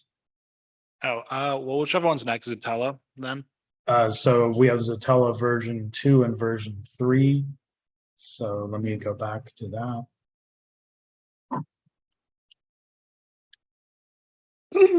You can just do Zatella- version 3. Okay, agreed.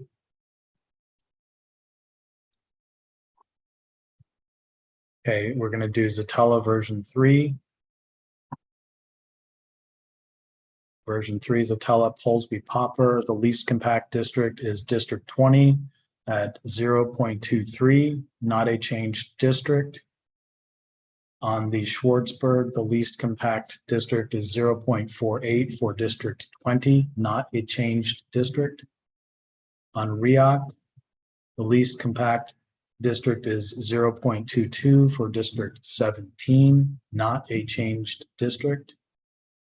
On the length width, the least compact is District 5, 0.45.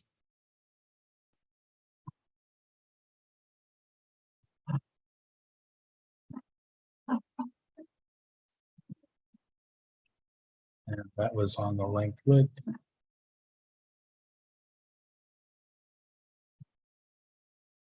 Okay, so it's a little lower than a Linden district, but it doesn't seem to be too far out of that range. Then the convex hull, the least compact district is District 20 at 0.62, not a changed district. And the last of the amended plans was the Wagner plan. On the Polsby Popper, the least compact district is District 1 at 0.23. And the least compact number for the Linden was 0.2. So it's higher than the least compact district in the Linden map for that test. For Schwartzburg, the least compact district is 0.48 for District 1. On the REAC score, the least compact district is District 17 which is 0.22, a not a changed district. On the length width test, District 8 is the least compact at 0.7. And on the convex hull, the least compact district is District 1 at 0.61.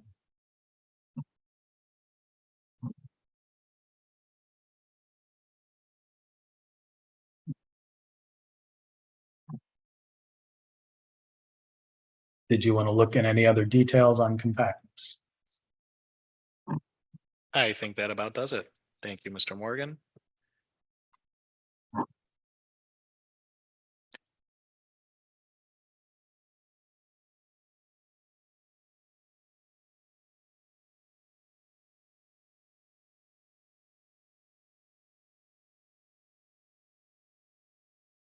Mr. Fink, in your opinion, have we satisfied going through the ranked redistricting criteria for these proposals? Yes. Thank you. At this time, commissioners, I will call for a motion for the secretary to conduct a roll call vote for the final selection of the final state senate plan to submit to the district court. So moved. Second. We have a motion by Commissioner Lett, seconded by Commissioner Weiss. Is there discussion on the motion? Well, this is not discussion on a motion, but I had a point of personal privilege, but I don't know if this is the appropriate time. Well, what is the point of personal privilege? I don't know unless I know what it is. Something that was brought to my attention, so I wanted to share it with the commission. Go ahead. So I wrote some notes so I can keep steady, but it's come to my attention that just a little while ago, Sherry Gay Dagnabo has chosen to publicly attack me via Facebook. She says, and I quote, Commissioner Juanita Curry, hold your ground. Point of Pelham personal Pelham has privilege. obviously. Point of personal privilege and point of Pelham order. has obviously been bought. Point of order. Commissioners, I have muted everyone on Zoom at this point. We need you to speak one at a time and wait to be recognized by the chair. We do have interpreters and closed captioning. And if we want to get through this meeting, we need to speak one at a time, please. Thank you. There was a point of order that overrides a point of personal privilege. What is the point of order? Who made it? Commissioner Lang. Commissioner Lang, what is the point of order? The point of order is reading something from the public that was posted online that none of us is privy to is It was not, tagged it the is not a redistricting point of commission. personal or personal privilege. Commissioner Lang, A point of personal privilege is supposed to be, you need to use the restroom, change the heat, something like that, according to parliamentarian rules, if I'm not mistaken. And I defer to Sarah Reinhardt, if I'm correct. Through the chair. Commissioner Lang is correct. A point of personal privilege is to address a personal need. Generally, comments of opinions or other matters that aren't a personal need, like needing to use the restroom, can be addressed during the announcements portion of the meeting. Or if it's on the agenda, it can be specifically addressed at that point. Thank you.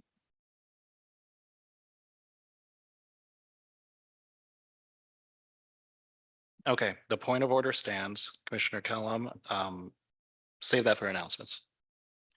No problem. I will definitely say what I have to say.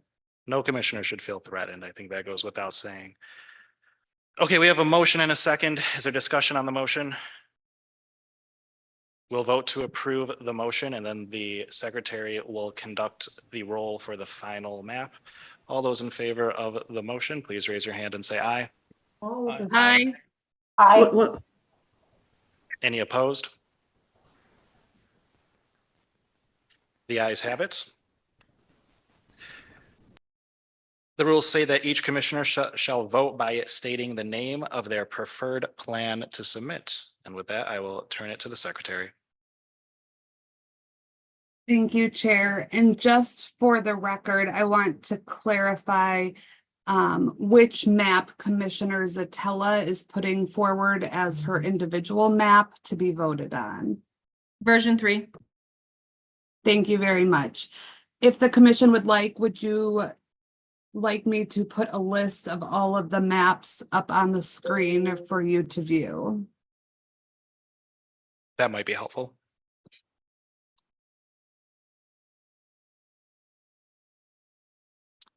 Okay.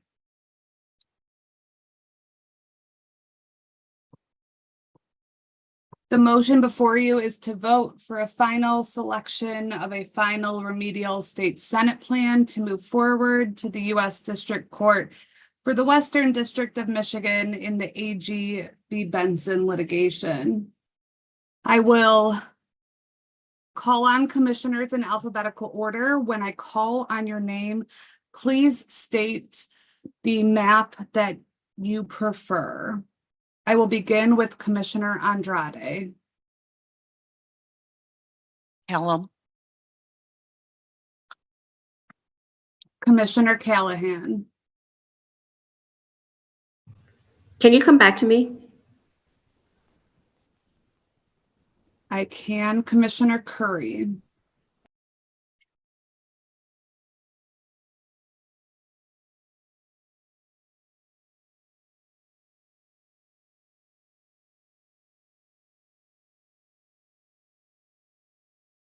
Commissioner Curry, if you said something, I was not able to hear you. can you possibly come back to me also? Commissioner Ede. Kellum. Commissioner Kellum. Kellum. Commissioner Lang. Boy, oh boy. How many are you coming back to?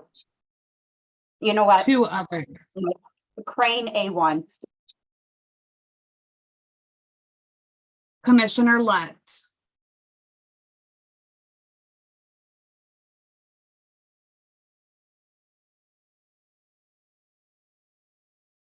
Crane A2. Commissioner Muldoon. Crane A2. Commissioner Orton. Brain A1. Commissioner Zatella. Zatella 3. Commissioner Vallette. Brain A1. Commissioner Wagner. Crane A1. Commissioner Weiss. Crane A1. Commissioner Callahan, I'm coming back around to you. Kellum. And Commissioner Curry. Brain A1.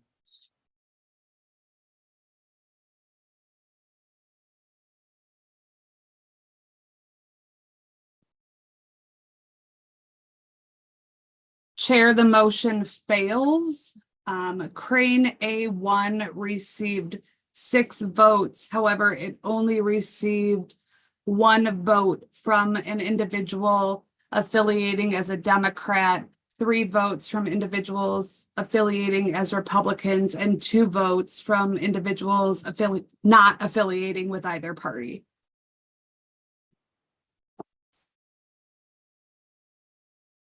Thank you, Ms. Shar.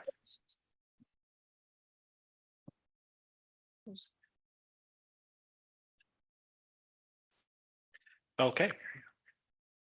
So under step 2, vote under section C, it says if no constitutional majority is achieved in the initial vote, the commission will return to discussion of the draft proposed maps.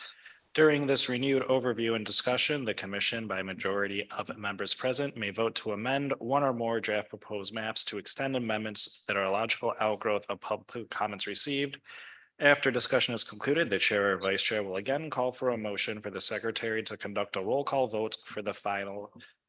Sorry. I'm so sorry to our sign language interpreters. We're gonna have discussion and then we're gonna vote again. Is there any discussion?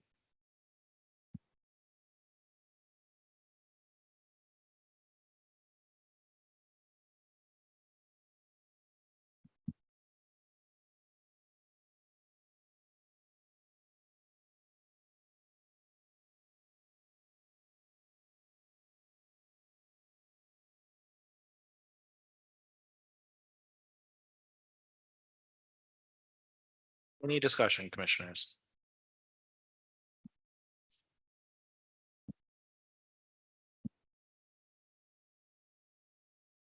Well, if there's no discussion, we can try again. I'll call once again for a motion for the secretary to take a roll call vote for the final map. I move we vote. Second. There is a motion and a second. Is there any discussion on the motion? Seeing none, we will vote on the motion. All those in favor, please raise your hand and say aye. Aye. Aye. Any opposed? All right. Ms. Secretary, let's try again. Okay. We are again going to vote for the final selection of a final remedial state Senate plan to move forward to the U.S. District Court for the Western District of Michigan in the AGV Benson litigation. Commissioners, when I call your name, please state the plan that you would like to vote for. I will begin this time with Commissioner Callahan. Callum, Commissioner Curry. Crane. Oh my gosh. Crane A1. Commissioner Ede. Kellum. Commissioner Kellum. Kellum, Commissioner Lang. Crane A1. Commissioner Lett. Crane 1. Commissioner Muldoon. Crane A1. Commissioner Orton. Crane A1. Commissioner Zatella. So I'd switch to Crane A1 if it makes a difference, but I'm gonna stick with Satella V3. Commissioner Vallette. Crane A1. Commissioner Wagner. Crane A1. Commissioner Weiss. Crane A1. And Commissioner Andrade. Callum,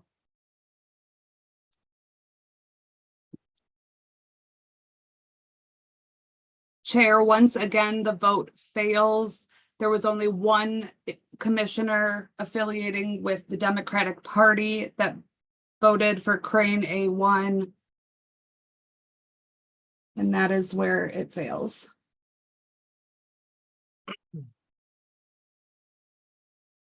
Thank you, Ms. Shar. Can we have the vote totals for each map? You may.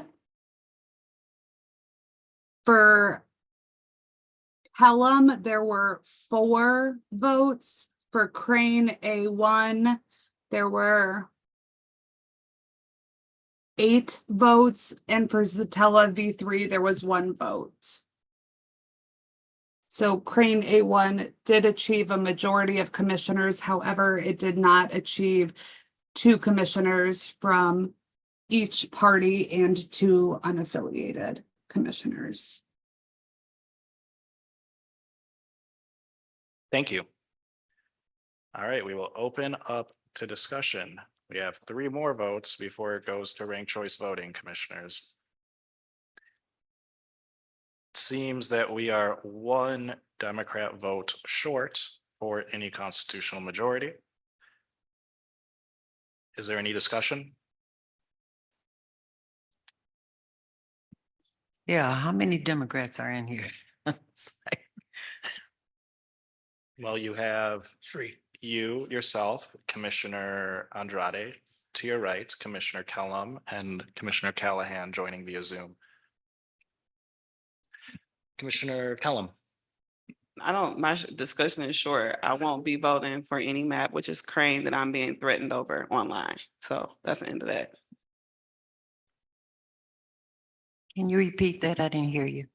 I said I won't be voting for any map that I'm being threatened Point of for. order again. Commissioner Curry asked me to No, talk, you so I didn't. am. Point of order again. So I'm, Hold on. that's what I Something that was, was already overruled. Point of order, please. Hold on. Commissioner Lang, what is your point of order? The point of order is she is bringing up again something that was already ruled that she could bring up in announcements. She was already ruled out of order before. It's a way to try and circumvent the other ruling. And actually what it's doing is very obvious. You're trying to sway votes, quite frankly. you're using your point of order to give your opinion. Hold on, folks. Well, a couple things. I mean, now should be the time we're trying to have discussion to sway votes. Now's the appropriate time for that. We're in discussion over votes. What I heard Commissioner Kellum doing was saying I was going to why. answer because Commissioner Curry didn't hear what I said. That was the whole thing. Commissioner Lang interrupted and I couldn't even properly address my peer. Thank you, Commissioner Curry. I'm looking at you now. So it became an issue when this individual decided to talk about you and I on the internet and that I was Point bought of order related again. to the Please Crane rule map. on the point of order. Please. No, it's not bothering me. It's in this discussion. So when we're talking about motives, I live and work in this city. I'm not going to be demeaned and I'm not going to be attacked. My integrity. Point of publicly. order. I asked the chair to please. Well, it was tagged to the on my commission, so initial that's why point I'm of bringing it up order. because it's relevant. Can we get all the asked- microphones muted, Yeah. please? Okay, well, I'm just sharing it with.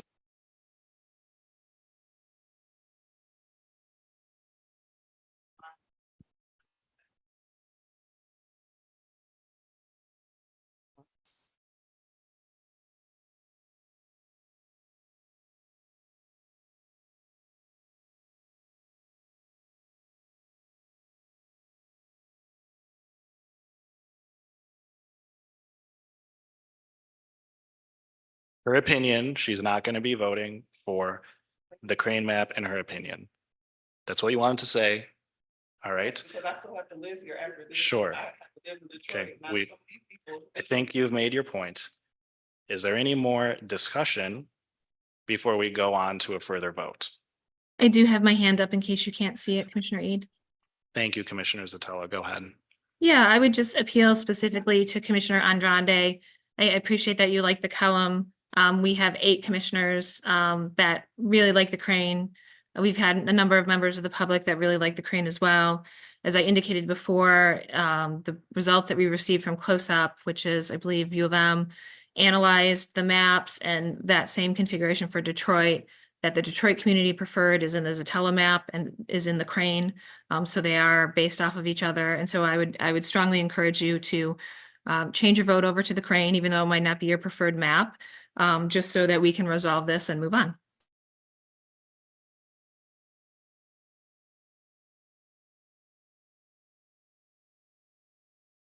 Commissioner Lang. Yeah, I'll just make a plea to Commissioner Andrade too. Crane version 1, not my first choice at all. Something that was said during public comment period about it was a compromise. And I'm not one to compromise. If you would have been here the entire 4 years, you would know I am not good at compromising. So for me to compromise is a big thing, and I hope you would see it as a compromise, because in all honesty, in my mind, I was going to come into this meeting and vote for Lang regardless. So I hope you would be willing to see Crane as a compromise also. Thank you. Just in response to those comments, I'm voting for Kellum for the reasons I stated previously, but also because it's very close to the Heron map, which got a lot of positive public comment, as well as the Kellam itself, but the Heron was right up there. So it does seem like there's a lot of support for that configuration.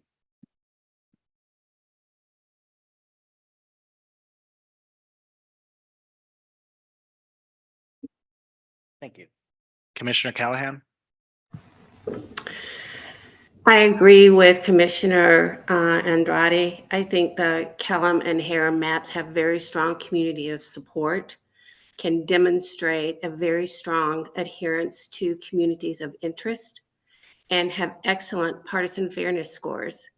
We can all sit here on the commission and pretend like partisan fairness is way down the list of importance, but I think if anybody were to ask any citizen in the state of Michigan whether partisan fairness was very important or not, it would be a slap in their face to tell them no after the people worked so hard to get that on to the Constitution because of a need for partisan fairness. I think you could ask 100,000 Michiganders, and not a single one of them would say the reason that they voted for this constitutional amendment was for getting a better community of interest. I just believe that in my heart. So we need to look at that very, very carefully. Kellam has excellent scores and community support. Heron A1 has excellent scores and community support. Crane does not have community support, and it does not, I mean, it may have adequate partisan fairness scores, but is that what we're going to try to give to the state of Michigan? Adequate scores? I think they're asking more from us than adequacy. They're asking for excellence, and that's what we need to be looking for. The Crane map just doesn't have it when it comes to partisan fairness. It may be just as good as the other ones on communities of interest. All the top contenders are good on communities of interest, but some of them are better on the next criteria, which is of the utmost importance to the citizens of the state of Michigan. And Crane just doesn't make the cut to me. I can't get myself to vote for it based on that alone because I'm trying to represent the citizens. Now, there's another map out there that also has excellent partisan scores, and I don't think anyone could argue that it does not also do a great job of addressing community of interest and does not have a great deal of support, and that's the Zatella 3 map. I am willing to throw my support to Zatella 3 if I can't get Kellam through. Andrade, I would plead with you to support me on that. I know you and I briefly talked about that once. But I would rather support the Zatella map, even though I'm not real fond of its genesis. I would rather, but looking at it on paper and the numbers behind it and the support from the community, I would throw my weight to Zatella before I would move over to a Crane map. Thank you. Commissioner Orton? So I just want to commiserate with Commissioner Andrade because this is the position I was in last time when one Republican needed to change their vote in order to make a map go through. So I feel yeah. And I'm not trying to get anyone to change what they feel is right. But despite what Commissioner Callahan just said, I feel that all of our maps, except for maybe Dove, are all good partisan fairness. And yes, some are a couple tenths lower than the others, but they're all similar. And our experts have said that they're all fine. So from talking to the people that were at the public hearings, I really felt that they were saying one map, but what they really liked was in other maps as well. And they particularly liked Crane when I was, just hearing them talk about the maps. So I really trust the process that it was made with. And I think that is a good option. So if anyone feels that they can support that, then I think it would be good. And I hope we can take another vote and hurry this along. Or at least hurry the votes along, then we get to the next step and figure out something. Commissioner Callum and then Commissioner Curry. I'll keep this quick. Commissioner Andrade, I know that you are a listener. I know that you are a quiet force in terms of being able to suss out what's genuine, what's the best for citizens. You and I have talked fairly, and you're fair-minded. That's a compliment. That's not a suck-up, just being honest. So I think that I would just encourage you to stand strong. I don't think that the Kellum map is perfect. Again, this map was put forth so that the community can engage with it, and they have done so. And I stand by what Commissioner Callahan said. If it's not something like Phoenix, AKA Kellum, then it would have to be something like Heron. I don't think that we can offer the public anything mediocre. So I'm not trying to peer pressure you, but I don't want you to be swayed either for what you know is right. Commissioner Curry and then Yes. Commissioner Zatella. With respect to all the commissioners, I just want to say that I have voted in the past for Motown 1 because I thought it was the right map. This time I made a map from not really even looking at Crane too well. And I didn't even vote for myself. I voted for Crane 1 because it was a little bit better than the one I thought I did. So if you all think that if anyone thinks that I'm just voting for Crane 1 because I made it, I didn't make Crane 1. I didn't really even look at it. I drew the Curry Crane. And because I had so much respect for Crane 1, I voted for Crane 1. If not, if I wanted to just be selfish, I could have just voted for myself, but I voted for Crane 1. In the past, I voted for Motown because of Brittany's map. I thought it was great. I'm just trying to vote for the best map at the time. Commissioner Zatella. So I do have a comment, but normally when we go over, we kind of stop and make sure that all of our interpreters are still going to be available. And I'm wondering if we should do that or if that's already been done. We've been told that we're flexible on the time today. Is that correct, Mr. Woods? Yes, I checked with them. Okay, thank you. So I would just say, again, I'm going to make a pitch for my map not because it's my map, because I think we've heard over and over and over again, and you all know this is true. Every single meeting that you sat through, it was Zatella, Zatella, Zatella, Zatella, or Jotella, or whatever people mispronounce my name as, 404, 404, 404, 404. And the reasons why people said that were various. Some of them were coming from voters, not politicians. We get that. Some of them were a call to action from the Middle Eastern community. But out of all the maps, if you want to do the best map in terms of communities of interest, honoring Detroit, actually having good partisan fairness, doing all of those things, that map is the Zatella map. And the public has told you that over and over and over again.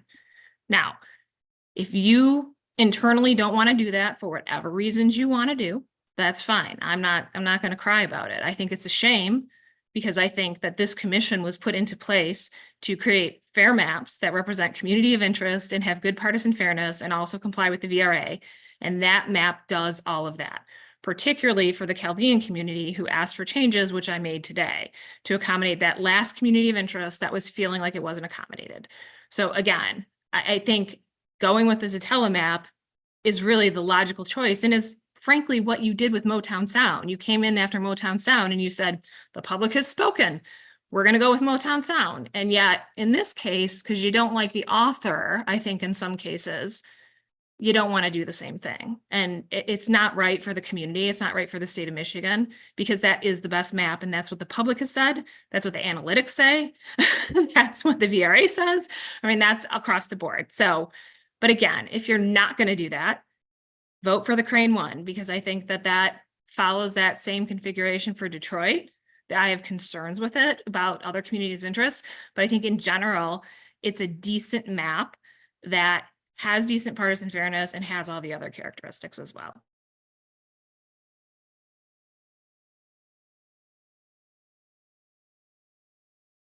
Thank you, Commissioner Stella.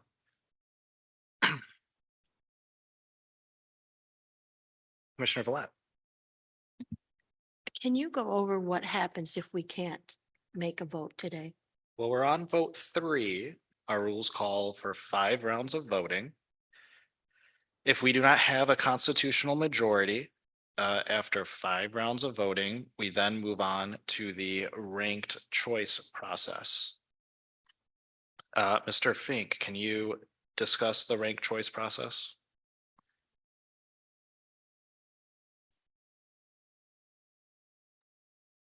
Sure, happy to do so. It takes a couple of minutes to explain, but I want to make sure that everybody understands it. So if we're unable to achieve a constitutional majority through these 5 rounds of voting, and you can see it up on the screen there, and I think it'll be helpful to read along because it is a little bit difficult to understand initially, but Secretary will call on each commissioner in rotating alphabetical order for each commissioner to audibly indicate the draft proposed map that they would like to submit for the ranked choice vote. Each commissioner may submit 1 draft proposed map for consideration. More than 1 commissioner may submit the same proposed map.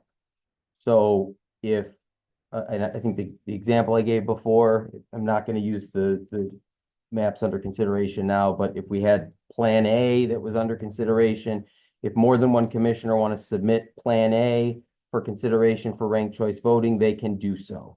And that becomes relevant, the nominating commissioner becomes relevant to the ultimate calculation and determination as to which map would prevail through ranked choice voting. So more than 1 commissioner can submit the same proposed map. The secretary will record which commissioner has submitted which map and the party that particular commissioner affiliates with, or if they are unaffiliated.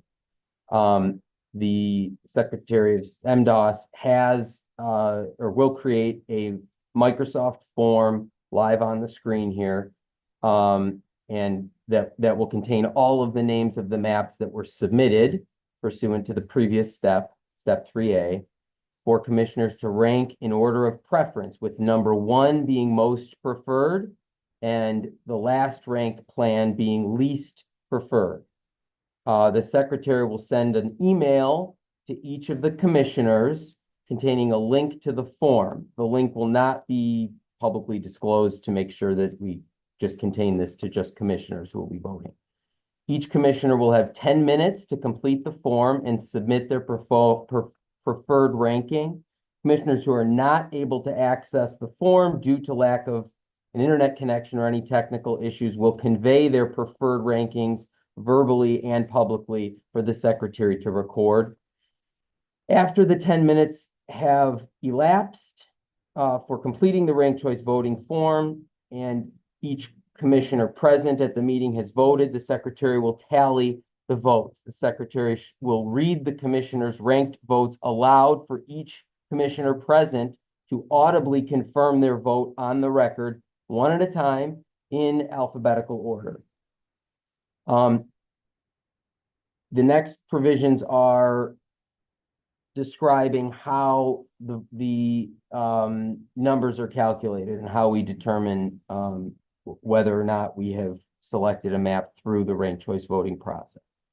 So each plan is assigned a point value inverse to its ranking among the number of choices, giving the lowest ranked plan 1 point and the highest ranked plan a point value equal to the number of plans submitted. That comes directly out of the constitutional language. So to explain that further, if we have 4 plans that are submitted, plans A, B, C, and D, if 4 plans are submitted for consideration for ranked choice voting, you'll have the opportunity to rank those in order. Your top preferred choice would be given 1, would be ranked 1, second would be 2, third would be 3, fourth would be 4 in order. So again, the A, B, C, D example, if you just for simplicity's sake, if you rank A as 1, B as 2, C as 3, D as 4, when we ultimately get to calculate those point values, the plans ranked 1 in that example would receive 4 points. The plan, and then descending from there. After all of the votes have been submitted and the secretary is calculating those, the commission shall adopt the plan receiving the highest total points that is also ranked among the top half of plans by at least 2 commissioners not affiliated with the party of the commissioner submitting the plan, or in the case of a plan submitted by a non-affiliated commissioner, is ranked among the top half of plans affiliated with a major party. At least 2 commissioners affiliated with a major party. The secretary will announce the results of the vote, and share a spreadsheet publicly via Zoom to display the total point value achieved by each plan. The results will be publicly posted on the commission's website as part of the public record. If plans are tied for the highest point total through the ranked choice voting process, the secretary will use an independent accounting firm to randomly select the final remedial state senate plan from those tied plans. And just to be clear, if we end up with a tie, those plans also have to satisfy the requirement that at least that the plan had to have been ranked among the top half of plans by at least 2 commissioners not affiliating with that party, or if it was an unaffiliated commissioner submitting the plan, that it be voted on, that it be in the top half of at least 2 commissioners from both a party, or 1 from each party, or from both parties. That's the ranked choice voting process. It happens once. If we don't select a map through that process, then we move to a random selection from the plans that were submitted for ranked choice voting. Commissioner Lang has her hand up, I see. Yes, before you get too far, and I apologize because it's been a long day. In the beginning of the process, you said each commissioner can submit 1 map and multiple commissioners can submit the same map, correct? Correct.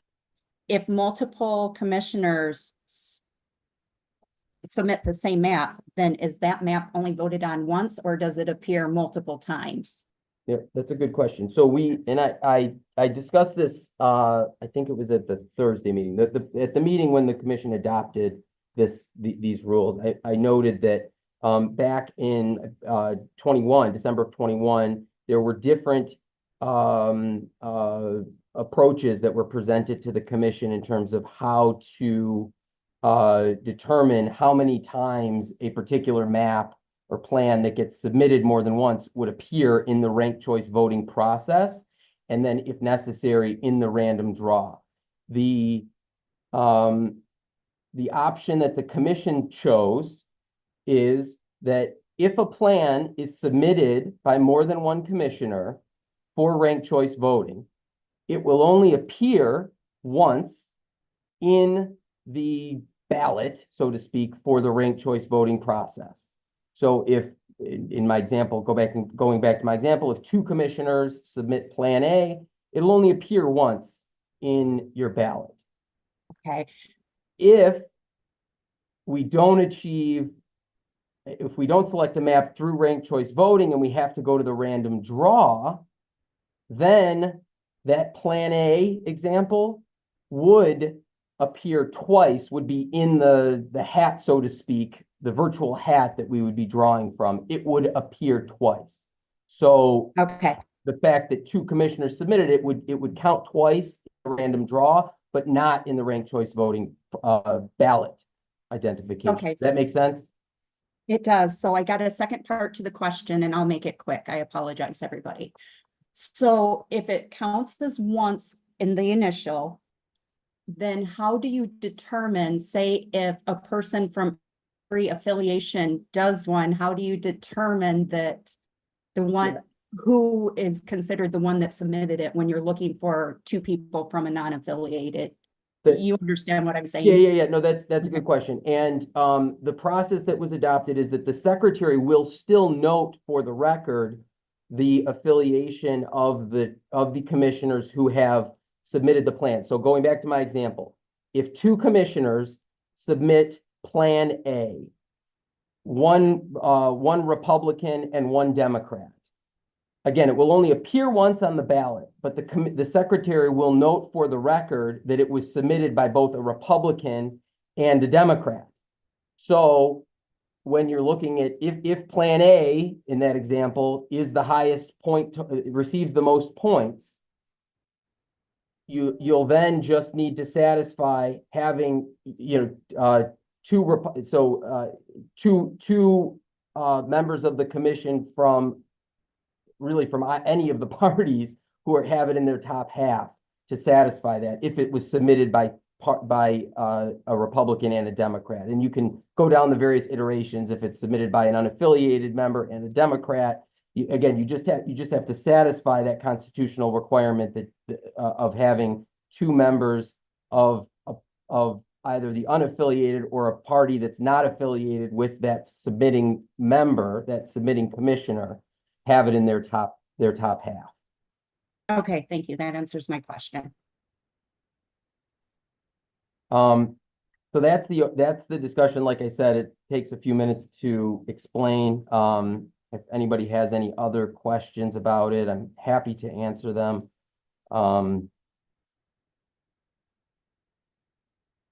But I know there's still 3 more rounds of voting pursuant to the commission's rules here. So hopefully we can proceed with those. And then if it becomes necessary, that's the process that's in place. Commissioner Callahan has her hand up.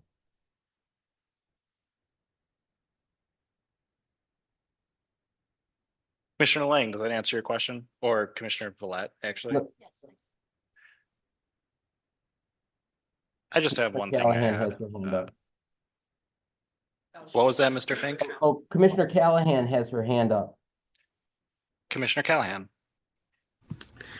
This has been a great discussion. We seem to be at a little bit of an impasse. We're 25 minutes over. I'm wondering if everybody should maybe back off and stew in their thoughts tonight, look at the map some more, think about what they want to do, and come back tomorrow with a fresh one. Maybe tempers will be a little cooler, heads a little cooler tomorrow, but I just think we've worn this one down for today. So I would move that we adjourn and reconvene tomorrow to finish the voting. Second. Well, we have a motion to adjourn and a second. There are no discussions on motions to adjourn. Do we have a hand? Commissioner Lang? The I motion want to was, state that there is no discussion on motions to adjourn, correct? we've had them in the past.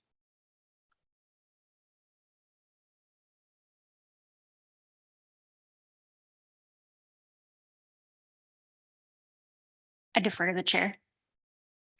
That's what I read in the book, so, all right.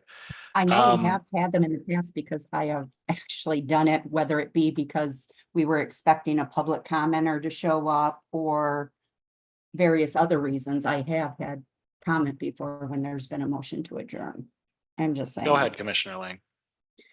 I would prefer, I don't think there's hot heads at this point. I think most of us know what map we want.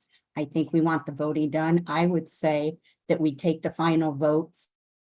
And then if we don't come up with an outcome, a map, then we sleep on what map we want to put forward for the next process. That's all I'm saying. I would feel better about it that way because in all honesty, I'm a very cynical person. So I would feel better, but obviously it's up to you guys.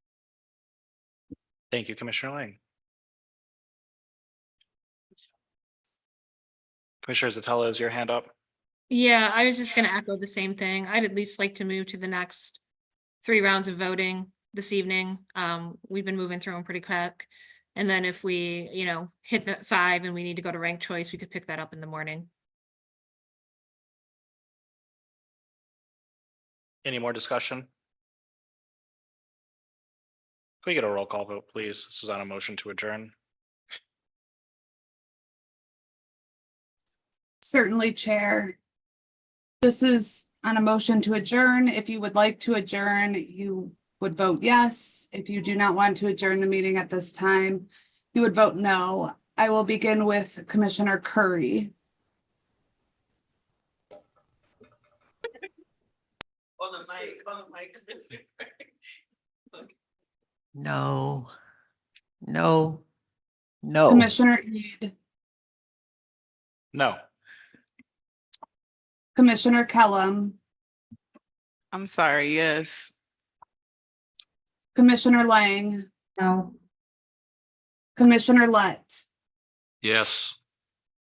Commissioner Muldoon, No. Commissioner Orton, No. Commissioner Zatella, No. Commissioner Villette, No. Commissioner Wagner, No.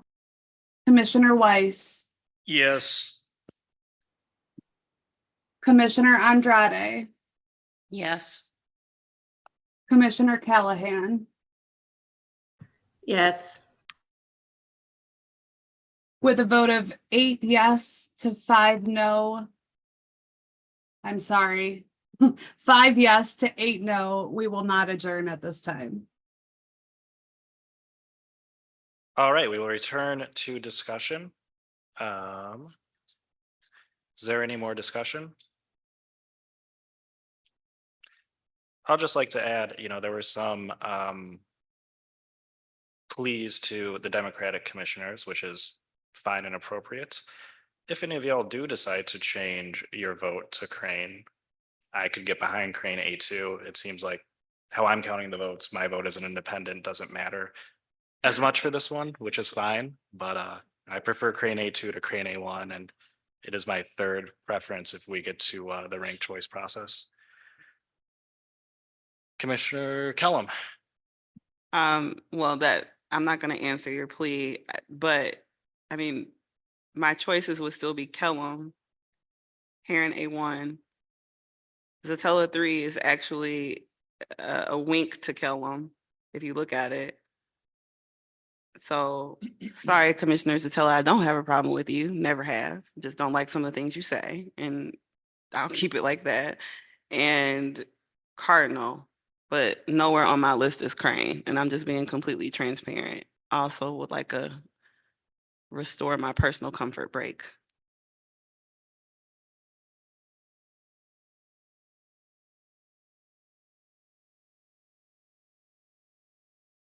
All right, I will call for a motion. Let's take a 10-minute break so commissioners can attend to business, and we will be back to take one more vote.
All right, commissioners, if everyone could take their seats, we're gonna get started again momentarily.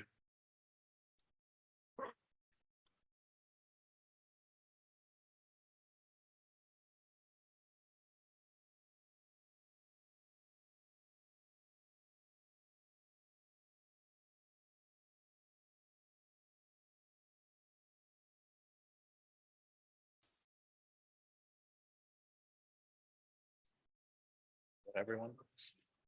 It is. All right, we're gonna get started. Do we have the commissioners joining us online still here? Present. Ready and waiting. Present. All right, wonderful. Just want to make sure y'all were here for the votes. Commissioner Callahan and then Mr. Wiz, if you'd like to say something, you can as well. Is there time for discussion before we vote? We are still in discussion. I did not call for a motion to vote yet. Okay. Is it my turn to discuss? Feel free. All right. So there's been a bit of an effort here to talk to Commissioner Andrade and see if you can sway her vote to Crane, but no one has asked me for my vote. I don't know if that means you guys think I'm unpersuadable or you just haven't gotten around to it yet, but here's your chance. So I have in front of me the large copy printouts that we got from last time when I was in Detroit.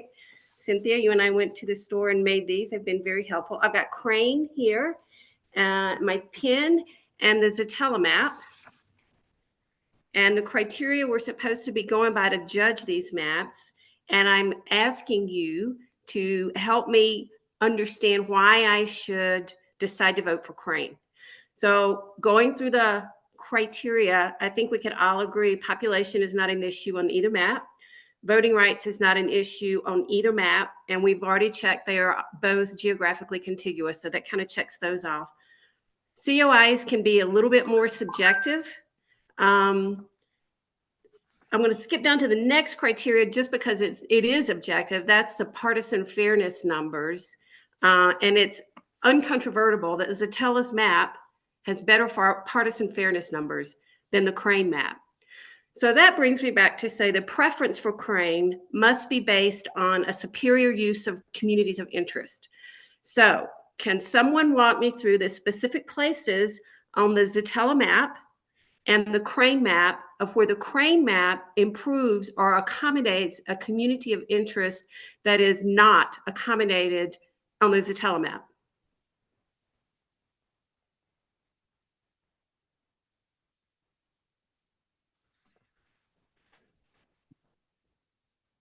Commissioner Curry, you like this map? Maybe you know the Detroit area. Is there any COI you would point to down there that you think the Crane map better accommodates than the Zetella map? I think that the Crane map better accommodate the Statella's map only because, and not only, I shouldn't say only because, but because it was dealt with the numbers that the court told us we had to work with. It was done because, not that I liked it. I've heard a lot of people say what they like and don't like, but it was done because it's fair, it's right. They're the ones that took us to court. We have to abide by what the court's decision. If we don't come up with it, it's going to be thrown out and everything's going to be all messed up. But it's because I told you I live, abide, I go everywhere in from downriver all the way past 8 Mile, past Bloomfield Hills Plaza. I shop everywhere. I see everything. I go everywhere. I'm always traveling and I never run into some people, even that's here, in some of the places that they claim they live. But I have a daughter in Bloomfield Hills that lived there. She lived in, what's the one out there on 696? The one I said that she stayed way out Milford. I got grandchildren. So I'm everywhere. I'm all over because I got a bunch of relatives spread it all out of Detroit. And so I'm everywhere. And I see what people are doing. I see what people mix with who, what people like, what they go where they go. And I know what the rule was that when they came down and told us they want the maps, I did not select my map on what people like, although I listened to them. And I've been listening to them for the last 3.5 to 4 years, just about. And I know how the people in Detroit think. I know what the poor people in Detroit feel. I know what the middle class feel. I know how they operate. I know that it would have been a whole bunch of people there in our meetings if they weren't afflicted by either a car, a job, or something. They don't have the same thing in their head like most other places, people. Their thing is to make a living, go back home, take care of their children. Sometimes they don't even have people to take care of children. I got a 4-year-old baby now I'm taking care of, not even kin to me. She's 6. I took it when I helped her mother out when she was 4 months, no kin. But if I didn't help take care of her, she would be thrown away. So I know the need that Detroit has. And we need somebody in there that's going to fight for Detroit, not for me, because I can move in Bloomfield Hills if I wanted to. But I choose to stay. Juanita, you're saying to have somebody in there to fight for Detroit. That sounds like you're fighting for an incumbent rather than a community of interest. I'm asking about a community of interest. Like between the Crane map and the Zatella map. The Zatella map tends to have District 1 that goes along the riverfront. I mean, this is the main difference in Detroit. If I see between these two maps, Zatella says they're the same, but they're not. District 1 in Zatella's map goes along the riverfront from downriver all the way up to Grosse Points. And in the Crane map, it doesn't. It goes, up through like maybe downtown. Because the people in Detroit, the people in Detroit do not really associate in Grosse Point. Well, it doesn't go in. Well, somebody has to be up against Grosse Point, either District 3 or District 1. Well, you know what you're asking is, maybe I may not have the answer to it, but what I do want to say is that I'm trying and have always tried to do by what the courts have asked us to do. Now, the Zatella map may be good, but it's not good for Detroit all the way. Where is it bad? It's not bad. It's just not. Okay, I'm not going to go back and forth with you, Donna, but it's not bad. I'm just going by what I'm saying. And you may not understand what I'm saying because you probably haven't resided in Detroit lately. But I've spent a lot of time in Detroit. I have never resided there, never, but I have spent some time in Detroit. But you got to spend days, months, years in Detroit to understand the call of the Detroit people. And that's why I'm asking you, because I have to depend on. Well, I'm telling you, that's why the map was drawn. I drew the map, not even looking at the Crane map. When I drew the Crane map under Curry, I really didn't pay the Crane map any attention. Crane didn't exist then, so the Crane came from your map, right? Well, you know what? If it's not where you want to vote on it, I can't persuade you one way or the other. All I can say is that the need is there for whatever the other places are getting with the people that represent them. They need good representation, I believe, also in Detroit. There's some people in Detroit that make it. They can make it, but there's people that are poor. There's people that need somebody to speak for them, to represent them. There's a great need there that no one else they don't get it nowhere else. Or should I say everyone else they don't need the need as much as the need is needed in Detroit. Okay, thank you. Okay, Cynthia, Commissioner Orton, I know you're also a big fan of the Crane map. Could you maybe help me see where you see better COIs represented than in the other map? I was just about to call on you, Commissioner Orton. Okay, thank you. After that, just to make sure we have the order right.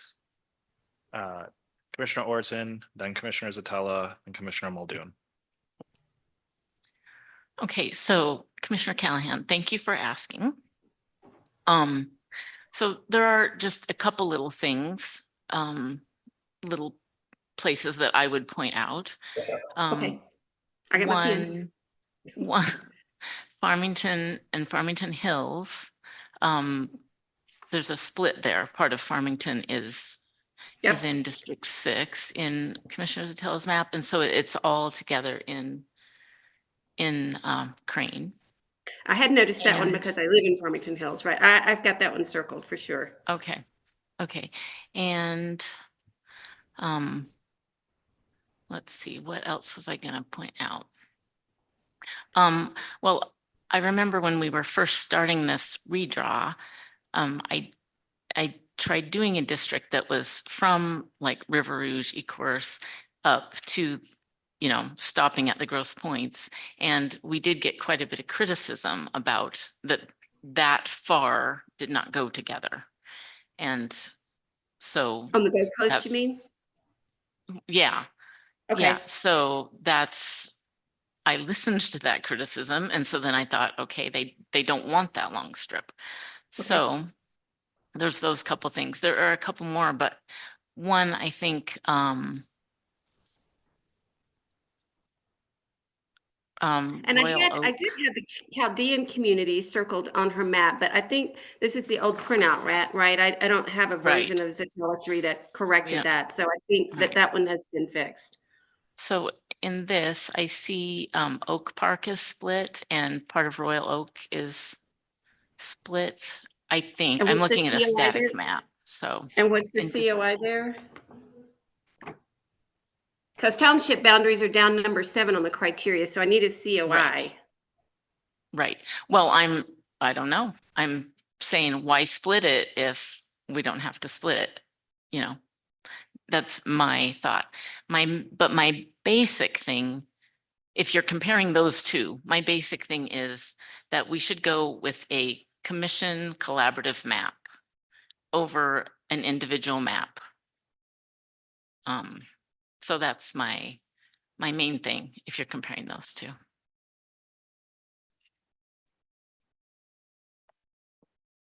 Commissioner Zatella, do you have anything to add with Commissioner Callahan? I'm sorry, what did you say? Could you repeat that, Commissioner Eid? I see you have your hand up. I was wondering if you had anything to add to this conversation with Commissioner Callahan. Yeah. Okay, so a few things. So the Crane was based off of Commissioner Curry's individual map. Further changes were made to it, and then I used the Crane as the basis to make the Zatella. So it's kind of backwards to say what, I guess, what communities of interest does the Crane have that the Zatella does, because I used the Crane and then added the communities of interest in. And so I can kind of walk you through what I changed on it. So the first one was to take Southgate out of District 1 and move it back in with the rest of Downriver because we'd received comments about that. And in order to do that, you have to kind of shift District 1 a little bit. I also took District 3 and added in Ferndale into that Palmer Woods area of Detroit because we had an LGBTQ community of interest that was asking to stay together there. So in doing that, again, that creates space or population that you need to adjust District 1 on. District 8 is pretty, well, it's 6 in the Crane, but 8 in mine. So a little different there along that boundary. And again, that's just because of the adjustment made for Southgate in District 1 and Ferndale in 3. In District 9, that was just changed today to accommodate the Chaldean community, which resulted in changes in 10.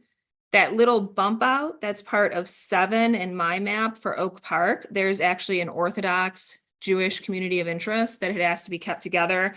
They kind of cross over the border between Oak Park and Southfield. So that is why that bump out is there, to put those communities together. And then the biggest differences between this map and my map, the Crane and mine, is I reconfigured District 5 and 6 because the way we had originally set up in the Linden is they were kind of stacked on each other, and that's what you see in the Crane here. And so it splits Novi to do that. Commissioner Zatelli, I'm sorry, this doesn't, I appreciate what you're doing, and I that's great, but it's kind of counterproductive to what I was asking for. I'm trying to figure out. I mean, we're trying to get to a consensus here, and there seems to be a movement and a consensus towards Crane, and so there's other maps that I happen to think are better. There's a telemap is one of them. So what I'm trying to find out is to have a commissioner, objectively show me why Crane is better than your map. Not why it's different, but what communities of Donna, interest we do you can't really serve? show you. You probably would have to live But in but Detroit to I'm understand. asking the other. I mean, Zatella can Folks, clearly articulate. People, please, you can't just jump in, and you have to be acknowledged by the chair. I want everyone to have their turn, but raise your hand. I will acknowledge you. I've been acknowledging everyone this whole time. You'll have your chance to speak, just like everybody has had their chance to speak. But I need people to not interrupt each other. I need people to be respectful of our rules and speak when you are acknowledged by the chair. Please continue, Commissioner Callahan.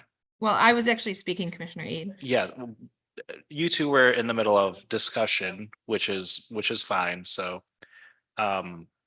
you two can continue the discussion that we're Okay. having about these maps. So I just wanted to say, you had asked what communities of interest are in the Crane that aren't in the Zatella. And so I'm showing you the communities of interest that I added into the Zatella based on the Crane. And so part of that was Plymouth and Canton are currently together in the Crane. But we also had received community of interest requests about Novi and Northville also being in with Plymouth and Canton because of the Asian Pacific Islander population, because of the Indian population, and because of the Muslim population. And so this map is putting all of those communities together. And then District 6 has that Native American community of interest in Westland, which is put together as well with Livonia. So that's the difference. Commissioner Callahan, let's get you unmuted. So that's a fantastic defense of the Zatella map, Commissioner Zatella. I appreciate that. I'm trying to see if we can, getting to a consensus. I'm trying to understand why, instead of voting for this map with all these communities of interest that you have outlined so articulately, I should instead accept the Crane map. Now, Commissioner Orton pointed out very specifically, the Farmington Hills split. That's great. I'm from Farmington Hills. That's an important one to me. So that's very helpful. I'm looking for other input along those lines that would tell me why I should switch my vote to Crane, not why I should stay with Zatella. So I appreciate what you're saying, but I already got that, which is why Zatella is on my list of maps possibly to vote for. I'm trying to figure out what's the reason to persuade me to vote differently. And I haven't heard a clear articulation of that yet. Is there anyone on the commission who can help me with that? Okay, we had Commissioner Muldoon in line to speak, and then we will go to Commissioner Curry.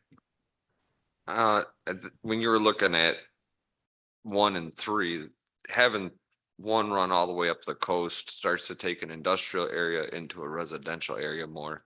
So that's the reasoning. I think keeping it south, which we had people talk about the air quality, having someone represent them.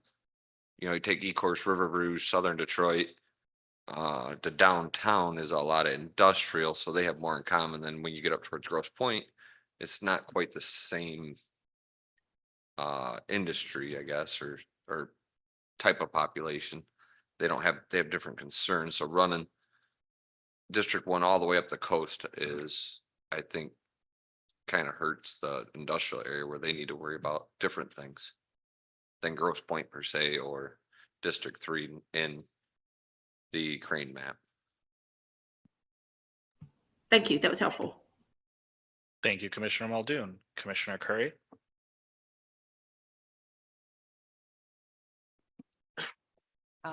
Commissioner Muldoon kind of answered my question pretty much the way I would explain it. But like I said, you would almost have to be a resident that have lived here and have suffered and have went through the things that the Detroiters have gone through to really understand. And it's not so much as the suffering, and because there are people in Detroit that will they're tremendous. They just need the right representation. And that's all we're trying to give them is an equal representation like everyone else that have money can afford to have.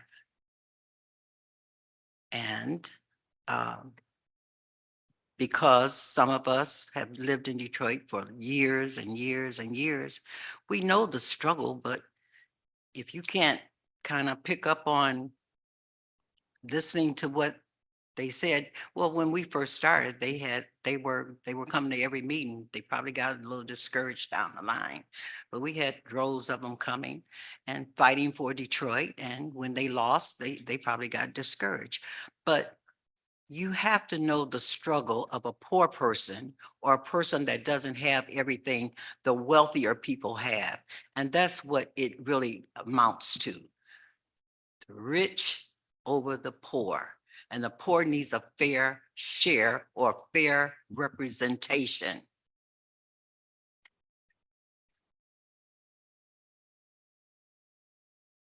Thank you, Commissioner Curry. We'll go to Commissioner Lang. I just want to thank Commissioner Muldoon because sometimes when we do get public comment, I think at times it does get blurred. And when he just mentioned that about the industrial, it kind of turned the light on about public comment that we received from several people talking about the health problems that they've been having because of the area they live, because of the industrial area and their concerns with their water and the air and pretty much their health. And I honestly, I kind of forgot about that until Commissioner Muldoon just brought it up. So thank you. I guess it makes us stop and think. It's not about numbers. It really should be about people. So thank you.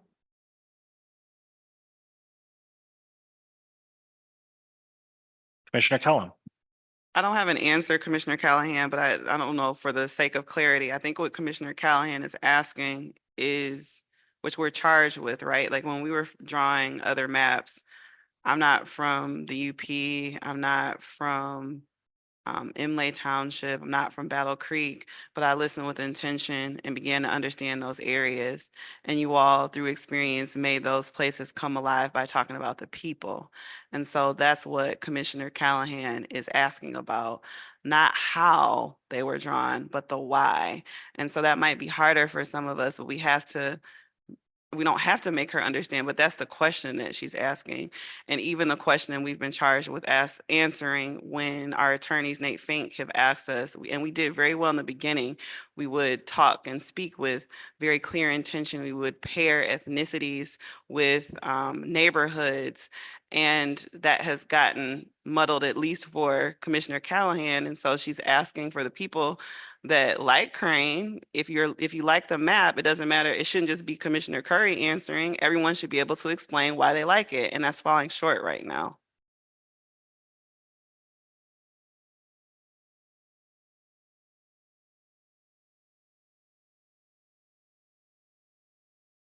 Any more discussions, commissioners? I think that was a thoughtful discussion, perhaps to help reach consensus. I know it can be a little tough sometimes to have passionate discussions, but this past session, since we came from break, I feel it was productive. At this time, I will call for a motion to vote on maps. So moved. Second. We have a motion by Commissioner Lang, seconded by Commissioner Orton. Is there any discussion on the motion? Commissioner Lang? I don't know that we necessarily need it, but just in case, can we get the list back up there? You certainly can. Give me just one moment, Commissioner Lang.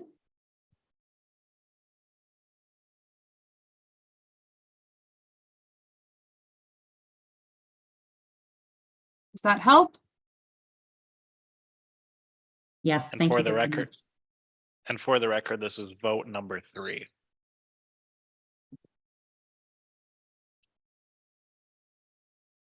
Seeing no more discussion, we'll move to vote on the motion. All those in favor, please raise your hand and say aye. Aye. Aye. Aye. Any opposed? Please raise your hand and say nay. Nay.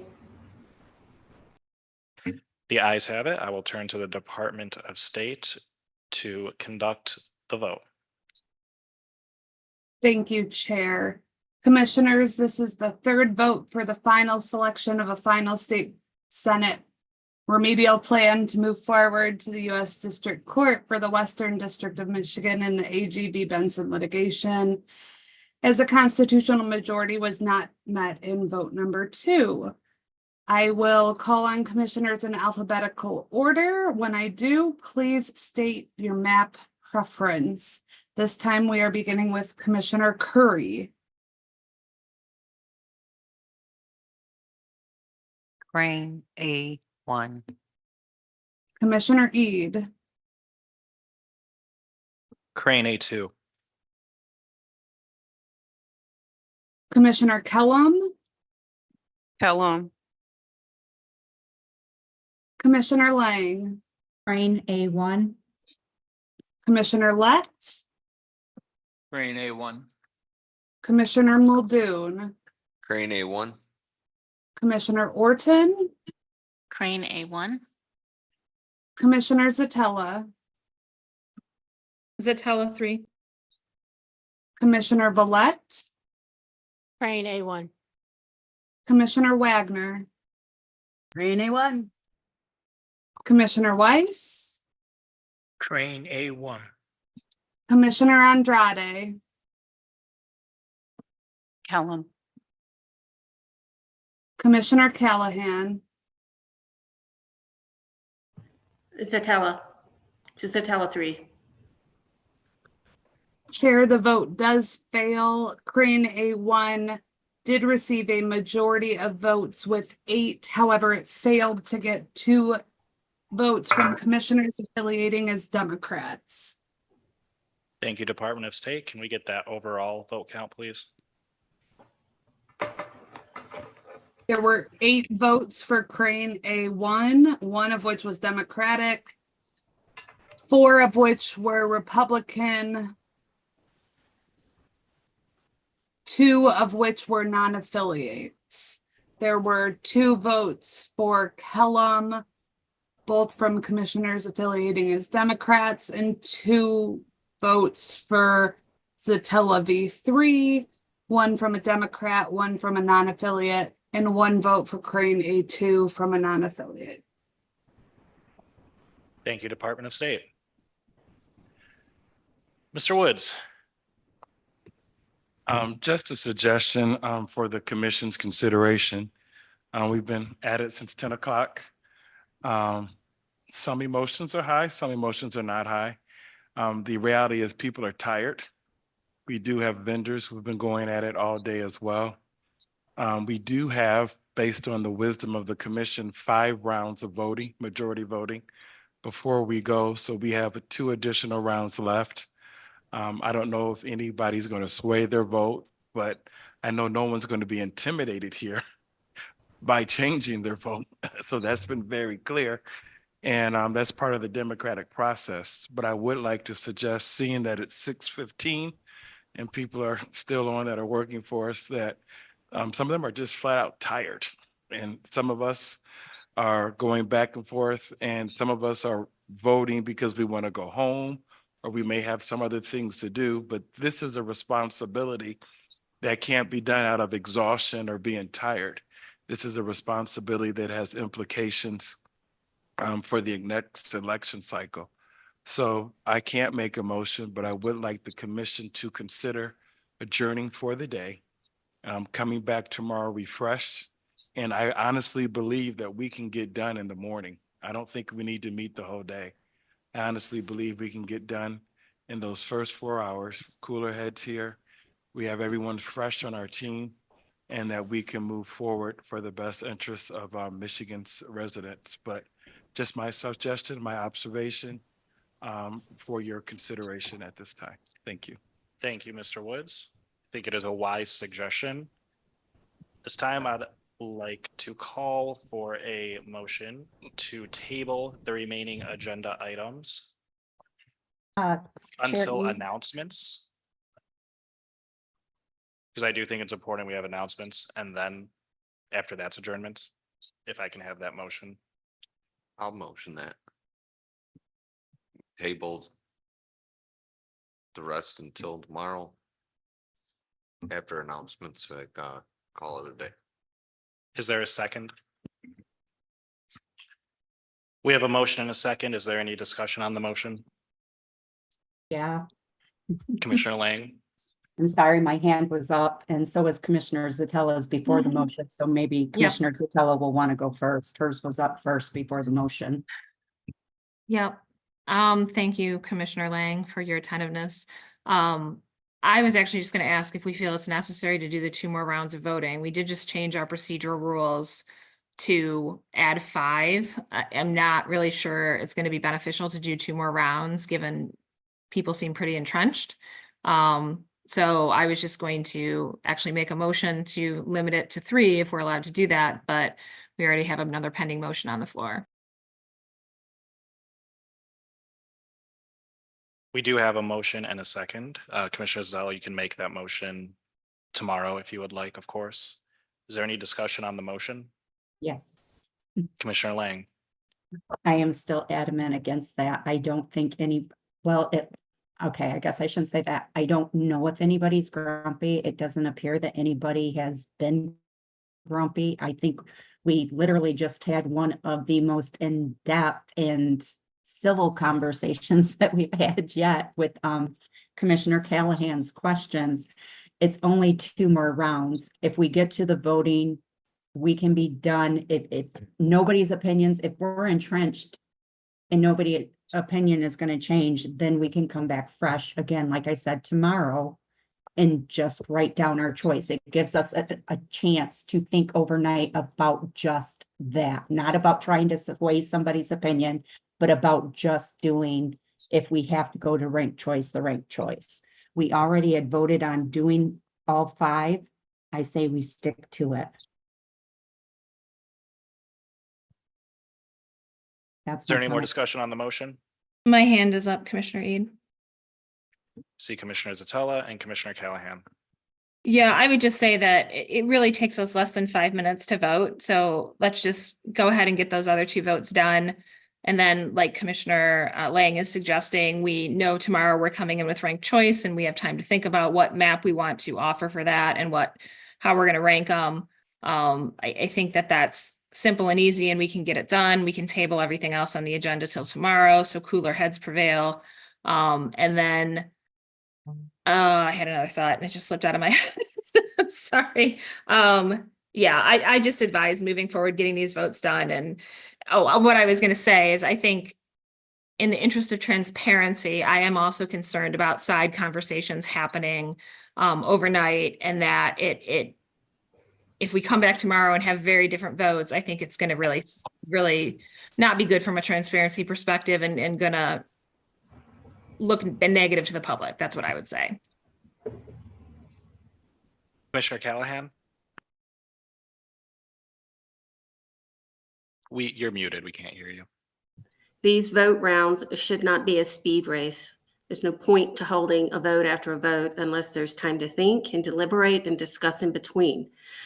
That's the whole point of having multiple rounds of votes. This last round, which was supposed to happen very quickly, actually took closer to 45 minutes. I think to Director Ead's point, we're tired. The translators are tired. The signers are tired. I'm tired. And we need time to think. We're not in the speed races. We're supposed to be a deliberative process here. So let's give ourselves time to deliberate. Let's adjourn for the night, think about it, and come back tomorrow and take our time and do the votes right. Got Commissioner Kellum, then Commissioner Orton, then Commissioner Lett. Commissioner Callahan said what I was going to say. I mean, I'm watching the people that are providing service stretching and they're tired. And so out of respect for them, I'm going to say that we need time. We need a break. Commissioner Orton? Yeah, I wanted to say, I realize we have to end. I mean, these people have been working all day, so we have to end. It's unfortunate that we're at this point that we couldn't, finish our votes before the end. But I think to Commissioner Zatella's point, she said she's concerned about side conversations, and if somebody comes back with a changed vote, she doesn't think it'll look good. I have that concern as well, but I think each of us has our vote. We can vote our conscience, and we can be swayed. We can change our vote. And I don't think anyone should feel the pressure to not change their vote or change their vote, either way, just because we've taken this break. So I just wanted to say, everyone can sleep on it. Maybe we will be able to come together tomorrow and our votes will be more productive without any suspicion. I mean, I just changed my vote. Excuse me. I just changed my vote. I might change it again. It's my decision as a commissioner, just like how it's everyone's decision to change their vote how they please.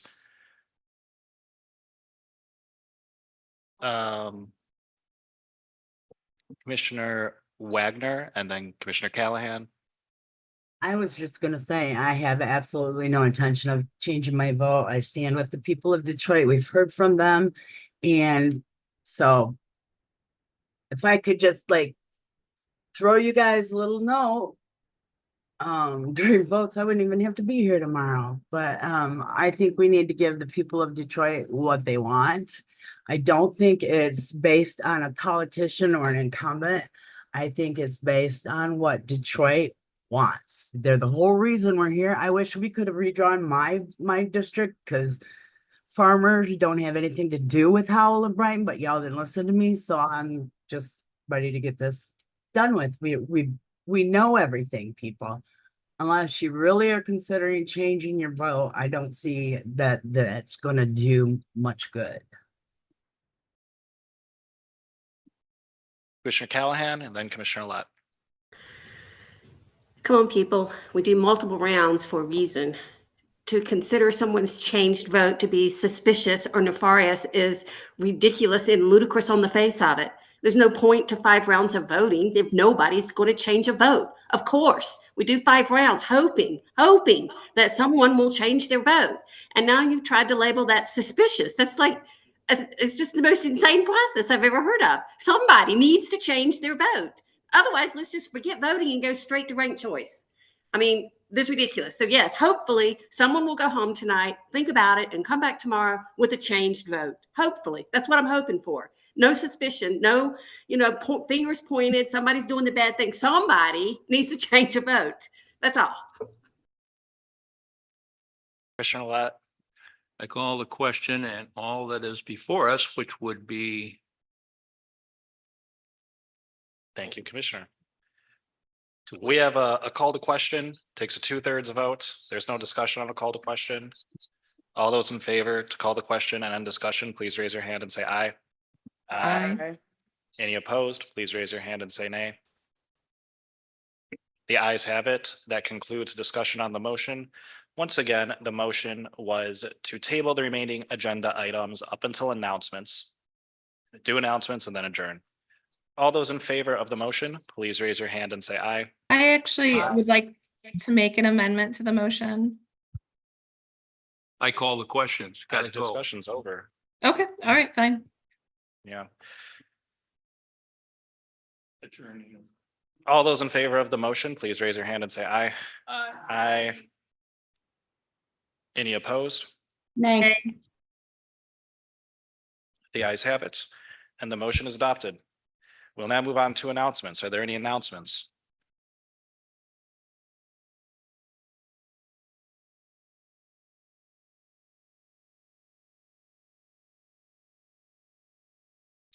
I apologize, Commissioner or Mr. Chair. Was the previous motion to table all remaining agenda items? Until announcements. Up Oh, I until see. announcements. Okay, thank you for the clarification. I have an announcement. I expect we'll have a lot of public comment tomorrow. I think it's pretty likely. We're gonna be here at the Southfield Marriott for this meeting. Just like to ask anyone watching to please remember our rules of procedure when making those public comments tomorrow, not to single out any commissioners, keep it to the maps. Thank you. Are there any other announcements?